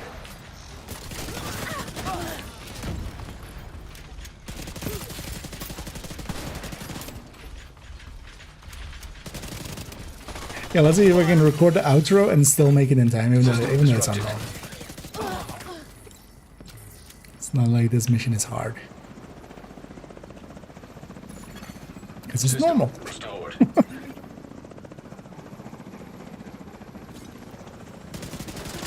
Get your heavy bit Dolores down is moving here. through the haunted house up ahead.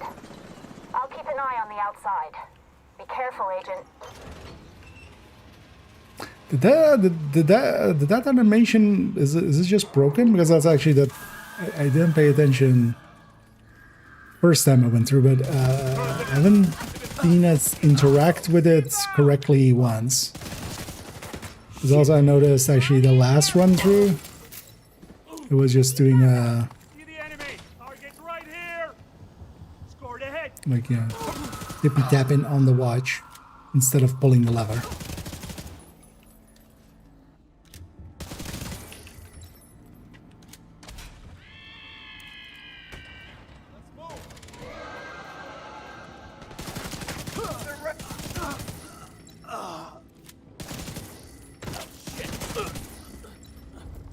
Which is why am I running this build to get to this point?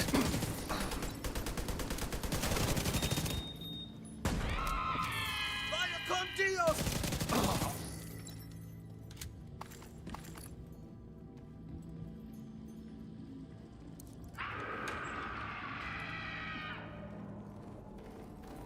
And let's do this fight.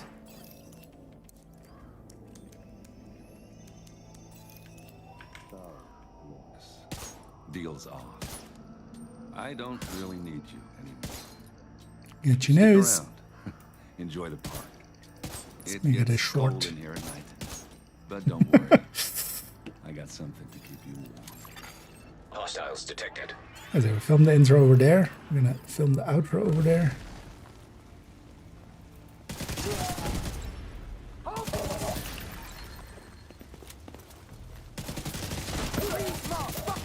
And let's see if I still can do the time trial on top. Which we need like 7 takes now. I just spotted Dolores and her message to pass by a group of cleaners.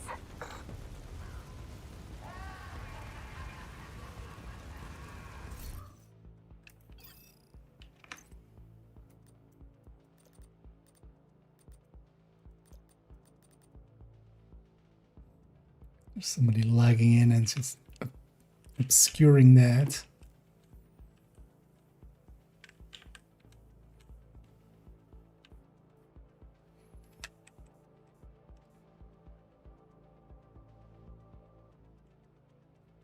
Yeah. What's this song? Jazz. Yeah. Yeah. Let's quickly record the outro here.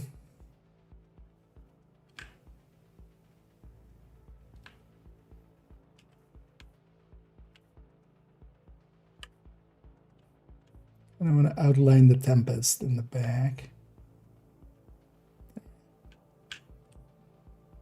Rat is nibbling on my ear. Yeah. Yeah, let's go. And all that brings us to the end of this in-depth look into the Tempest. Tempest is well worth using as a weapon, even though as some people have derided it for its talent, that's not what you should look at it. Some weapons have bad talents, and they work out perfectly fine because they have good stats, and this is one of them. And some weapons really live off of their talents, for instance. And yeah, that is two different things. In this case, the base talents of the base stats of this are the talent, effectively. It's kind of like the Ouroboros, especially the early incarnations of it when it was very overpowered, where the talent is just something to forget along the way. So here, comparing it to a lot of other pistols, it is well worth using.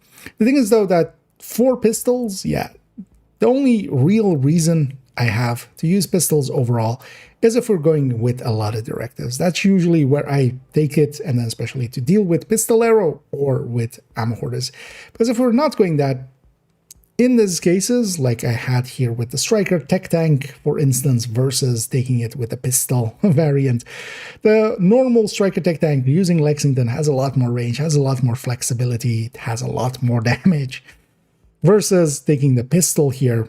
But of course, the pistol allows us to take some more directives.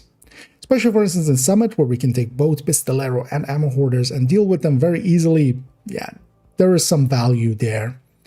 I do enjoy this build, this style of build already for a long time.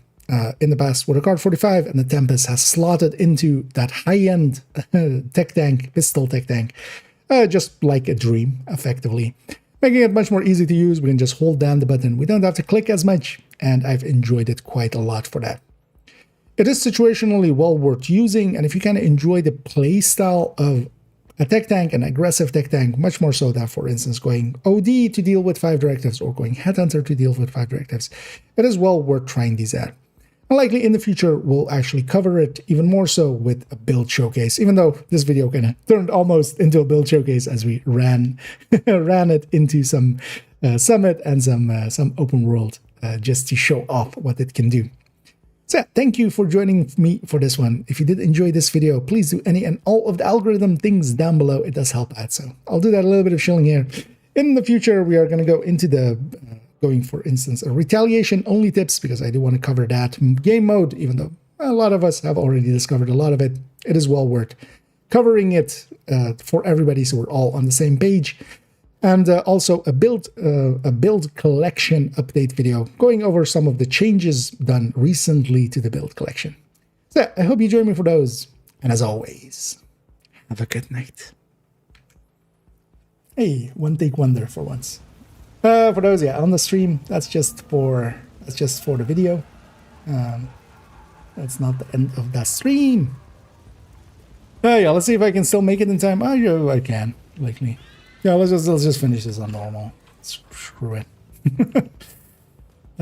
While I'm here, let me put that recording away first. Oh, frick.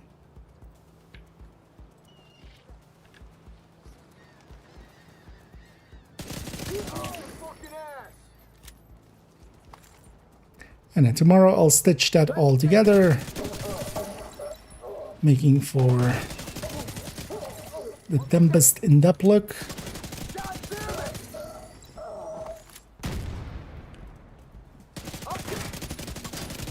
Alright, listen.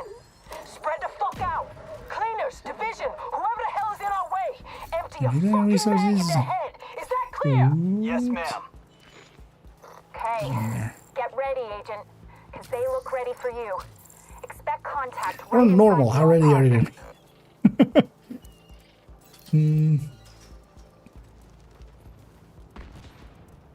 There are explosives detonating everywhere. What the fuck is going on?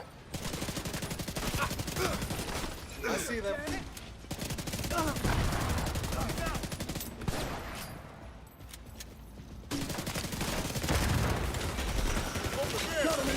It's funny how little damage these guys do in normal. This is the real power fantasy. If you ever want to feel super powerful, just run on normal. Can someone get a fucking mark on Keener? System reactivated.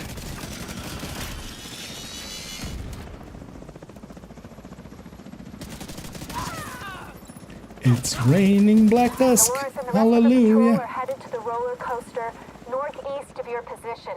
It's riddled with cleaners. It's about to be riddled with bullets.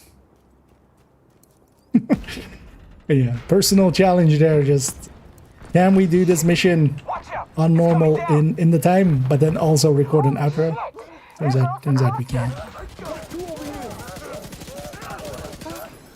Could likely even done it on our right.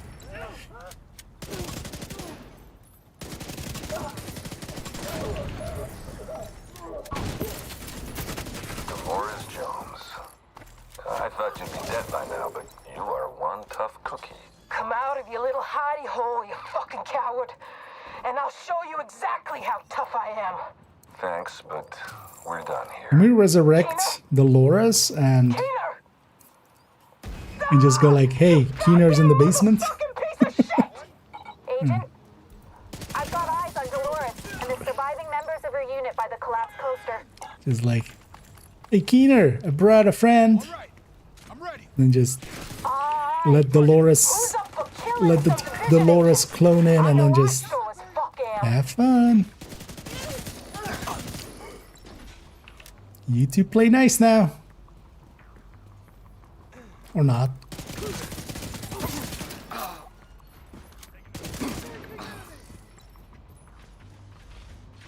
And all of these projects don't have a difficulty thing to them. Well, I wasn't actually per se intending to finish it here, right? Might as well.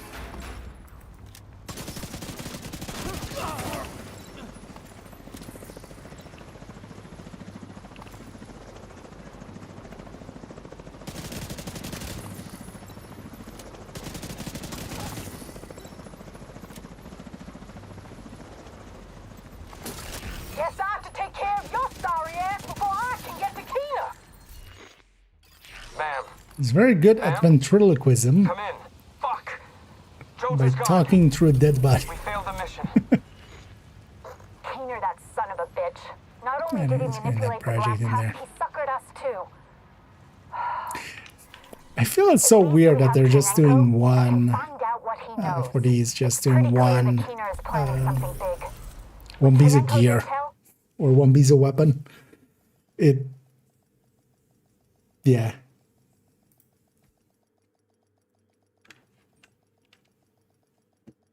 I don't feel it per se makes a lot of sense.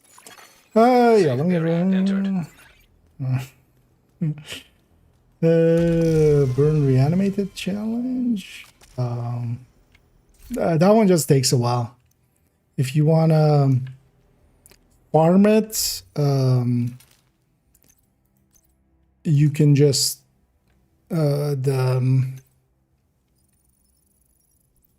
the fire sticky especially is a good way. If you hit an enemy, because yeah, if you've tried to fire cam revived enemies, they'll just die to the explosion. But you can fire sticky them, so if you direct hit them, that will set them on fire. That one just takes a while though. Running Eclipse and just running some content, but that depends also on how good your teammates are. You can also do it with Mad Bomber and grenade, fire grenade. But yeah, that one takes forever. That one's also one like you could skip. Or if you're like smart about it, you just skip. Unless you want to do all the challenges. But yeah, it's just because yeah, they're so weak nowadays as well. They die to the cloud of other enemies very easily. But the easy way is just to kind of mow down. For instance, as well, being on lower difficulty helps a little. Mow down like a patrol of 4, and then just toss a grenade as they're getting up. Because one of the things as well, you need to actually do it. The grenade can't have been the part that killed them, or they can't. I remember. Change the ammo from ammo box isn't top of our weapons. Only if you open the crate, if you're the one opening the crate, that will reload your weapons. If you pick it up when somebody else opens it, that has always been like you just pick up the ammo. If you mean that.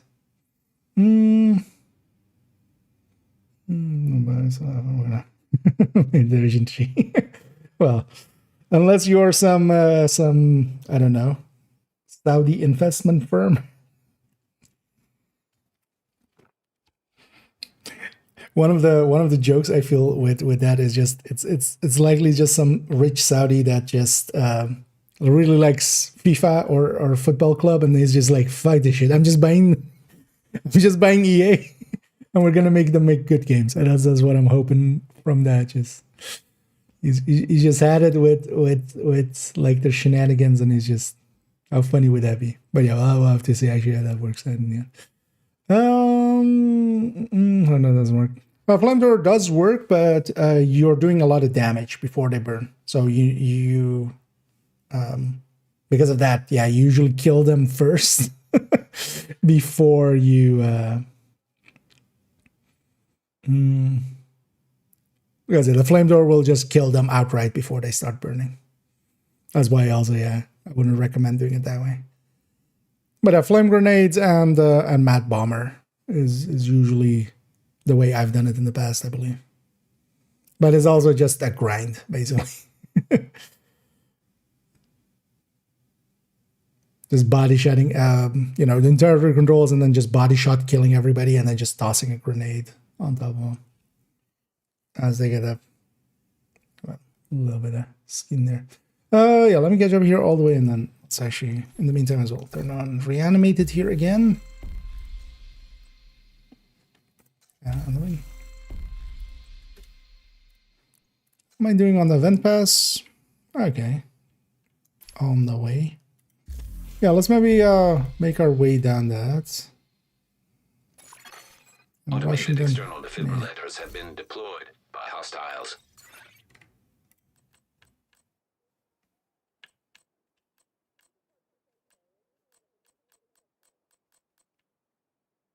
So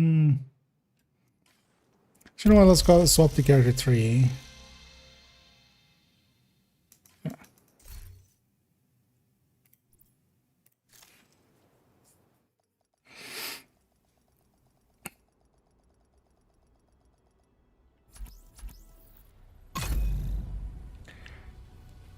Because I can catch up on the last 2 time trials. Let's do those real quick. For the event. I'll save the other ones to do on a purple build.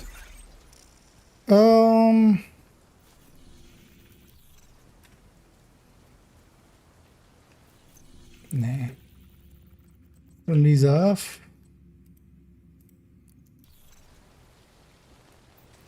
Because that doesn't affect the season XP.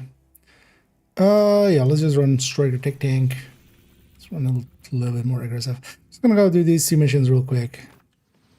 Get the 2K from that.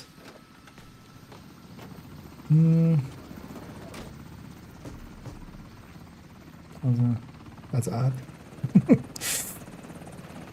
Just look over and see 0 on the Twitch and that something broke there maybe, but no, I think it's just needs a moment to update.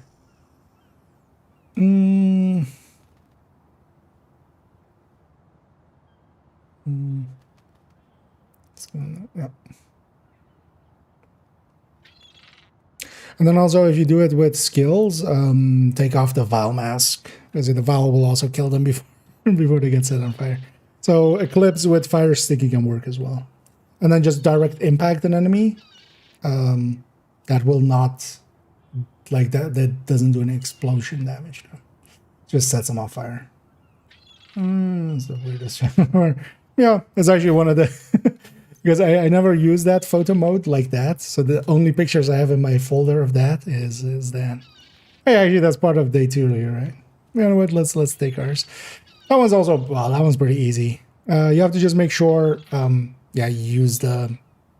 So, for instance, on PC, you can do like through UB Connect, right? Normally, if I want to take a screenshot, I do it. I go into photo mode and then just take a screenshot, basically. I don't actually hit the screenshot button. But you have to do it normally. From Dizzy. Back pain. Well, glad it's hopefully, well, I don't know if you've tried it out yet, but yeah, well worth messing about. Let's go to these 2 time trials. It's gonna heroic, no directives. We are gonna run reanimated just to get some reanimated going. Hostile radio intercepted. Oh. Sumner, sir. Division agents are attempting to breach the perimeter. Say that. Take care I forgot of it. we swapped Protect the characters. asset. Of course, sir. Everything under control there, Sumner? Jones, I'm on top of it. Thanks.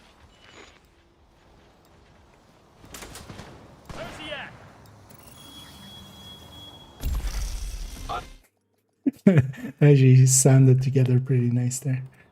Explosion plus dinner. Also, you know what? Let's do both of them a day. Or let's see if we can get them both to be on day. Is it nighttime? Actually nighttime?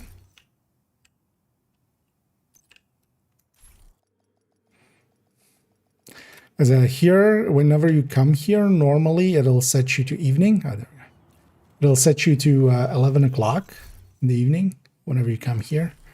But yeah, if you toggle to the manhunt mission and then toggle back, yeah, you get just, you know, now it's just global time. This is the time for everybody basically. And we'll just see it like this, just to see it a little differently. Okay, Agent. The Black Tusk It works a lot better, this mission at nighttime. by the ballpark. There's no way you'll get in Hostile radio I mean, intercepted. there's definitely no way I'm getting in undetected. I'm just gonna start blasting. The perimeter. Well, take care of it. Protect the asset. Of course, sir. Everything under control there, Sumner? Also, I need to headshot kill reanimated hostiles a lot, so get a few of those in. Experimental AEDs in proximity.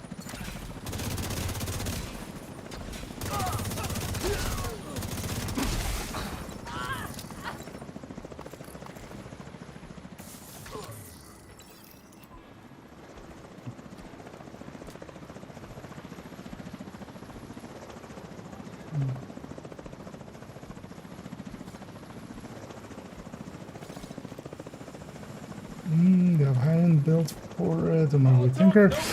I don't think Tinker has much use for headhunting. You definitely can, and then for instance, yeah, if you, because yeah, from a damage standpoint, it just doesn't react. You know, head west through the body mural shit to the kill roller you. coaster. You know what? Let's get a photo of you.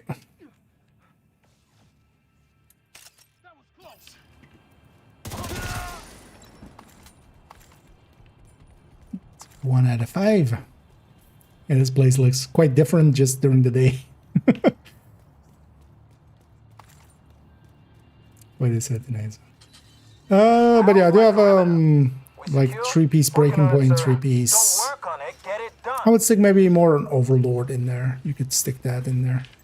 Because the 3-piece there is headshots that you could trade in for. But also I have the tech tank style of it. I like that one quite a bit. Especially for instance with reanimated. System disrupted.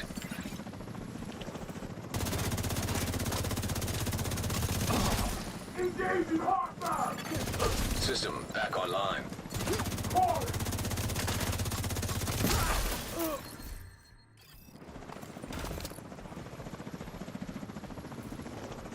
Enemy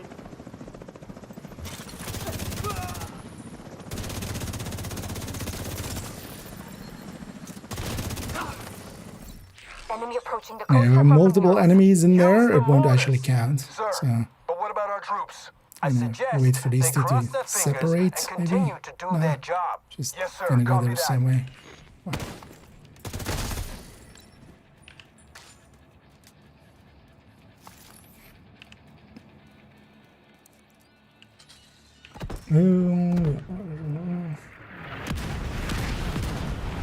The mortars are coming from a mobile unit near the shoreline south of your position.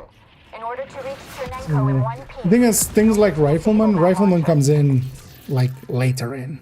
So honestly, Streamline would be the way to go, kind of.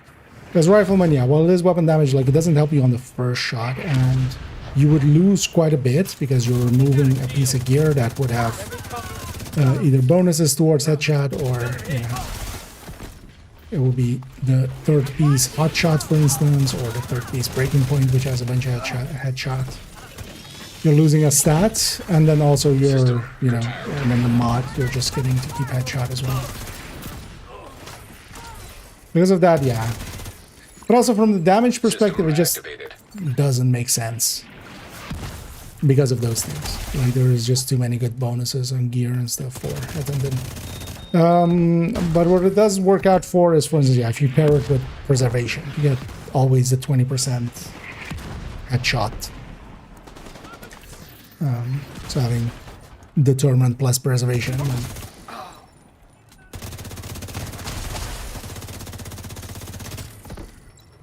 But then as well, I would rather just, for instance, run the 4-piece hotshot and just have that the bonus armor and healing. That was not his head.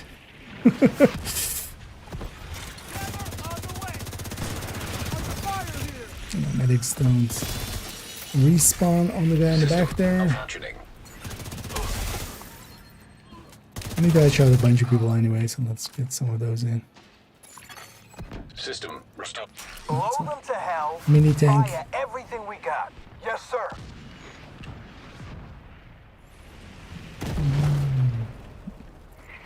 But a Rifleman, for instance, yeah, it comes in on the later shot, so it increases your cap, but it doesn't per se help you with your first shots, which is usually the thing you're going for, carrying mostly.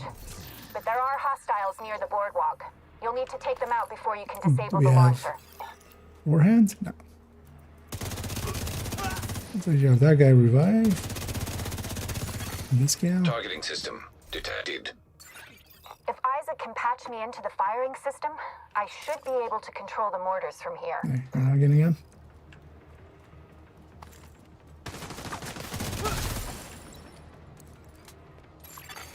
Connecting to targeting When they're system. kind of touching geometry and stuff, they quite often don't get back up.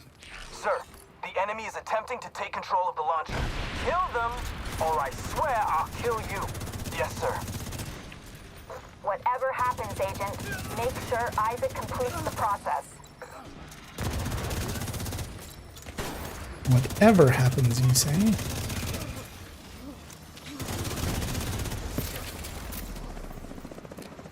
What if you suddenly tell me to not let Isaac complete the process? Targeting system commandeered. You did it. I got control of the mortars. Head towards the big tower across the beach. You're not that far from the ballpark. There are hostiles up ahead. Agent, I'm gonna try I am and indeed clear not the too road far for you. from the balls.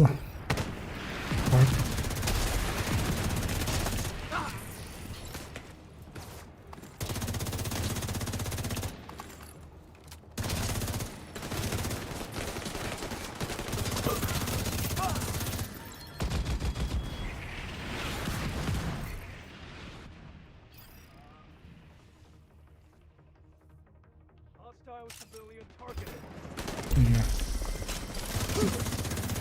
There's the 5 photos then.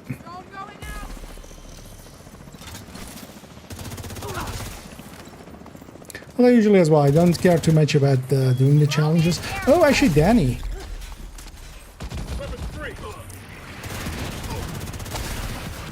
I'll take out some of their defenses. Remind me after his missions, Danny. Because it's Wednesday. Dang it! Totally I'm out forgot. of mortars. Yeah, let me actually catch up here. Enemies. Hopefully, I'm not saying. There, yeah. Did I play as in Counter-Strike? Oh yeah, I partook. Yes, sir. Not so much actually go and do nowadays. But back in the day, I've dabbled. I'm not pretty, like I've never been too good in shooters. I have okay aim, but not to the degree that some people never have as well. Not also like as getting older as well. Just it's very obvious that Go through it and up the ramp. You can access the ballpark from even the losing bleachers. what I even had get worse and worse. Sumner, I'm hearing a lot of fucking ruckus. Are you in control of this shit or not? Whenever you feel like sharing your concerns with me, don't. Yeah. If you lose Chinenko, back off and let me do my job. Fucking DC Oh, actually, I amateur can. bullshit. Yeah, there's a command. Should've fucking known. You're on Kena. I think I should I'm on the Chinenko I'll fuck. chat there. End of story. But also, SXP season XP links to it as well. That's also in there for myself, actually. I can pull it there.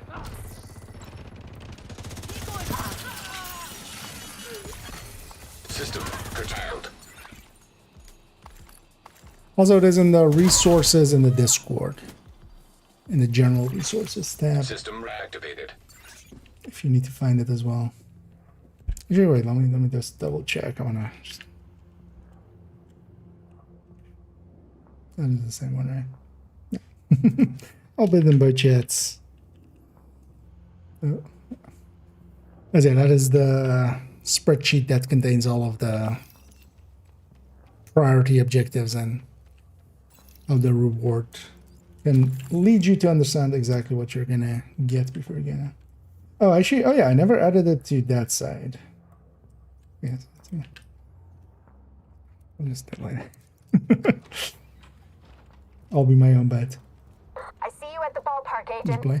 Chernenko I do have is two right installed. there inside I the remember DC doing chamber. a few. Although I think it's now a new season, right? Like I did a few of the placement matches, but I actually didn't finish my placement.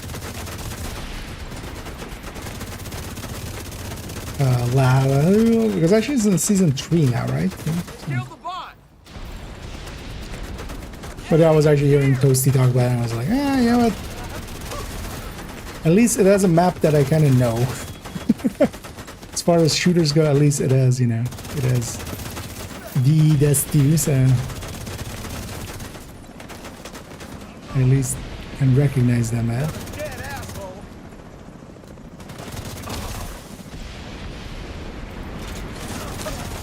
But I've played a bunch of well, even, yeah, 1.6 and even, was the one before that, 1.3? A long time ago. Okay. Mostly because Counter-Strike was, you know, I didn't have a PC that could actually run, like, because I was kind of in the whole, like Modern Warfare times.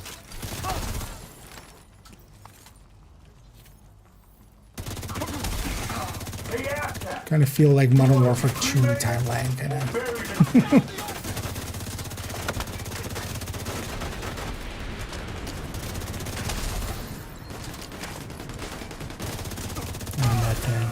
Because I didn't have a good enough PC to run that, but yeah. By then already.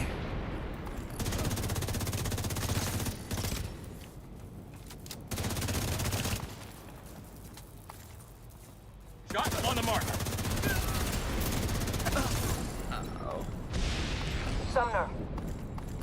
Sumner. And it just thunders Sure. and stuff. Sumner. I can't fucking believe this shit. Fuck. You did it. I've got an extraction chopper inbound. Just need you to get Chernenko out of that chamber.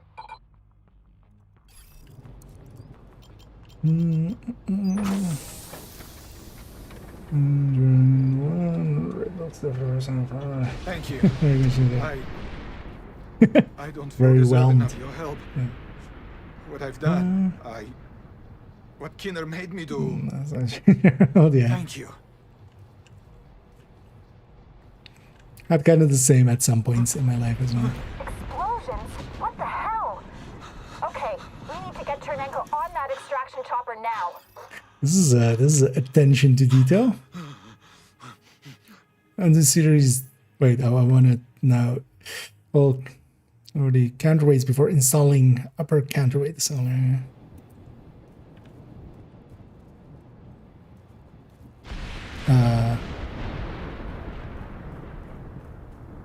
Wait, does this bug out the?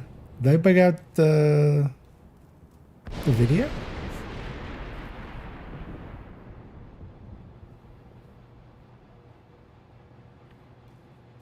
Will this mission finish?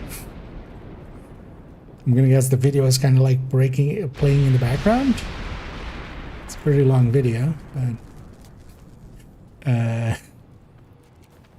guess I shouldn't have gone into photo mode there, because I can't skip the video if I don't see the video.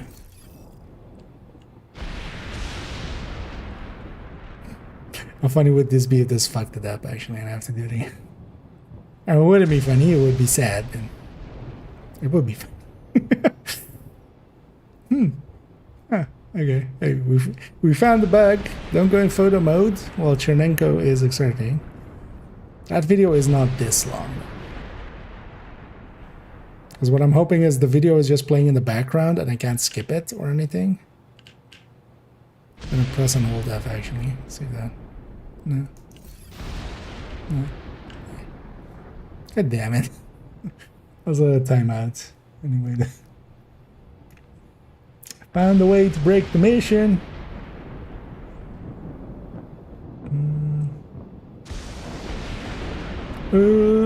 Steam name of the same order, well. Not the YouTube one, but the Twitch one. IKEA 87. Oh no. I don't think I own anything from like Go or anything actually.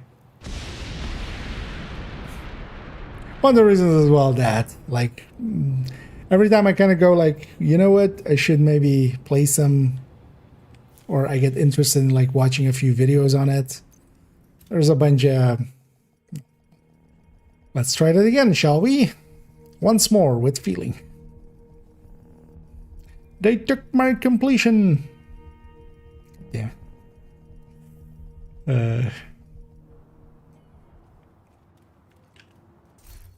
I kind of wanted that game. So, wait, I wonder. Wait, where do we have more cutscenes?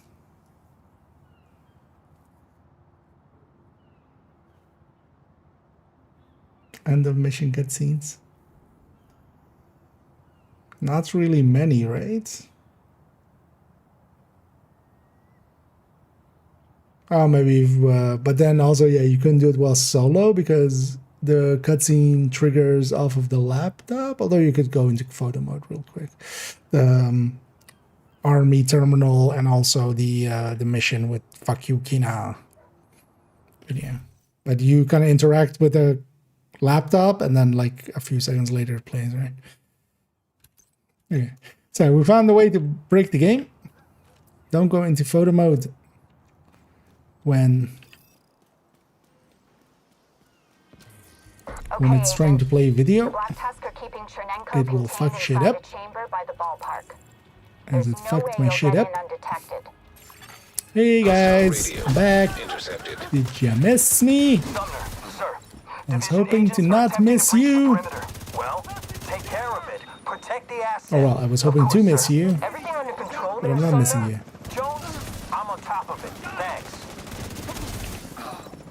Identify yourself. Hi, I'm IKEA. Identify yourself. Yeah.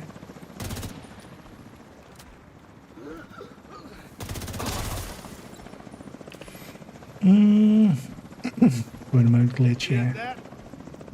I was actually thinking there, like, if it was, I was hoping we'll just complete, actually, for a second. I was like, hey, it's not playing the video when it should.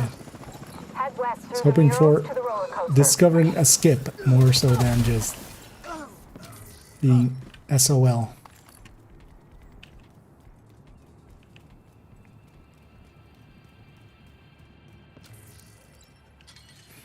How's my perimeter? We secure. There's actually, yeah, so Working on it, we've sir. been doing this Don't mostly work solo, on but it, there's get it actually a done. trick here. You can actually just jump over. The enemies don't spawn till we open that door. But solo, this doesn't have much function. Because, you know.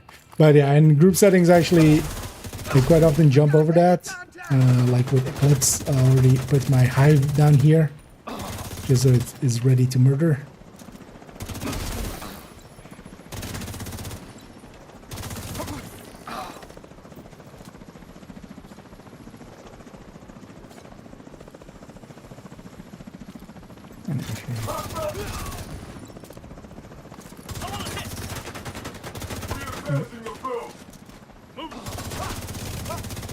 This is actually kind of handy to know, for instance, things like names, they won't reanimate. So there, I just went for the weak point kill, which is a body kill. But doesn't matter because names don't reanimate. Neither do medics, for instance. Not supports like this, but medics. Enemy approaching the coaster from the murals. Use the mortars, sir. The mortars? But what about our troops? I suggest they cross their fingers and continue to do their job. Yes, sir. Copy that. The mortars are coming from a Deja mobile vu. unit near the shoreline south I've of your been to position. this place In before. order to reach Chernenko in one piece, you'll need to disable that launcher. Doing this mission always makes me want to play some Roller Coaster Tycoon. It's been a while actually since I...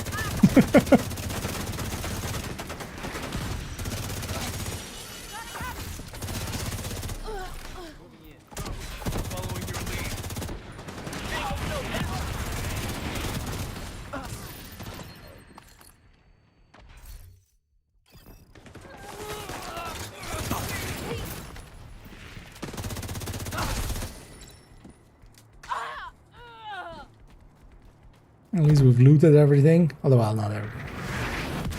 Skipped a few.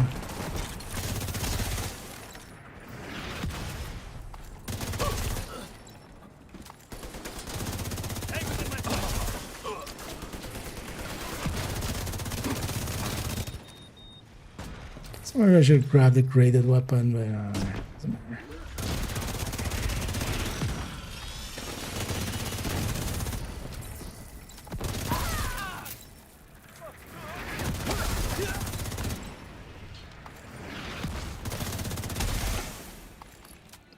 You can't just finish enemies off like that on the ground. Blow them to hell.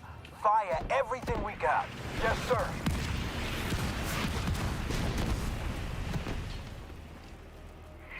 Maybe I was gonna finish these two. Yeah, all that thunder in the air. But there are hostiles near the boardwalk.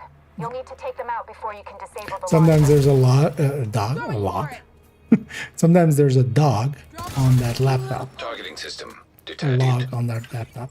If Isaac can pass And yeah, then they're kind of I should be able like to control the mortars from here. kind of mangled up Connecting to targeting because they'll be system. standing on like 1 foot, So far, and then so just good. their bodies kind of just Sir, completely the enemy mangled. is attempting to take control of the launcher. Kill them, or I swear I'll It's kill kind of you. awesome. Yes, sir. Whatever happens, Non-reanimate. Okay, make so sure Isaac completes the we need to process. reanimate a bunch and then headshot them as well.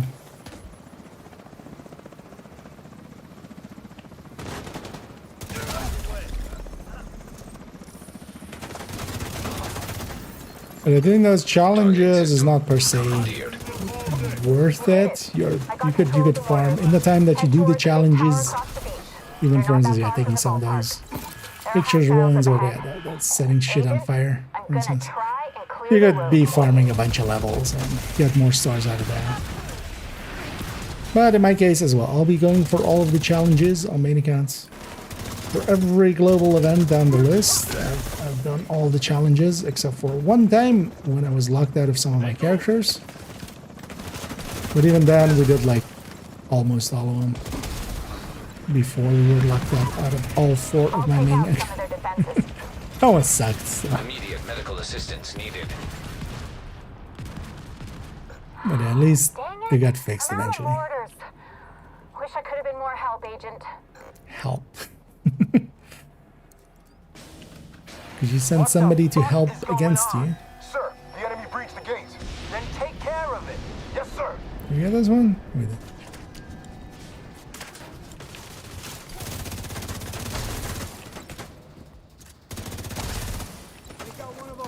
Oh yeah, we need to reanimate. Yeah. Accidentally still get a headshot.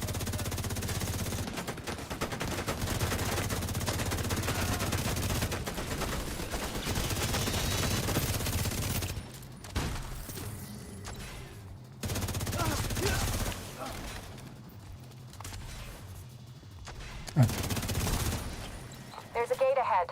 If you go through it and up the ramp, you can access the ballpark from the bleachers. Sumner, Can access the I'm hearing balls? a lot of fucking ruckus. Are you in control of this shit or not? Whenever you feel like sharing your concerns with me, don't. If you lose Chinenko, Back off and let me do my job. fucking DC amateur bullshit. Hey, You're on Tina. I'm from DC. End of story. Actually, I'm not from DC, actually. Very clearly, our agent is not from DC and then comes from, like, somewhere else.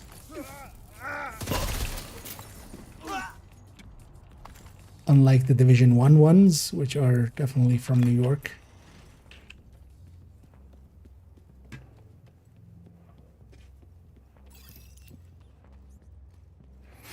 Okay. I have a feeling I've been here before. I see you at the ballpark, Agent. Chernenko is No right photo. there No inside photo. the containment No photo. chamber. Do not allow the division to get anywhere near the asset.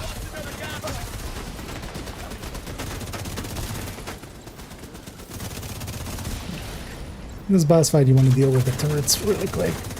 Normally, you wouldn't want to run into the middle of it, but that's the point of a tech tank. That's the point of a tech tank. If you don't run into the middle of all things. Like a dumbass.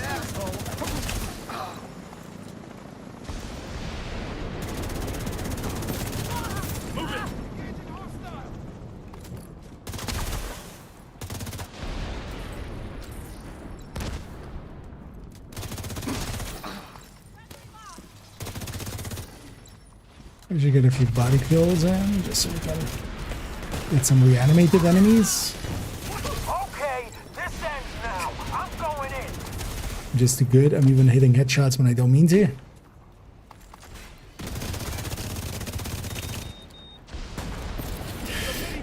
I just can't not hit that. Get up. Get down.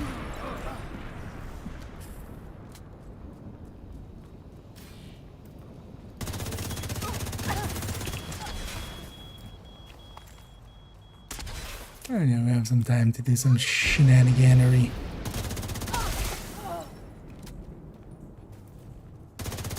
Come at me, quicker.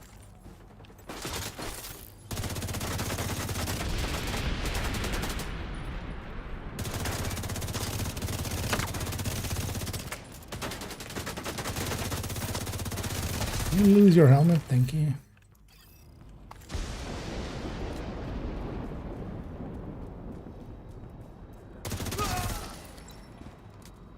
Sumner. Sumner. Just one night normally. Sumner. I can't fucking believe this shit. Fuck. Yeah, let's enter photo mode again. Got an extraction chopper inbound. Just need you to get Chernenko out of that chamber. Get out of there, Chernenko. Thank you. I don't feel deserving of your help. What I've done, what Kinner made me do. Why so serious? And it is. That's all we needed there. You know what? I actually wanna wait. So this is like rent the M250 Series 2 from Tipping. Why is this so like specifically here?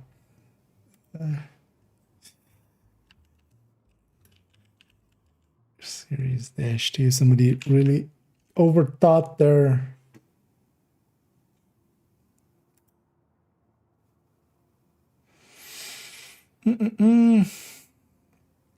No.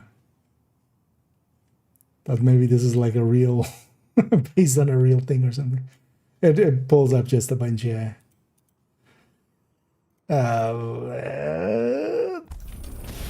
like land mover stuff, like mining equipment.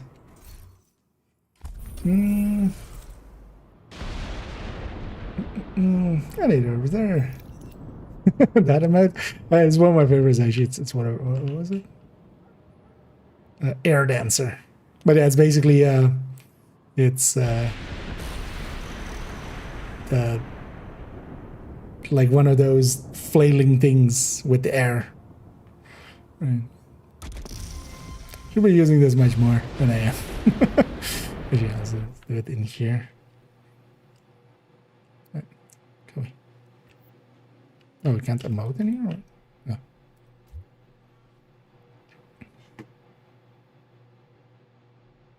But it's nice and silly. Yeah, let's go to the other mission. Let's get that time trial in.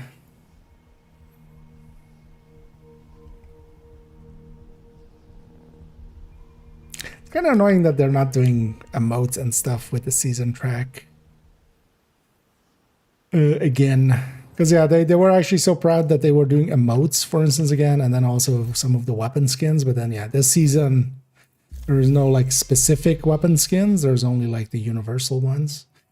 There's no emotes. Yeah. It's only that I grab all my caches from there as well. Yeah, let's go do this. You know what actually I could take, because cool skills doesn't matter to me.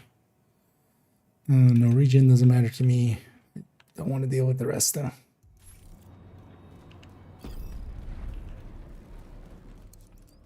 Because I have one Fog of War, there's gonna be like one enemy back corner somewhere, and they want to go.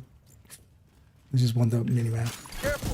Hostile radio intercepted. Bam. Division spotted by the arcade. Take care of it.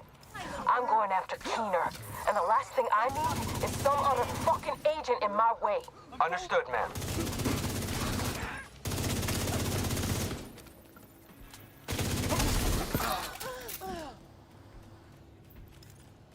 Targets are flanking.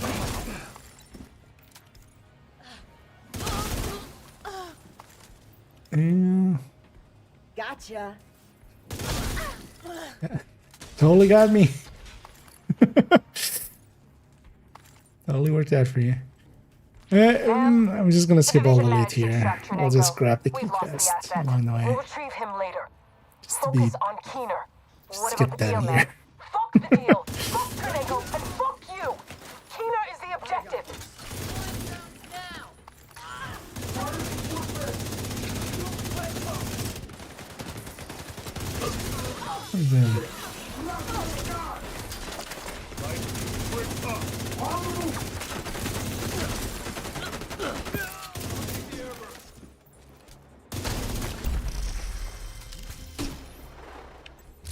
Oh, that's the 200 reanimated. Oh, so it does count the. That didn't count them Looks like a trap. until they got back up and the shock happened. But apparently, because that one triggered when I killed one on the ground still. That was sad.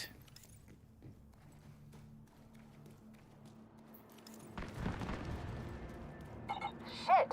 These explosions are really messing up the park. Poop. Actually, let's get the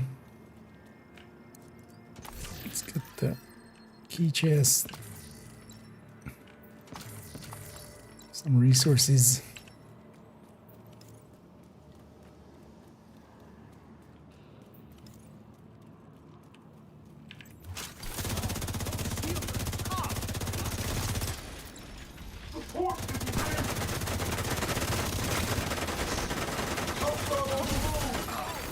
System malfunctioning. Really? How did I kill you without headshots? Only your helmet was off. System restored. They like hit you in the neck? Oh, they might have... Oh yeah, they might have died to that cloud. That's the actual answer.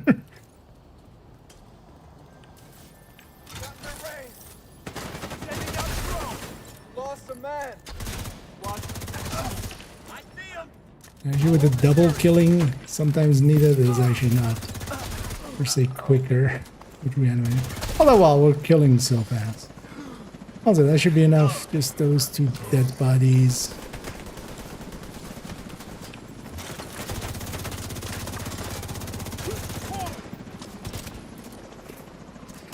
Dolores The is tiniest moving through sliver the there. haunted house up ahead. I'll keep an eye on the outside. Be careful, Agent. Rogue agent detected. Yeah, did they just... When did... Because yeah, the lever animation there is not there.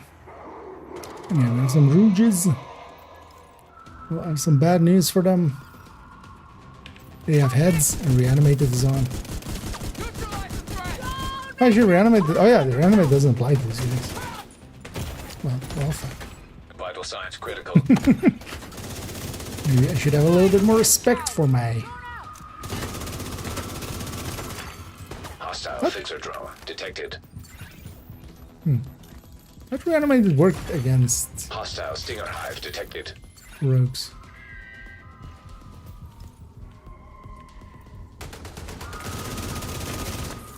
I'm gonna grab that from behind there. Oh. Where is this even?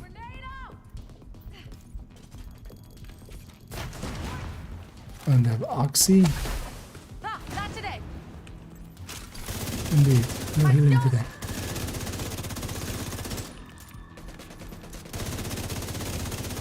Don't you want to be free of all this?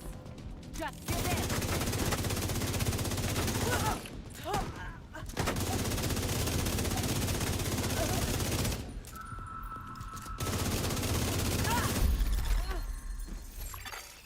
Rogue agent eliminated.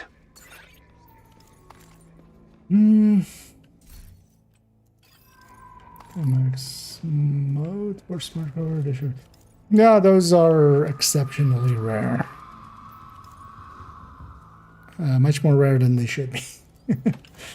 But yeah, we'll see if they address that at some point.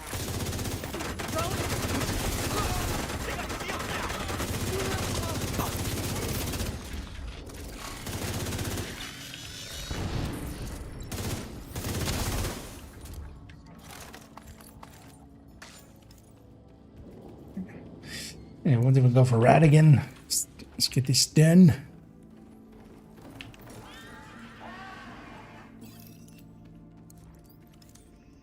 I'll grab that one just because I have to wait here anyway.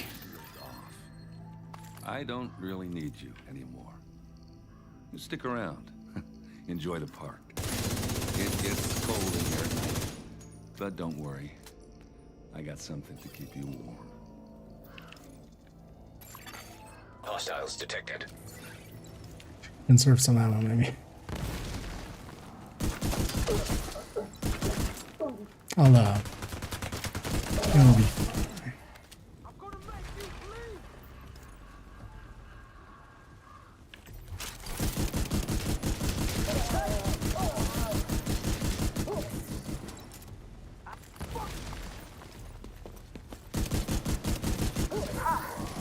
I just spotted Dolores and her patrol on the boardwalk.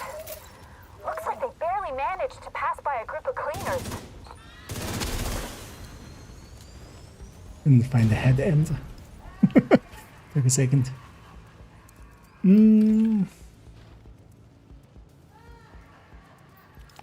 Yeah, this was definitely an pretty cool looking one, especially at the next room here.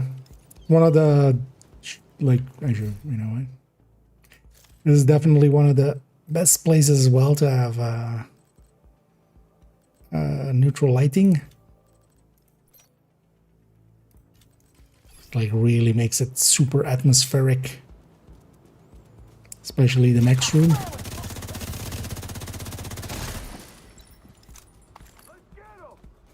Makes it hard to see as well, but yeah, it looks pretty cool.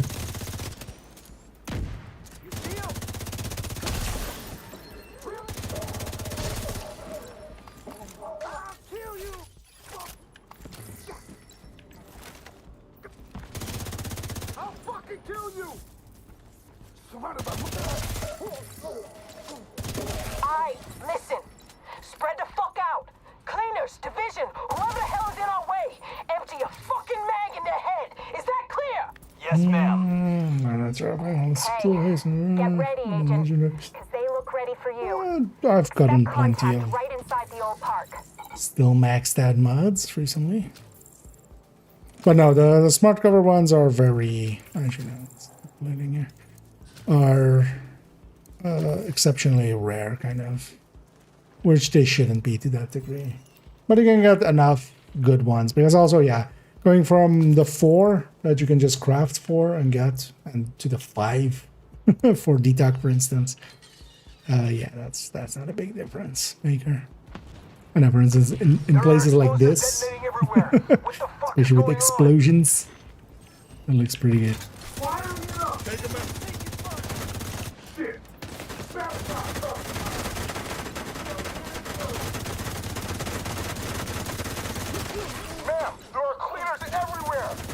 Double heavier? That's all right. Aim and pull the fucking trigger. There's too many. There are too many ads? Fucking mark on Twitter.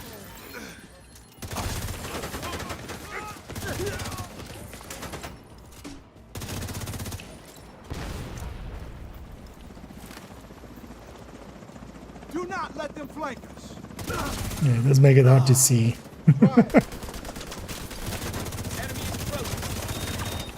And especially with firefights and explosions and stuff, it does. Dolores and the rest of the patrol are headed to the roller coaster northeast of your position. It's riddled with cleaners.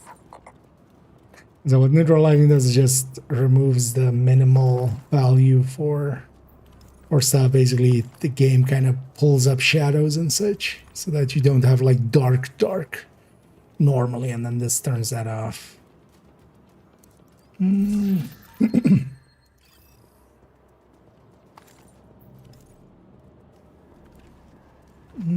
feel PS3 is max 6.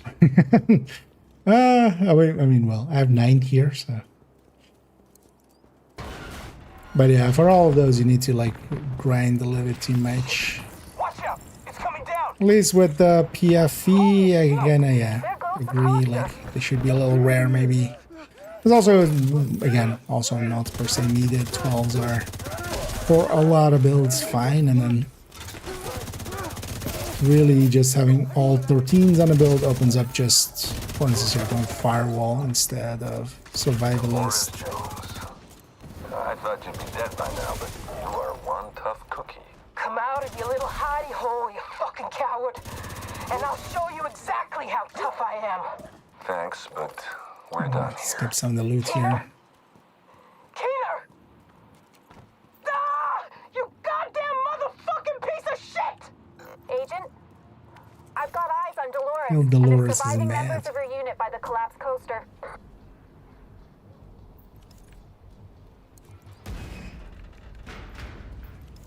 I don't feel. Have they tinkered with that? I don't feel so. Like I'm getting just as many as normally. I've seen plenty of maxed out mods recently.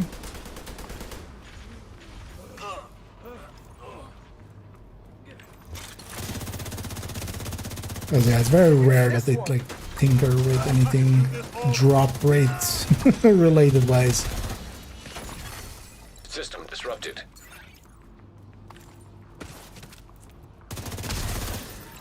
Down! Shit! System back online.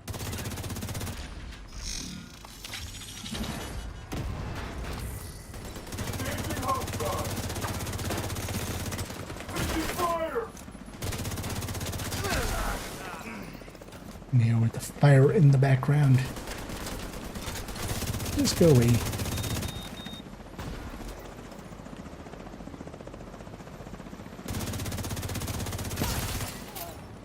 Guess I have to take care of your sorry ass before I can get to Keener. Yes, but you're also not gonna take care of my sorry ass, and you're not gonna get to Keener. Ma'am? Come in. Fuck! Jones is gone. We failed the mission. Keener, that son of a bitch. Oh, the weekly Not is only just did he invasion manipulate and the stuff? Black Tusk, he suckered us too. At least we have Chernenko and can find out what he knows. It's pretty clear that Keener is planning something big. With Chernenko's intel, hopefully we can stop whatever Keener is A planning. lot of darkness here, but yeah, Good let's job, go back to Agent. normal It's been a pleasure lighting. working with you. Especially for stream and stuff and video, it's way too dark. It's completely different vibes.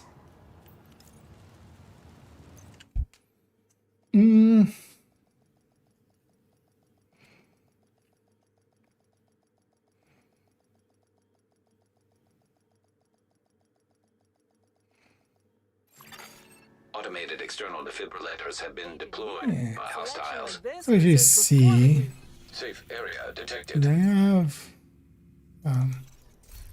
party? Oh, you have a DOA on this character.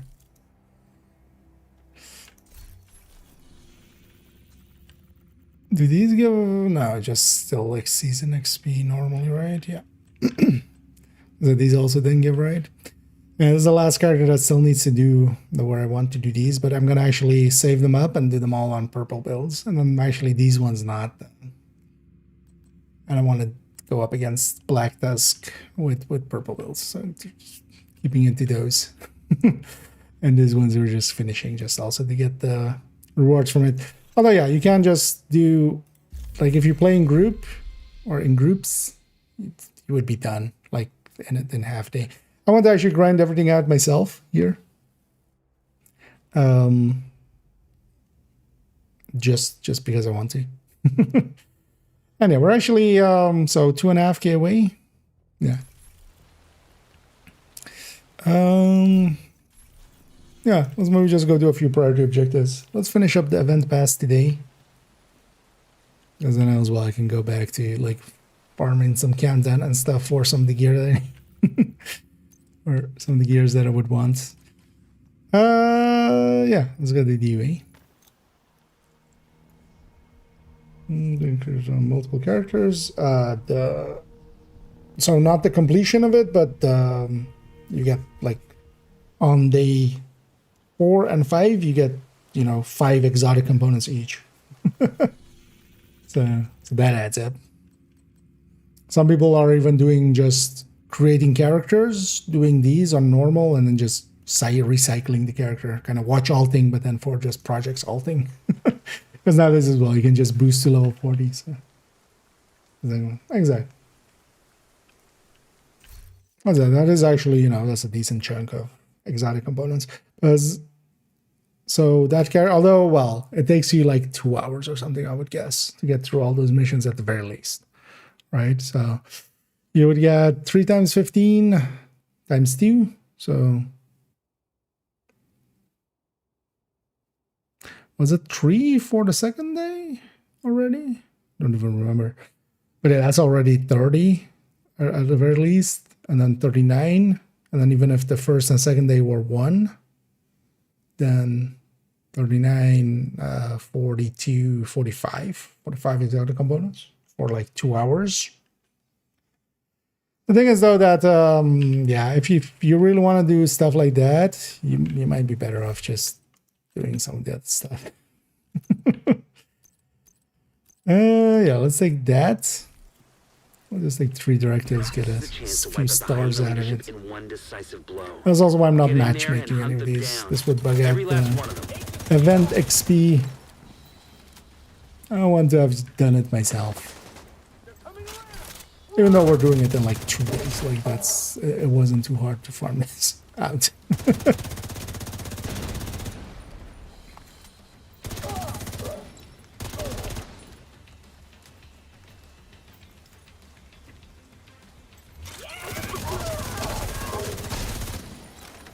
So we have the projects. Oh, I was wondering where's the last guy? Agent, we need you to stabilize Constitution Hall. Yeah. Yeah. They can have it. They already have it, but they can have it.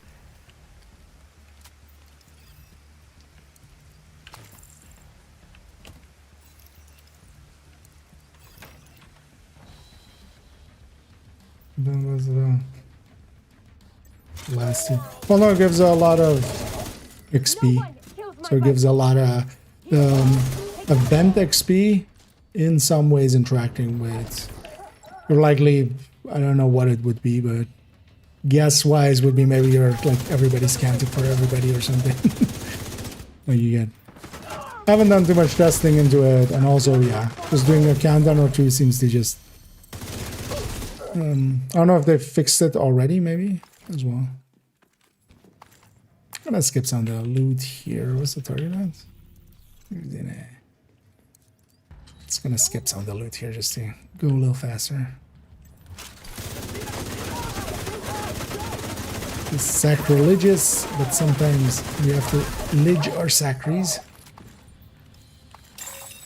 Experimental AEDs detected. I was about to say, what? Wait, what was that call out like that late? I guess I hadn't had anybody respawn yet up in the right.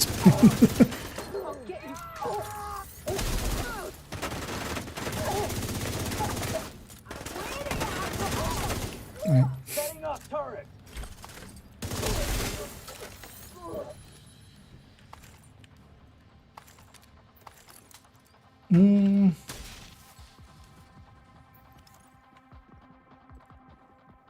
The new character. Oh my, there's a yeah.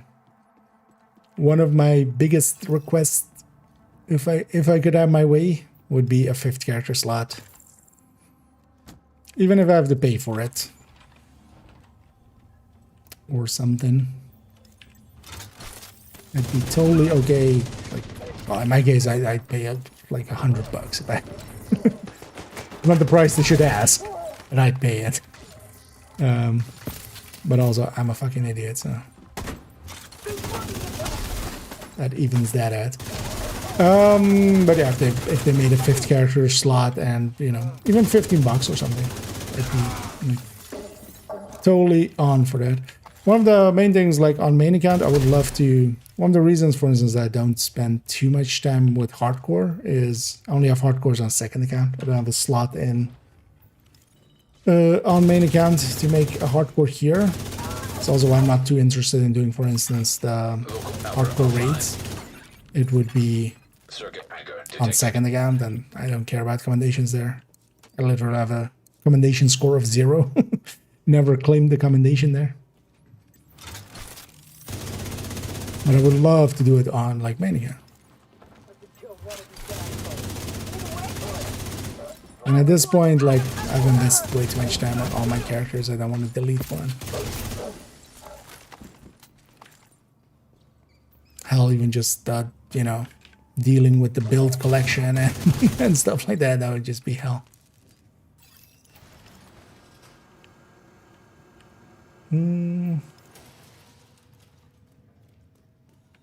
My final logo?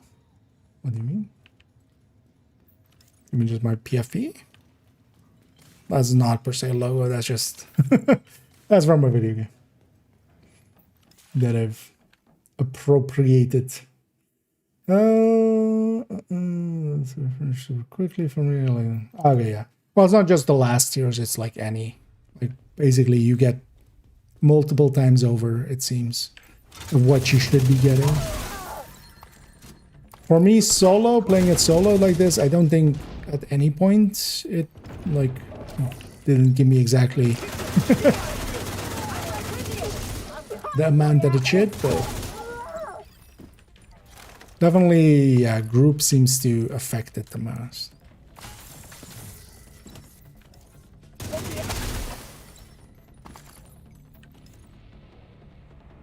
Hmm. 1337, yeah. Who wouldn't?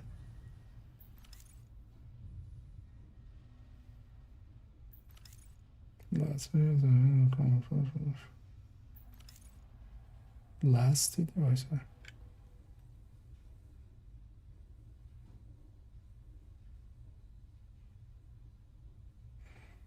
No one can.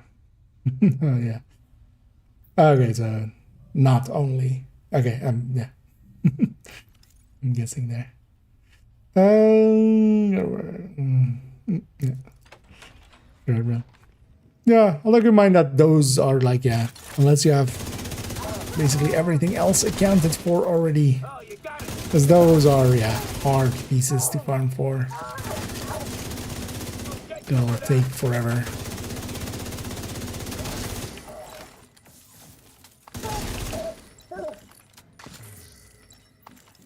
But if you have everything else, like, then it's time to go for them.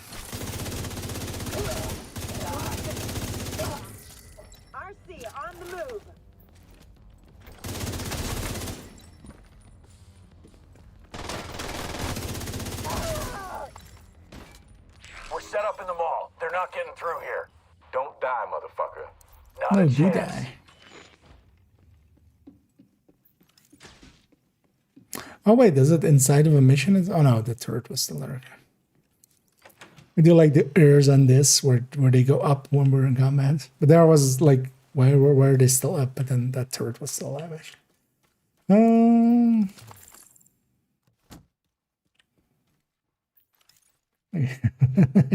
Yeah, although, well, likely, yeah, not with that logo. Not with the logo I usually use nowadays, or like I've always used. Mostly I just selected that as my PFP just for Discord and stuff, or further stuff, but that's not, I don't own that, so. No, no, we're good.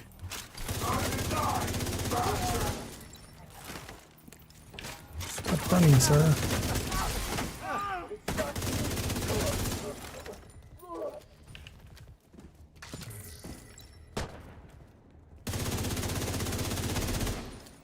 Sliding down. Oh,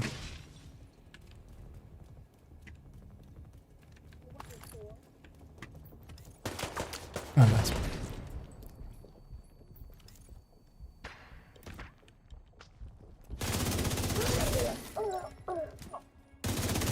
Still there, sweetie? Hello? We'll grab the key Everybody chest get now. yourselves ready. This situation is serious.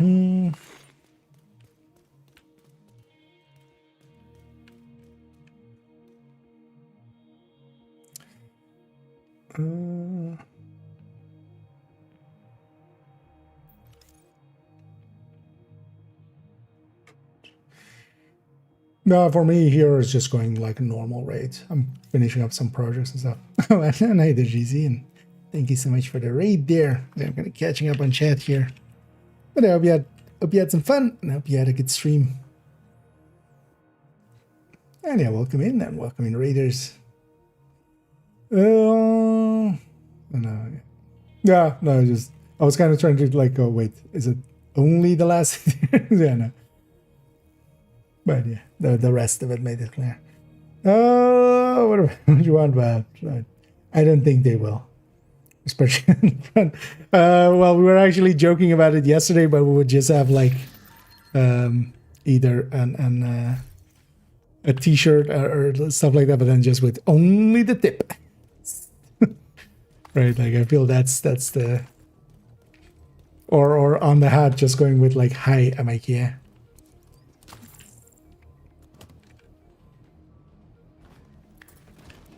But also in my case, I wouldn't have a logo or anything really.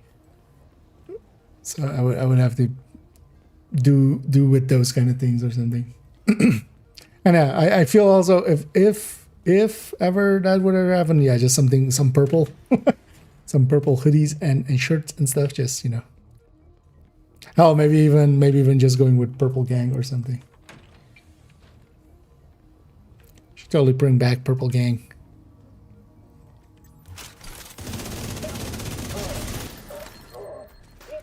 The superior rarity. Literally. Only literally, not practically.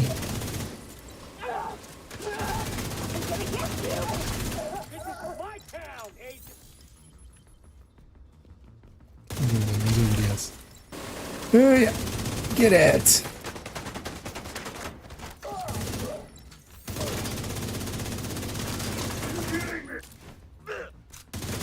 Ah, you missed.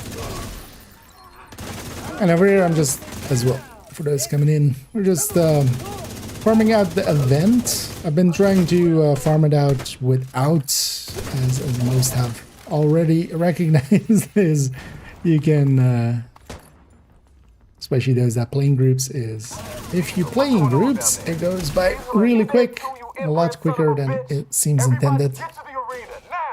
And he's at the line.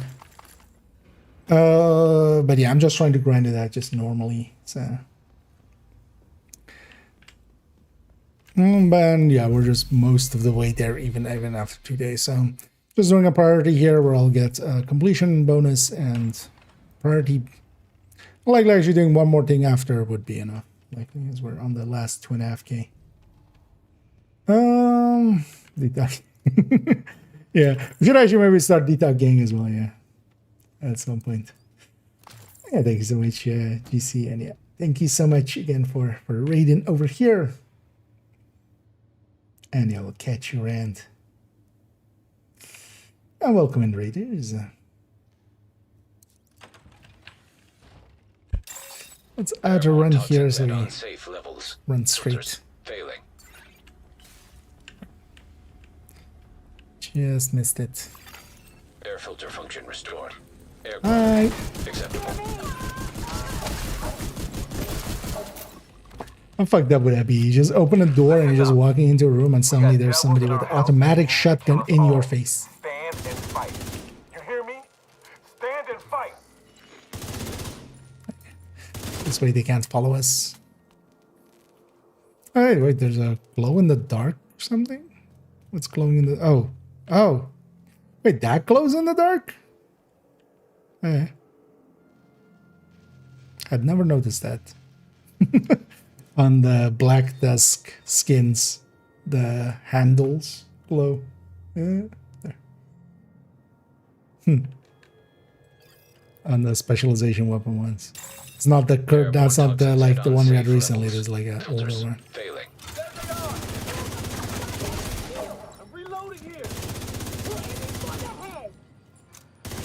Indeed, aiming for the heads.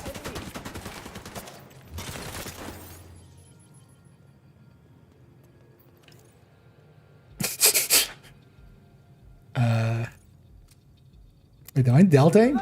No. What be watching? Wait, where are you going? Lady, where are you going? Ma'am. Where'd you guys go? Someone just went down. Someone's going up?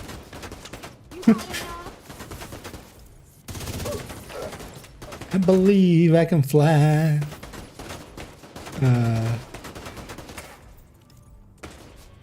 Excuse you? Seen this shit?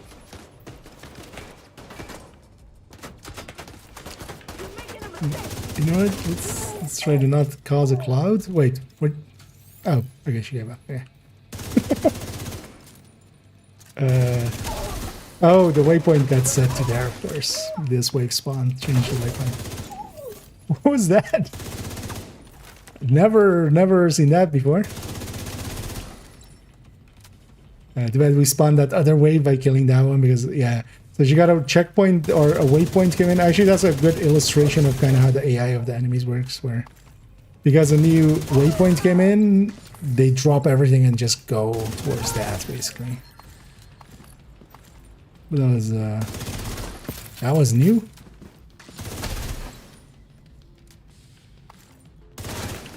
I was gonna say, where's Dime?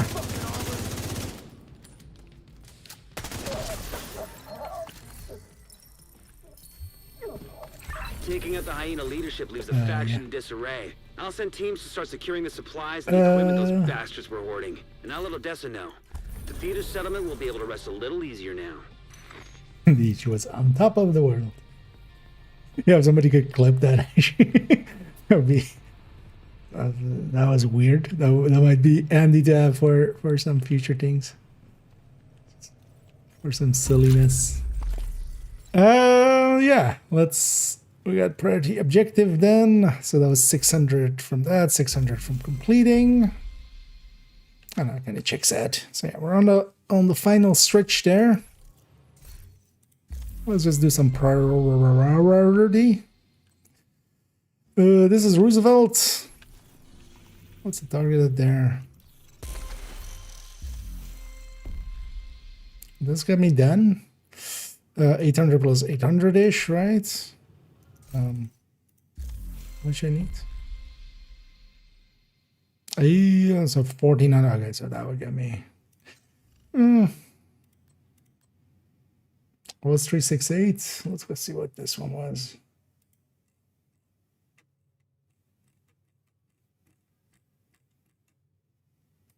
That thingy's a second ago.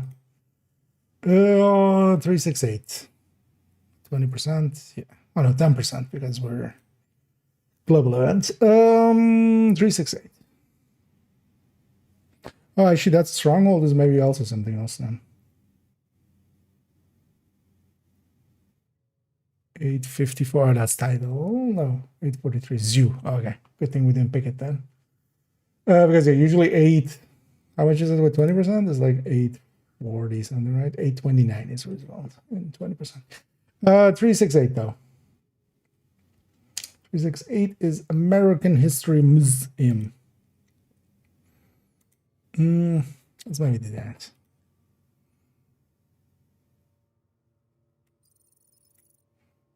Oh, let's take a reroll actually. 525. Space admin. Space admin is invaded, right? Let's do that. Although maybe I should save that for. Yeah, maybe we go to character 4. Maybe I save this on this character for whenever. Although space admin is like the end of the trail, right? With the thingy. Yeah, let's just take this for a second.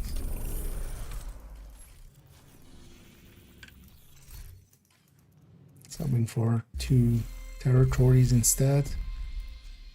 I haven't skipped anything, right? Yeah, let's take our hour timer there. 760. This will be Roosevelt then. You know what? Fine.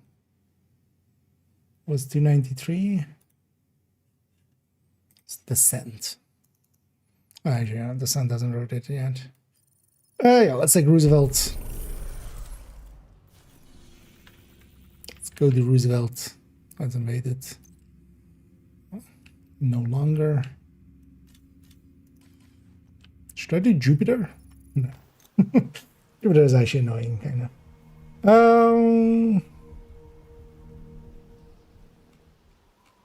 Scroll by name. We get up here. I don't want to share, so it doesn't oh, the Habsburg pieces, yeah, they can be pretty rare. Crafting for them along the way as well is kind of the way to do it. If you're farming, just spend some of the deconstruction parts on the, or deconstructed parts just onto the crafting some more. Just receive your teammates as what makes you jump through. No, we could actually just mess around with that with second account.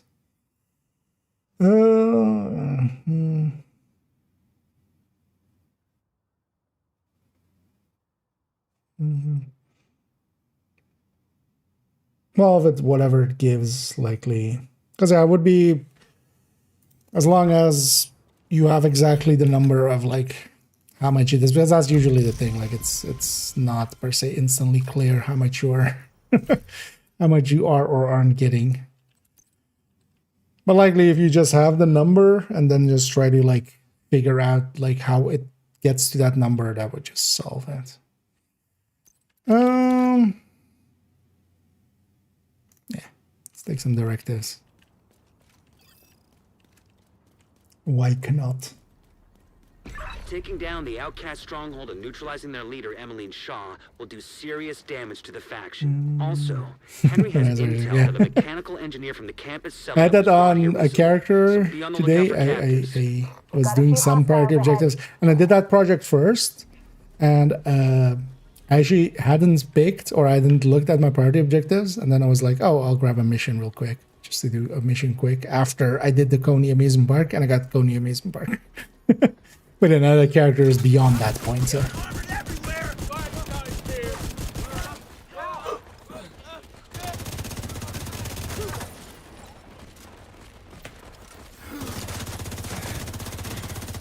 Alright, man.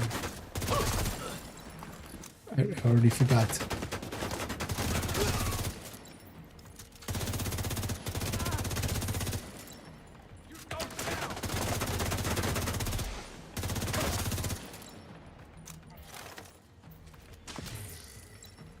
And some of these mementos. The other ones are way too far away.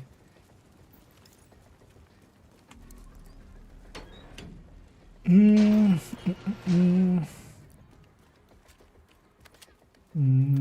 will go. No, it's likely a composition of like, you know. No indication they heard the You shooting. take whatever it has and then divide it by the number of players, see if that lines up with something, and otherwise just adding them together in some ways. See where it kind of lines up.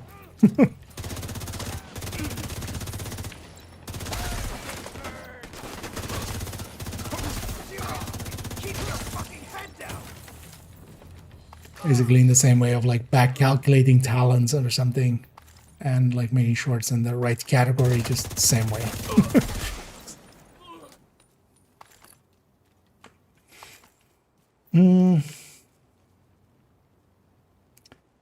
Profile picture, it's from a very old game, Fantasy Star Online 2.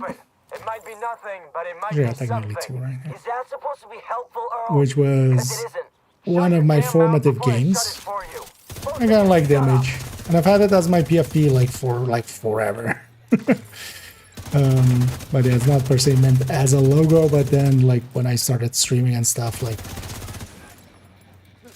yeah, that's already my PFP. So people also kind of recognize it. So. But at some point, I should just have something made because you know technically. There could be some copyright issues there, but that's not gonna get enforced. Ever. Unless I like, yeah, try to make a lot of money out of it. I've been thinking of just maybe making having it be either a stylized version of that, but I think that wouldn't make too much sense. Maybe, and then nowadays, since I show my face, maybe just a kind of stylized version of my face. Just, you know, kind of caricaturized and stuff.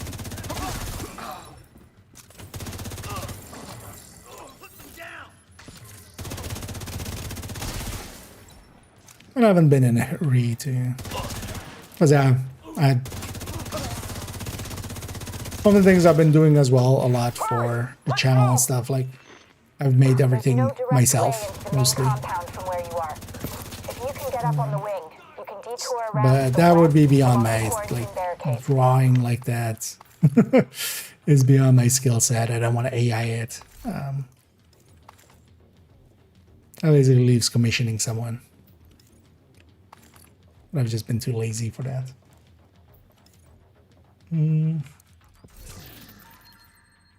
Finish. Yeah. That is indeed a quick way to do it. Here I'm avoiding that on purpose. I just want to kind of see how the grind is for it. I'm basically done anyway here as well. I did use up a little bit of my journey steps. I still had like a few unclaimed journey steps. I claimed those. We did the scout, for instance. But that pour those into here. And then kind of just grinded some projects and stuff. Mostly as well I have access to the 4 characters, so we can get like, you know, 4K a day just from those.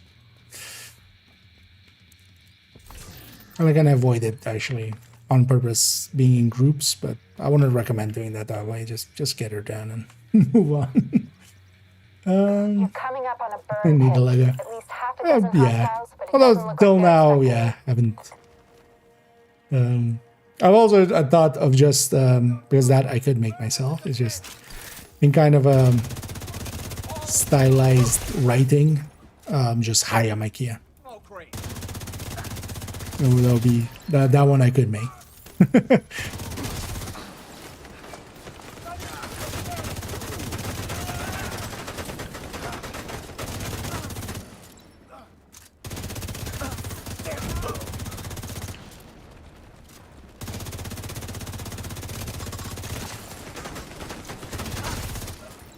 At some point I should just, when we do this mission, start a poll. And then just, do you guys like barbecue? Yes, no? Exactly. Fuck you and your friends. Damn it.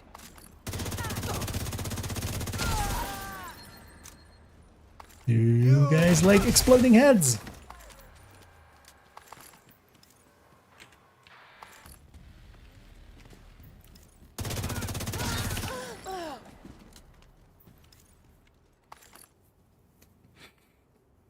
Each ear.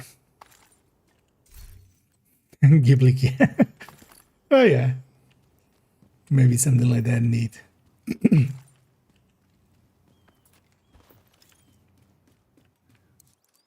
I know.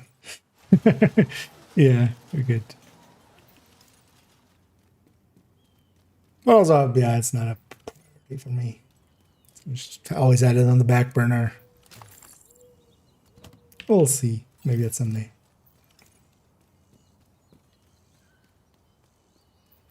It's hard to focus with a gun pointed at your head. I'm working as fast as I can. That's at least better than thinking of me as a car. I always love it when I grab an Uber. Quite often if I'm coming back like way late from work, I just grab an Uber.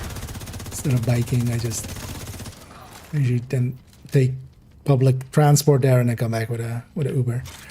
But yeah, it's always funny when they pick you up in a Kia.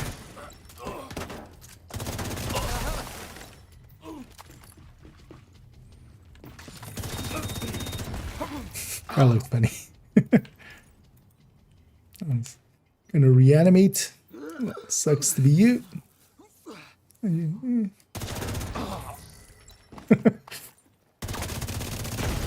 No way, I had my heart set on killing them that way, but I did.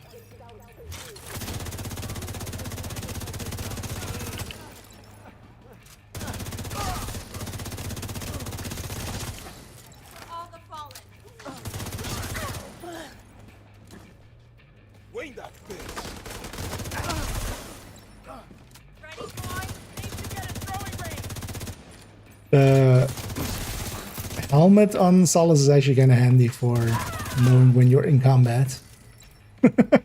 Even with Fog of War, it's just actually practical.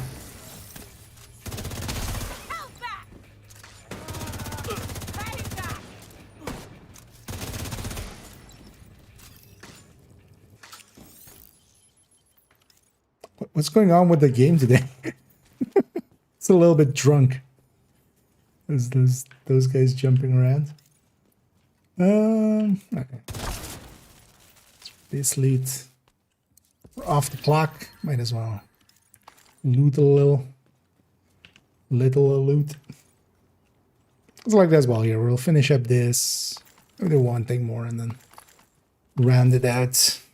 Especially wanted to get the the video in the bag, but also, yeah, just get the event over. Likely tomorrow I'll just do, oh yeah, Danny. Still need to go do Danny. What build am I using? Actually, so well, I will just go to the builds collection fully. Here I'm using Striker Tech Tank, that is 3.14.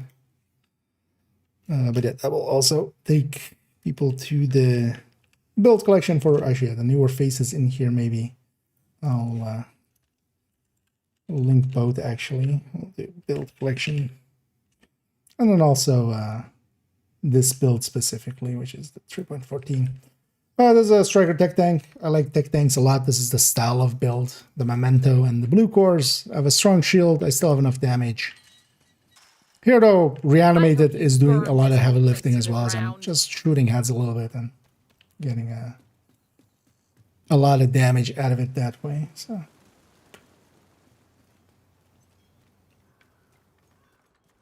And also in the build collection, there's a recommended build list and a recommended weapons list. Usually helpful for people too.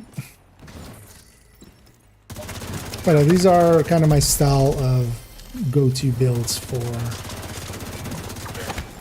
Oh. There's the Outcast, killing Outcast with Cloud. Which, yeah, in the past actually was a very annoying challenge because the Cloud didn't use to do much damage. So I had to weaken enemies, otherwise they wouldn't die to the Cloud. But nowadays the Cloud is so strong that it just kills. Yeah, but yeah, this and the Heartbreaker Tech Tank are kind of my two favored builds solo. Still plenty of damage and it looks like they've sealed the gate. a lot of tankiness, so I can be silly with it and get away with it. I'm gonna be hyper aggressive and still live.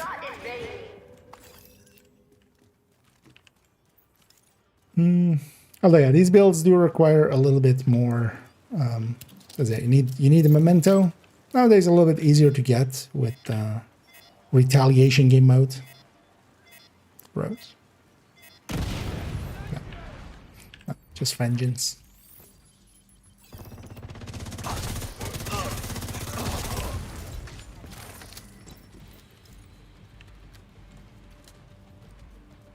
And it requires Technician, which also can take a little bit to unlock. That's the tech in Tech Tank.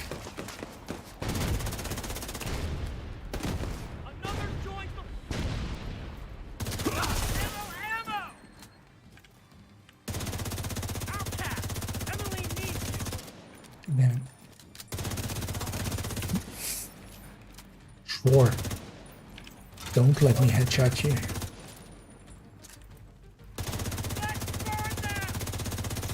Don't burn me. Oh, hi. I get it. For a big guy, he moves fast. Oh.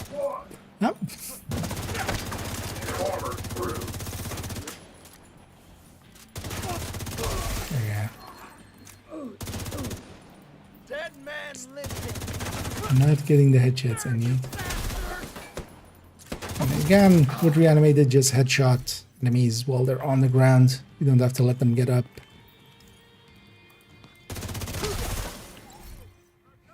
Sweet dreams.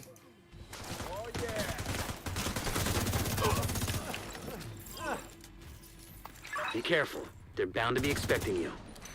Really? You think? Let's put some shock rounds into my ACS. And see, Tidal is doing some marketing for me there. A group of hostiles is moving toward a boat on the east shore. They're escorting someone who appears to be unarmed. If Emmeline gets away, finding her I isn't mean, gonna it be is easy. indeed. You've got to stop that boat. I would lean towards some other builds, but that's also why I usually bring it like that. Like, it is my favorite build solo. Because I have in a group, small groups, especially in the Find a open way to world the and shore stuff. and make sure that boat doesn't get away. Thanks. I just quickly lean towards other things though in group settings. Yeah, got 100 titanium there.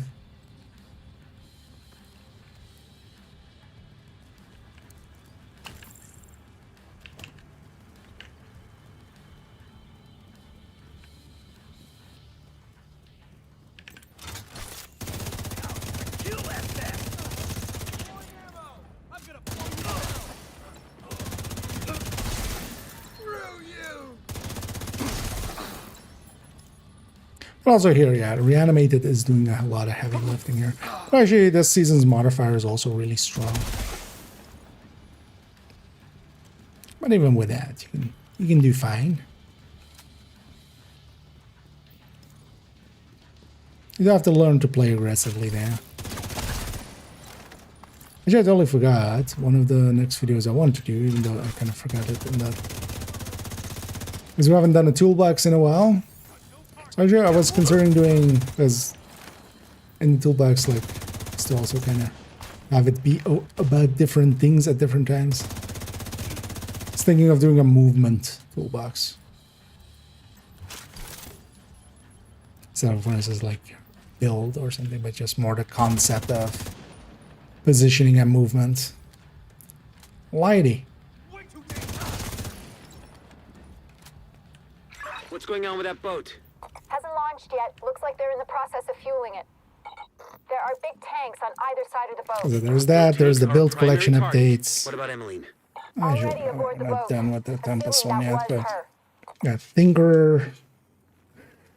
Oh yeah, timeline guide, because now it's done, so.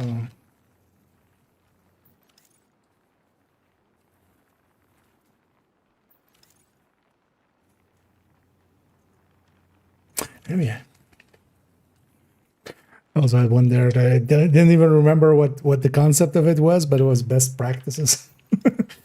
Rambling talk. But yeah, it's about like dirt stats and balancing crit and stuff like that. No, I forgot to visit Danny. But I did remember actually a few minutes ago to the... So yeah, it's gonna in my head now. Definitely gonna go visit Danny boy. Although worst case as well. They come around several times a week. Never weekly reset, so we could always get them Friday, but let's get them a bit.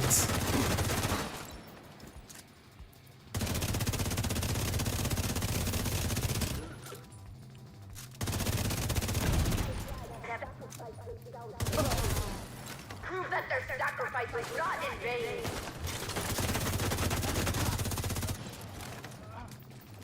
Prove that their sacrifice is not in vain. What? I'm running the last cannon.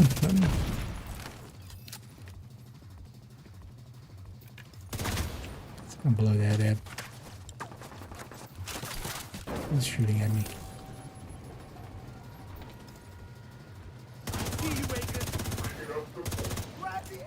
That'll slow that agent.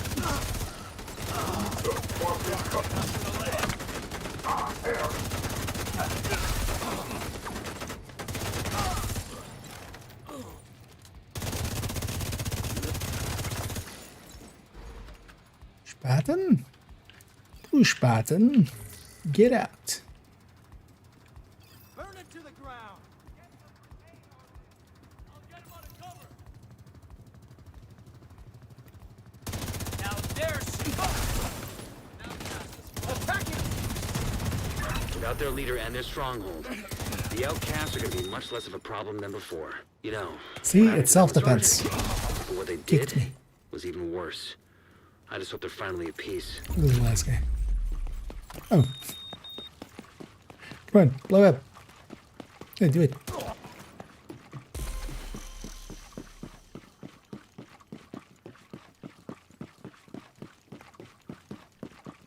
That's where he goes, actually. We'll take him to Danny. Priority objective available.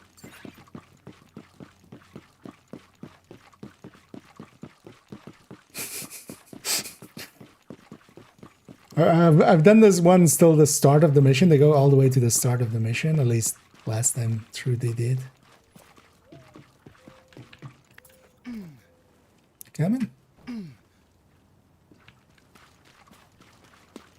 Let's go frolic.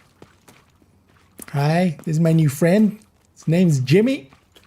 Just watch out. He's a little bit gassy. He's been known to kind of have some, you know, some bowel issues and just empty out a room accidentally.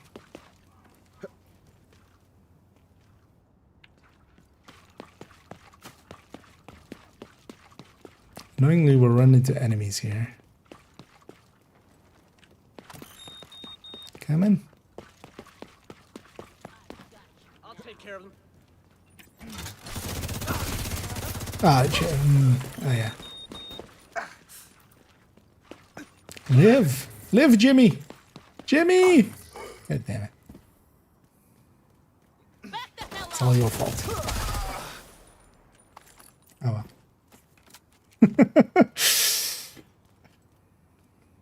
We are gathered here to remember Jimmy, who ran as he lived, running. Anyway, he's been asked to be cremated, so there we go. We'll always remember you, Jimmy. Because the fallen shall be forever remembered as the Emperor's finest. I mean, Emmeline's finest. Oh no, where did Jimmy go? Yeah, Danny? Let's go grab Danny here. Yeah. I forgot about the headshots causing the gas clouds. No, we should only one time, I want to see, they're likely running towards, like they're going to go to a door to despawn, right? Like that's the waypoint likely going to be. But is it then just the control point?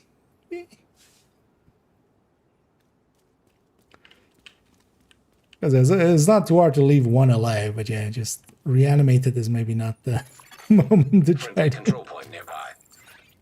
Because yeah, we do need to get through the bridge. Want to know where my buddy has set up shop today? I do want to know. Successful, huh?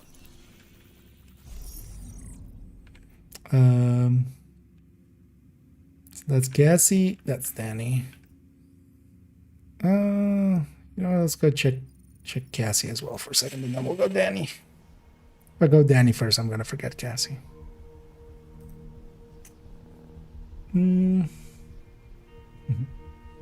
Hey, get your hand in the age.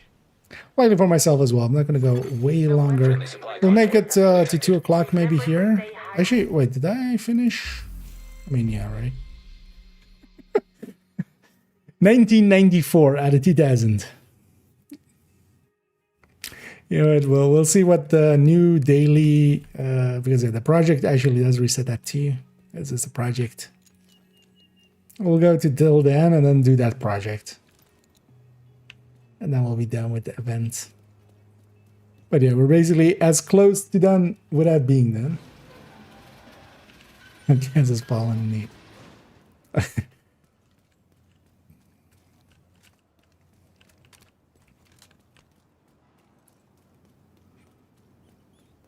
I haven't played a bunch of Warhammer games in the past.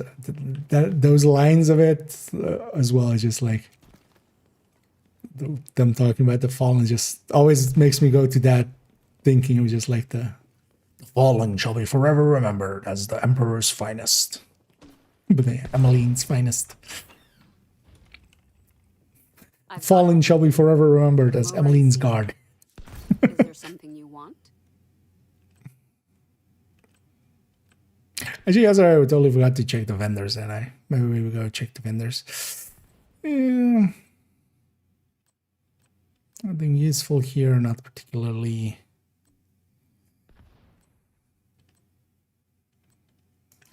I appreciate. Let's go get Danny boy. That was gonna be White Oak. Oh yeah, she ain't. We don't need to guess, do we need?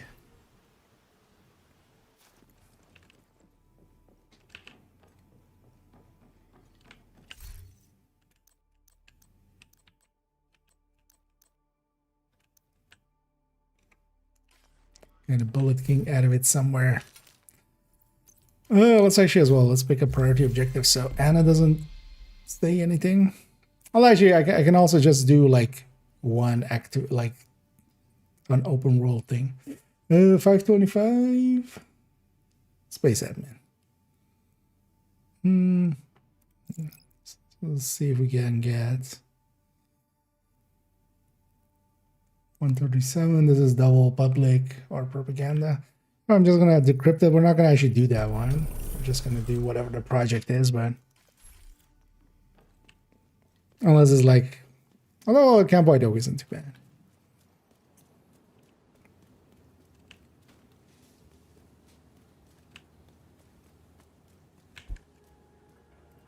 So I might just go do that one.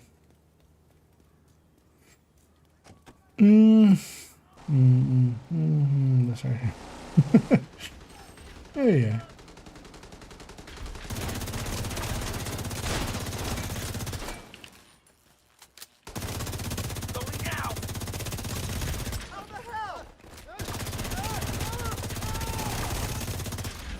Some shooting. Still worked. But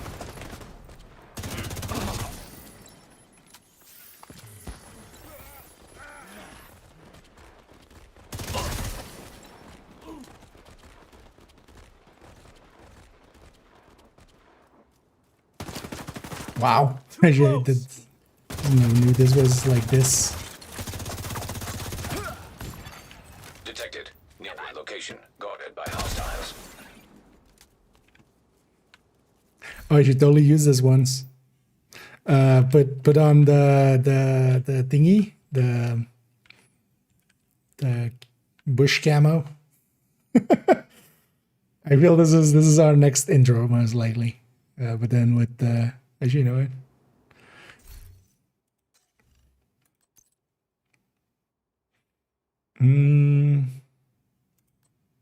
No. Where's the ghillie seats?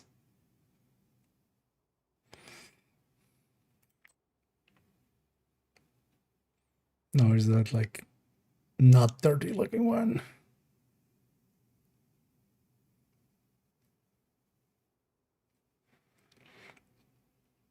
Am I just blind?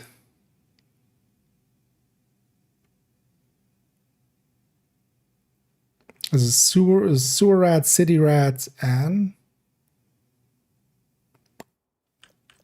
just super blind. Despite this also, you know, let's grab sewer rat then.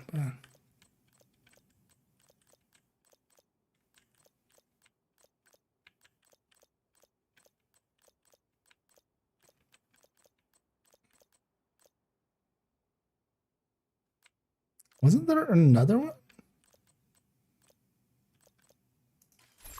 Maybe I don't have that one. Guarding location nearby.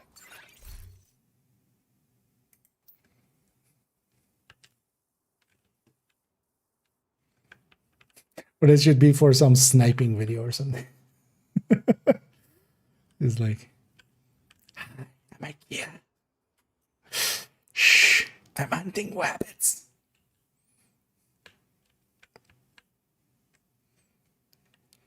We could have it like this, just. Although with the controller we can kind of edge it out, but. Or just like, like this, and then, hi, I'm IKEA, and for today's video, bam.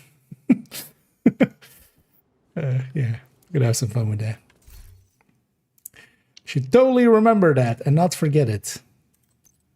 He says, without noting it down, so he'll forget it.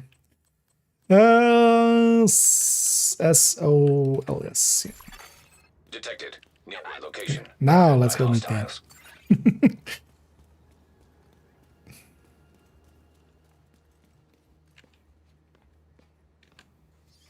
Wee.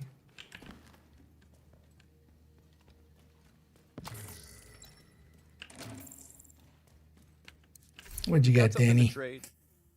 Oh, yeah. So we have 1 exotic cache, 5 field proficiency, a few crafting caches, and 2 named caches. Yeah.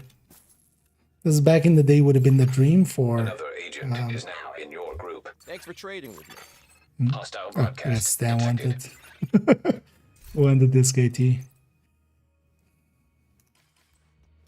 But yeah, the field provisions and stuff at level 30 were actually pretty useful. Another agent has joined your group. Because I already went some. Whatever, if you do need it, actually, I'll stay here for a second if anybody else wants it. Then I'll leave afterwards. Because yeah, these used to be level 30, or whatever level you bought them on. So this can still be handy for hardcores and stuff. But yeah, on this account I don't buy them. Mostly because as well, I'm actually like, well, I'm not low on textiles, but eventually I need to sit there and just open at several thousand caches. I'm still thinking at some point we'll have it that easily there. An agent has left your group. I don't know. I'll leave you guys to it. You have Oh, let's maybe go set up the pistol version of this. Actually, I need to open up a bunch of caches.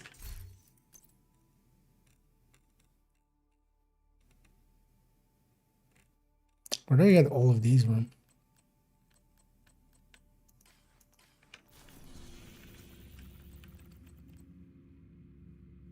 Ew, I completed one of these, of course. But that's fine. I don't care per se about this one, but I want to keep these 2 at level 1, and then yeah, we're gonna do them all with purple builds at some point. But yeah, this one we're just gonna complete just by doing missions. But yeah, I was wondering where those caches came from, and that explains it. Yeah, let's open up these. These also add up for resources. They're not a ton, but you know, it's worth having. It's not. Yeah, no worries.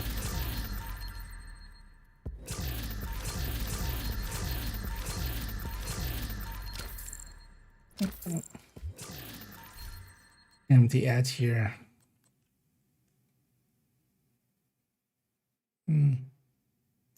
Better maybe than what I have in the stash.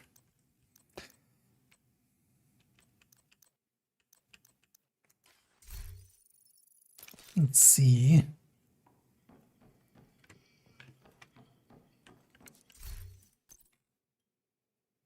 I don't think I keep a hollow mine here. I have a red one, so. Yeah. So wait, let's set up this. Let's maybe run the pistol setup. For whatever it was, I forgot again. But do I really just not have? Oh, also I don't have the Tempest, right? No. Okay. Because I'm gonna put that DNH chest on this. This is gonna be for her, but then just crit chance mod.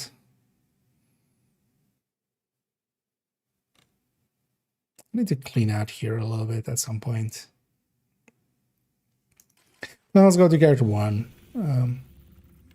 As you know, let's run with character 4. We'll run Heartbreaker Tongue instead. Or run the other side of the fence.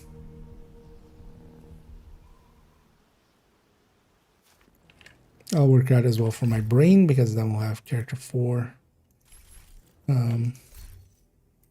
being done already with that project when it comes up in a second. Also check what Descent becomes.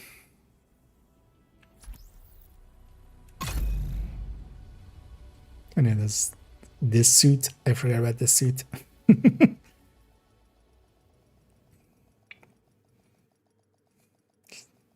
I am darkness incarnate.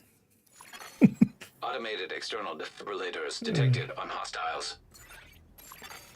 Entering safe area. I love puppies. Good to see you. Kitten. Where's the face again?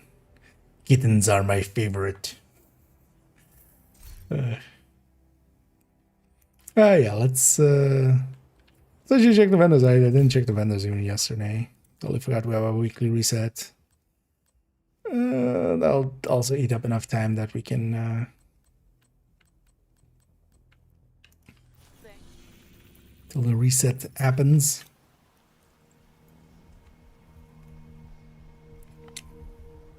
And yeah, let's also see what the sense becomes.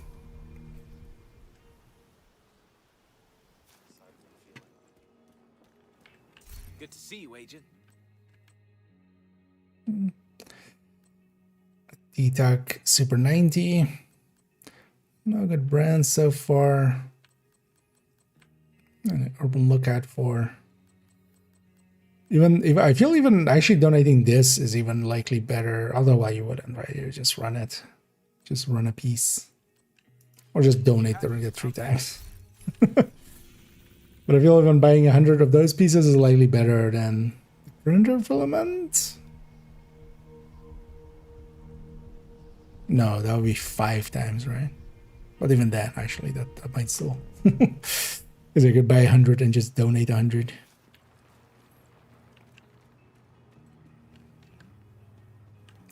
See if there's a band playing.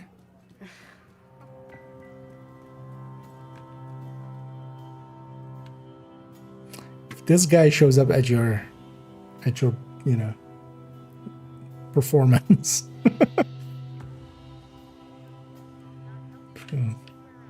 You're nice and intimidated by it.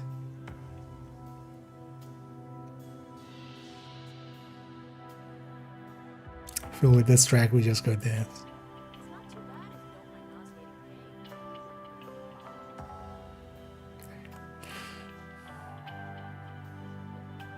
Get your head.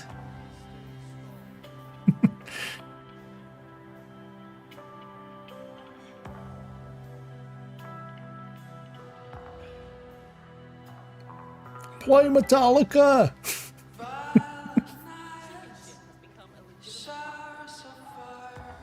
So you also know it's a real concert. There's just people talking over there.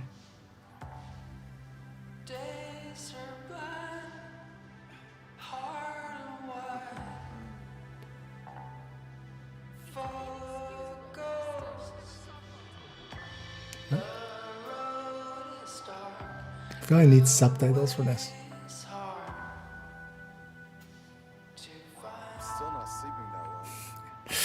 Yeah, we'll leave them to it. We'll let them emo it out. What do you get there? Rate of Fire E6, but way too expensive. None of the good brands. No good man. Well, don't you suck. Let's go over here. Yeah, Doug was always going to be right about that. I wouldn't recommend betting against Doug with those kind of predictions. For no particular reason. Combat simulation program. Oh, actually, then this also reset. Hey, Wrath. Yeah, likely we'll go for a Nemesis patch. Health damage. Well, you could take this for steady handed. Steady handed, you know, I might, yeah, would you? Yeah. Well, let's leave the other ones then. Oh, yeah, so Camp White Oak. Oh, wait, it cycles this as well? I didn't even think of that, but yeah, actually, it would, right? Kind of like with the eggs, it would reset if you didn't do them. If you didn't do all 3. It wouldn't matter for this, but. Oh, no, actually, we're on the other character now. This character, I'm not sure. This likely just opened up again. Oh, okay. So they do give some better rewards at some points. Exotic cash, named item cash. I wonder if the rewards get better over time. Actually, that might have been part of that as well, right? Actually, I remember reading part of it, not all of it.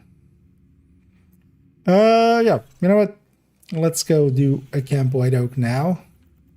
And it is invaded. We'll do the invaded. It's invaded faster, slower. About the same, right?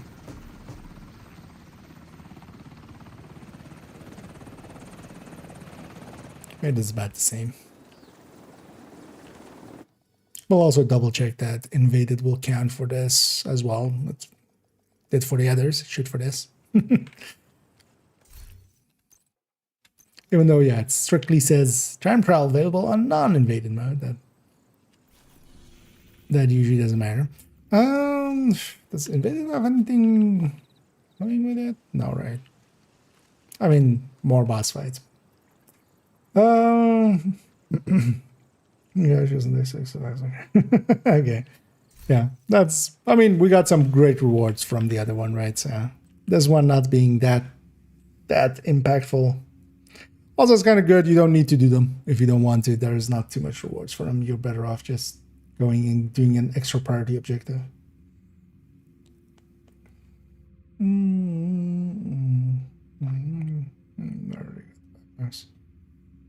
mean, yeah. Although, well, that's like, actually, I'm on board for that. Like, if they had a repeating here with like 5 exotic components for the rest of these 3 weeks, each day going out and doing space admin and viewpoint over and over again, like we did with Roosevelt that one time, not a big fan. So I'm actually happier that they just end kind of like this. Because yeah, this time around, I feel they kind of realized that they were causing those issues. So let's see actually what the last one of this is, because that one, well, actually it's 1 exotic component, right? So yeah, that's also per se not worth it. But that's also, I'm on board for that. It's possible to use range magazine for the survivalist class. This is no point in it. Or do you mean like the specialization one? No, you generally want extended mags. So basically in all my weapons, it's for me always just the +20 rounds. There's a case to be made for the +15s and like not taking the reload hit, but I would take the +1. But yeah, nah, other stats, especially with the mag size, like it's even taking, for instance, well, this optimal range is like completely useless there. Even though you kind of could, but you would just take 50. You could just take 50 here on the scope instead, or somewhere else. So the magazine is too valuable.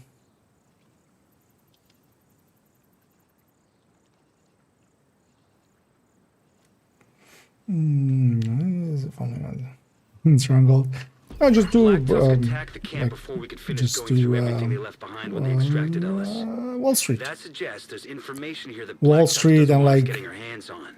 2 activities will get you there. That's nice. Enemy transmission intercepted.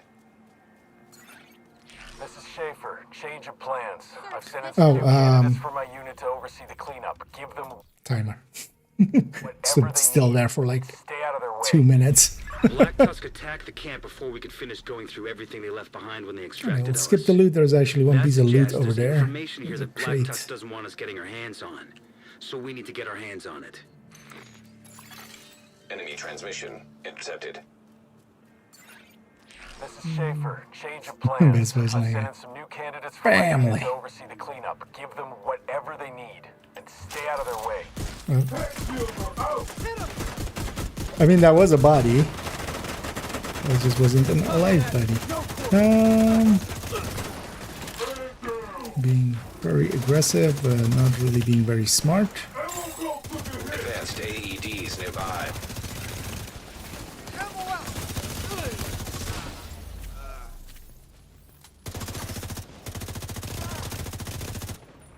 Stop running. Report, foe! Report, engine!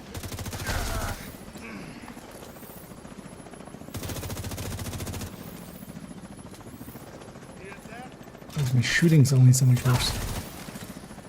Tiredness, I guess. Got their range! Weapons free. Weapons free. Enemy transmission intercepted. This is Tail. Got eyes on a group of JTF hostiles by the helipad. Wait a sec. I'm not seeing any weapons. Still Battlefield feel forensics team is my guess. having a female sniper team and calling one of them heads. Have any of our stuff walking out of there. Copy that. Engaging. I don't feel she'll have a good time.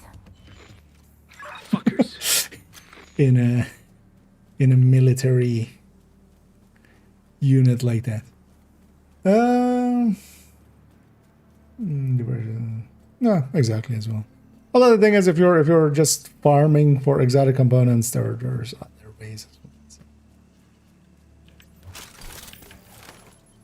well. Which, yeah, if you have the option to make new characters there. Your weapons or die. Weapons free. Weapons free. But let's not go too much into this. But I could farm it that way. Indeed.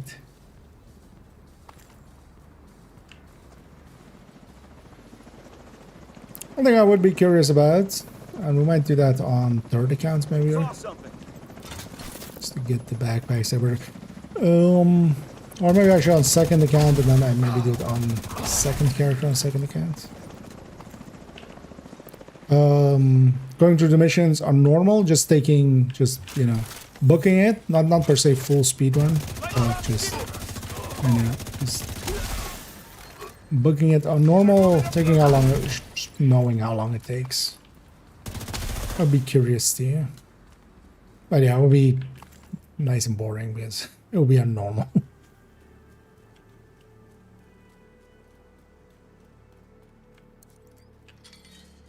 It's a good chance on LMGs because overall that's usually the best option there. So for most builds that are built on crit chance, crit damage, so if it's like strikers or something like that, or you know, unless the build is not per se going for crit chance itself, which for instance is the case for some of the Lengmo or ST, but then not on the Lengmo, but then the triple take, for instance. Because even the Lengmo is set up as a crit build. As long as the build is set up for crits, crit chance to that beats most other things pretty consistently. Moving to the next target. Except for instance in the case of tipping skills, where I take rate of fire. So. Leave it to me, sir.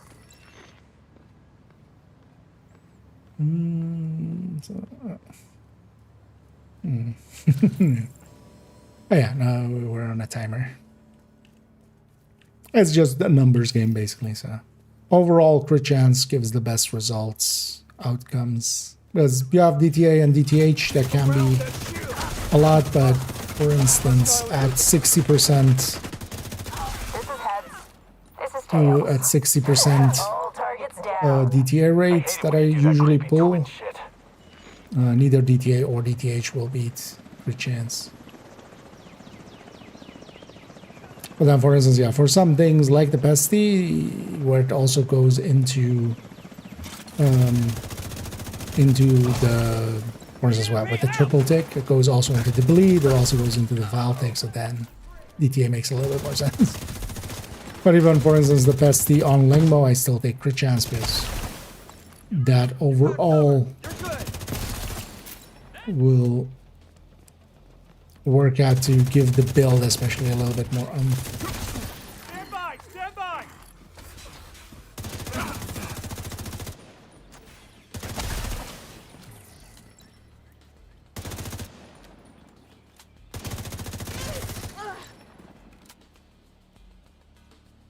onward.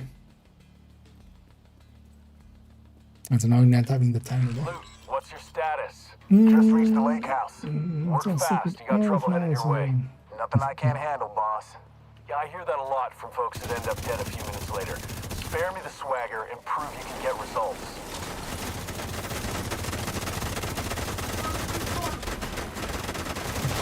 3 miniguns on me.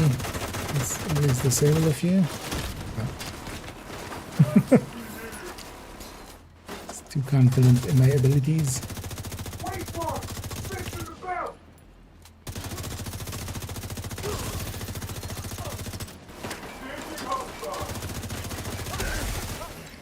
Bank it. Enemies on the flank! Enemy incoming!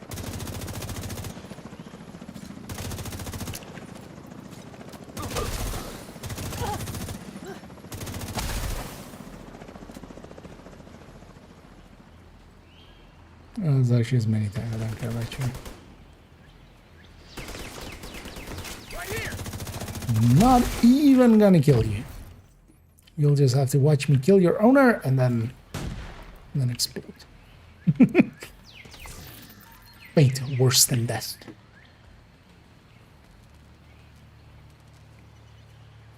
Unload, okay. Yo, if I was running sanitation there, I would just trigger sanity. We're falling back to the rally point. Contact front. We're cut off.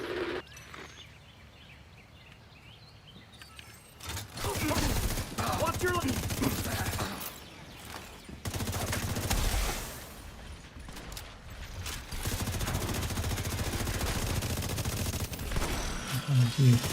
GM the other one? System curtailed. Stand down right here. System reactivated. Pew pew.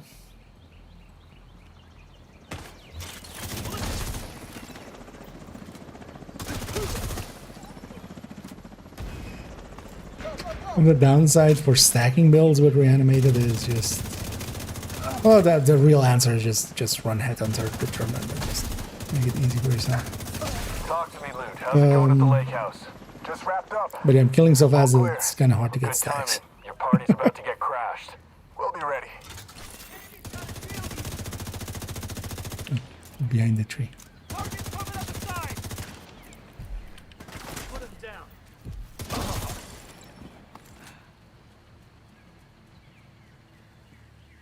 Shit!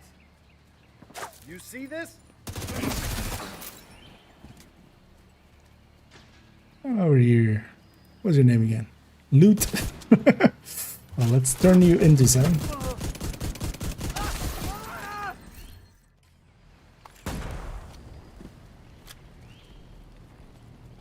I was gonna say, did this RC car explode on the door? Sis, we've got multiple armed hostiles approaching. I know, we're just giving a bunch of loot here. Is there some loot there? There's some loot that side. I'll follow your lead.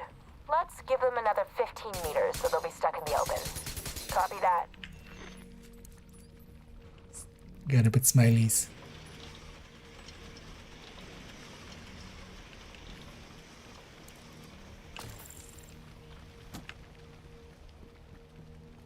And I'm pinned down by the helo. Multiple snipers. My entire unit is out of action. we're around somewhere. No.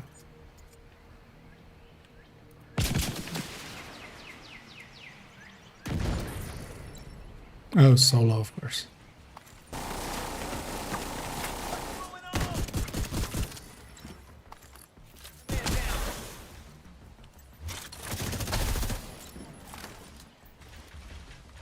Oof. Saw something.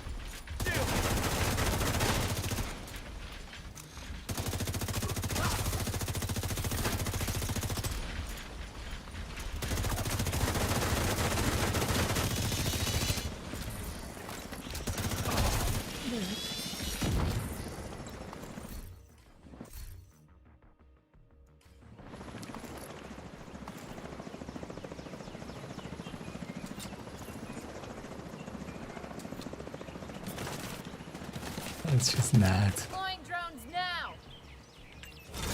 Stay behind me. Sidelines.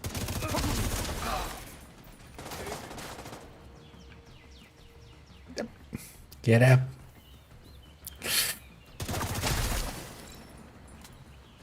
Airburst out. I mean, he did airburst. It was just his face. Sir, there's a guy standing down there with a shotgun aimed at the sky. You get out there, soldier. But sir... No buts. All targets down. Any word on the contents of those boxes? Assorted documents, including some maps. Also some memory sticks and hard drives. Good work. Grab it all and scoot on out of there. I'm gonna skip the loot here as well. Let's grab ammo. This is a long fight. Don't have a timer up, but we don't know how long we've taken, but don't think they're gonna be very Contact imminent. Everyone get ready. Remember your assignment. very strict Extracting with the stuff it. in those boxes is the priority. Too late. They're almost on us.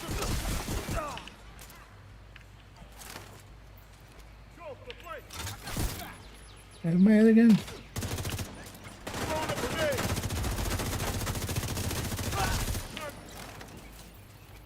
Hostile in my sight. Heads, you say? No! Fucking die! Hey, get a hold of yourself. Focus on the mission. UAV's going out.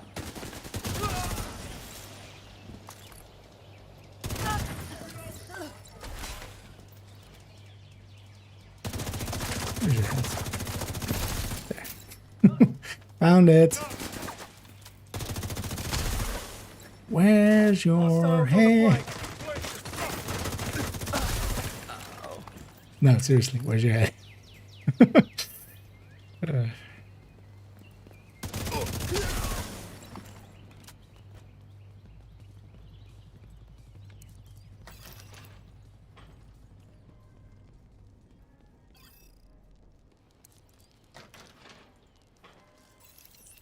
What the hell's going on over there? My sister is down.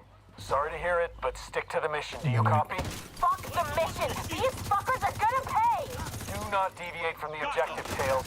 Am I understood? Fuck. Whatever you say, Sonic. Get it, Tails, Sonic. Hostiles closing in on my position. What?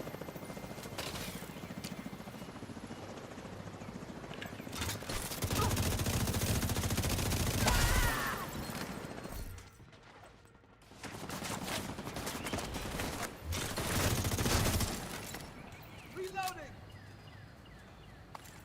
Cover those flanks.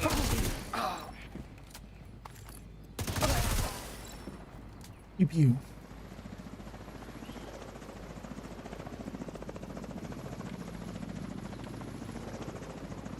And 2 more choppers. Stay cool.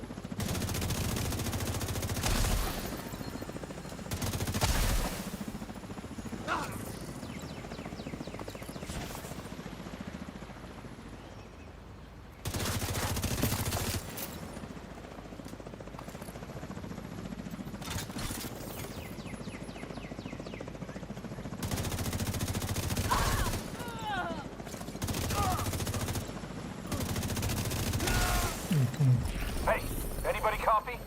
Anyone? What a shit show. Boss, it's Schaefer. Total washout. You want me to rebuild the unit? Stop sending me fucking clowns. Now, if you'll excuse me, I'm gonna go shoot myself in the fucking head. That's about right. Sounds like Well, you heard in the end, Schaefer's he didn't shoot himself in the fucking head. We did. Keep it up. There's no time there even. Yeah, 1441. I wonder what actually the project time was. Oh, we didn't actually get it. Wait. Is the invaded one just so much longer? Because I don't feel I like really went slow. Because yeah, we didn't beat it on time. Actually, no. I mean, the invaded has a few like more waves and stuff.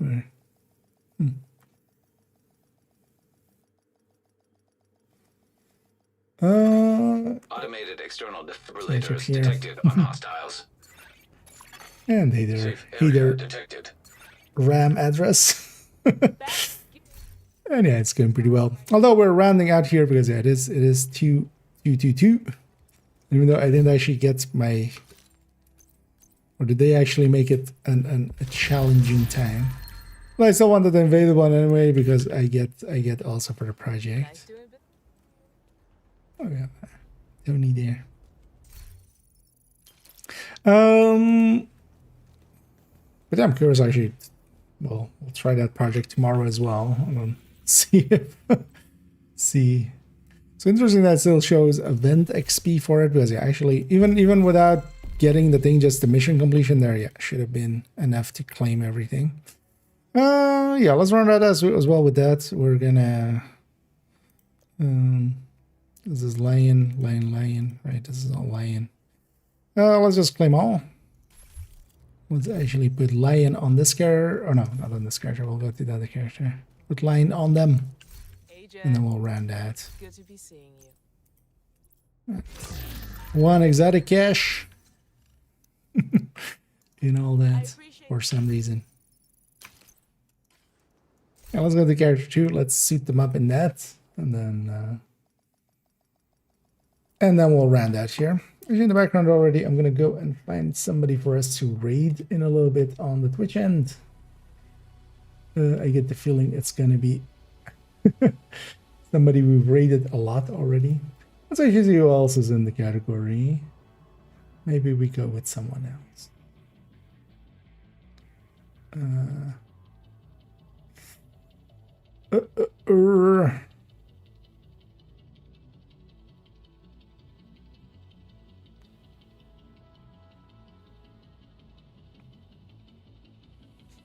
They're trying to find somebody English. Bunch of other languages on display. But yeah, wait, let me get up here first. I never stops indeed. Choo choo. The grind train is moving along.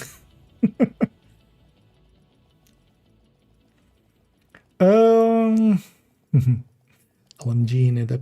I've never made some spreadsheet about weapon accuracy.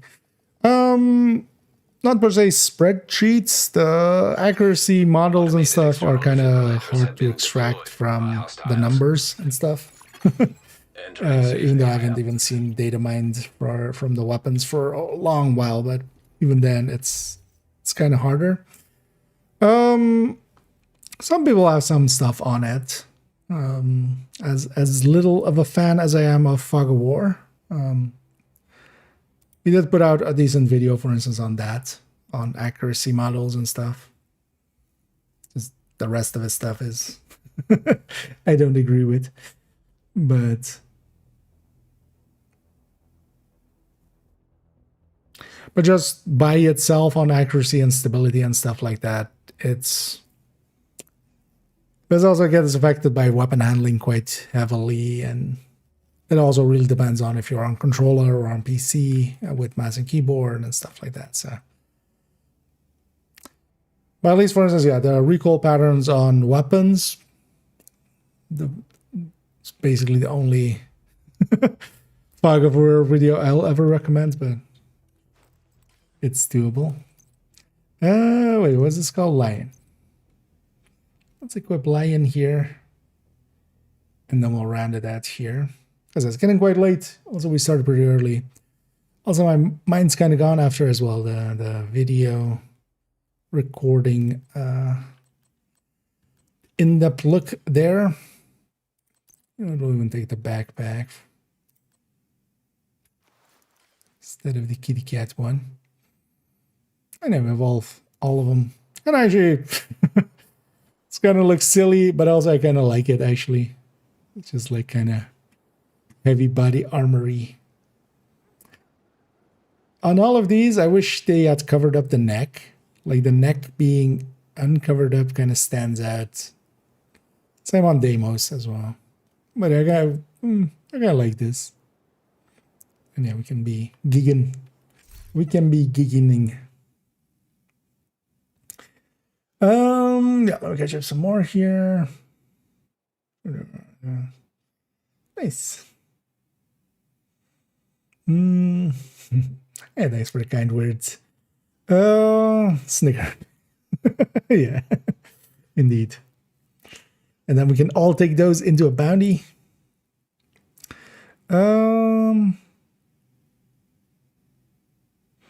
Let me something else here now. Let's actually, yeah, let's find somebody for us to raid. Preferably as well somebody in English. Preferably as well, not DZ or something. You know what? This name sounds familiar. I don't remember it now. .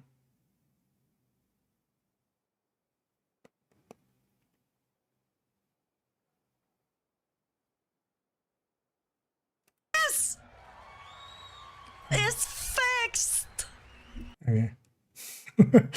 Isn't very happy.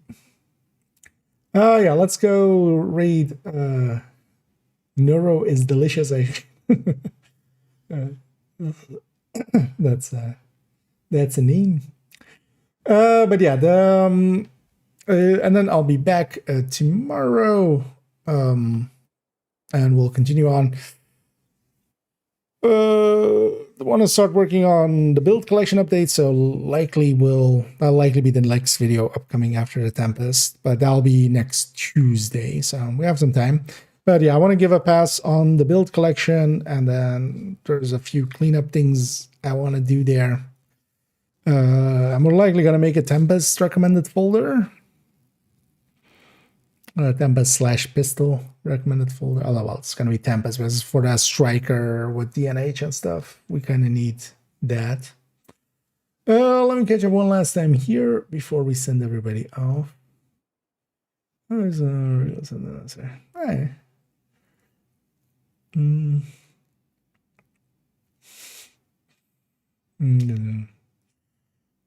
Oh, okay. I'll check those in a minute. And yeah, indeed. Let's go a raid in. Let's start that raid. As otherwise we would be raiding huge again, but we've raided them plenty recently. Tomorrow as well, we'll likely jump into a little bit into Division 1. Today we didn't play at all. I wouldn't mind, yeah, spending some more time there. Yeah, just build collection stuff, and then kind of setting up towards the build collection video.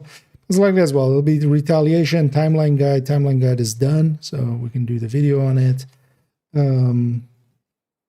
Sure, at some point, yeah, also do things and stuff. But a lot of the big analysis ones are kind of done for now, so I'm happy about that. We'll have to spreadsheet a little less in the coming time. But yeah, enjoy Neuro is delicious. I'll be back tomorrow, likely an hour or so earlier than normal. So around 8-ish my time. And then yeah, we'll keep going there. Yeah, thank you all for joining me. And as always, have a good night.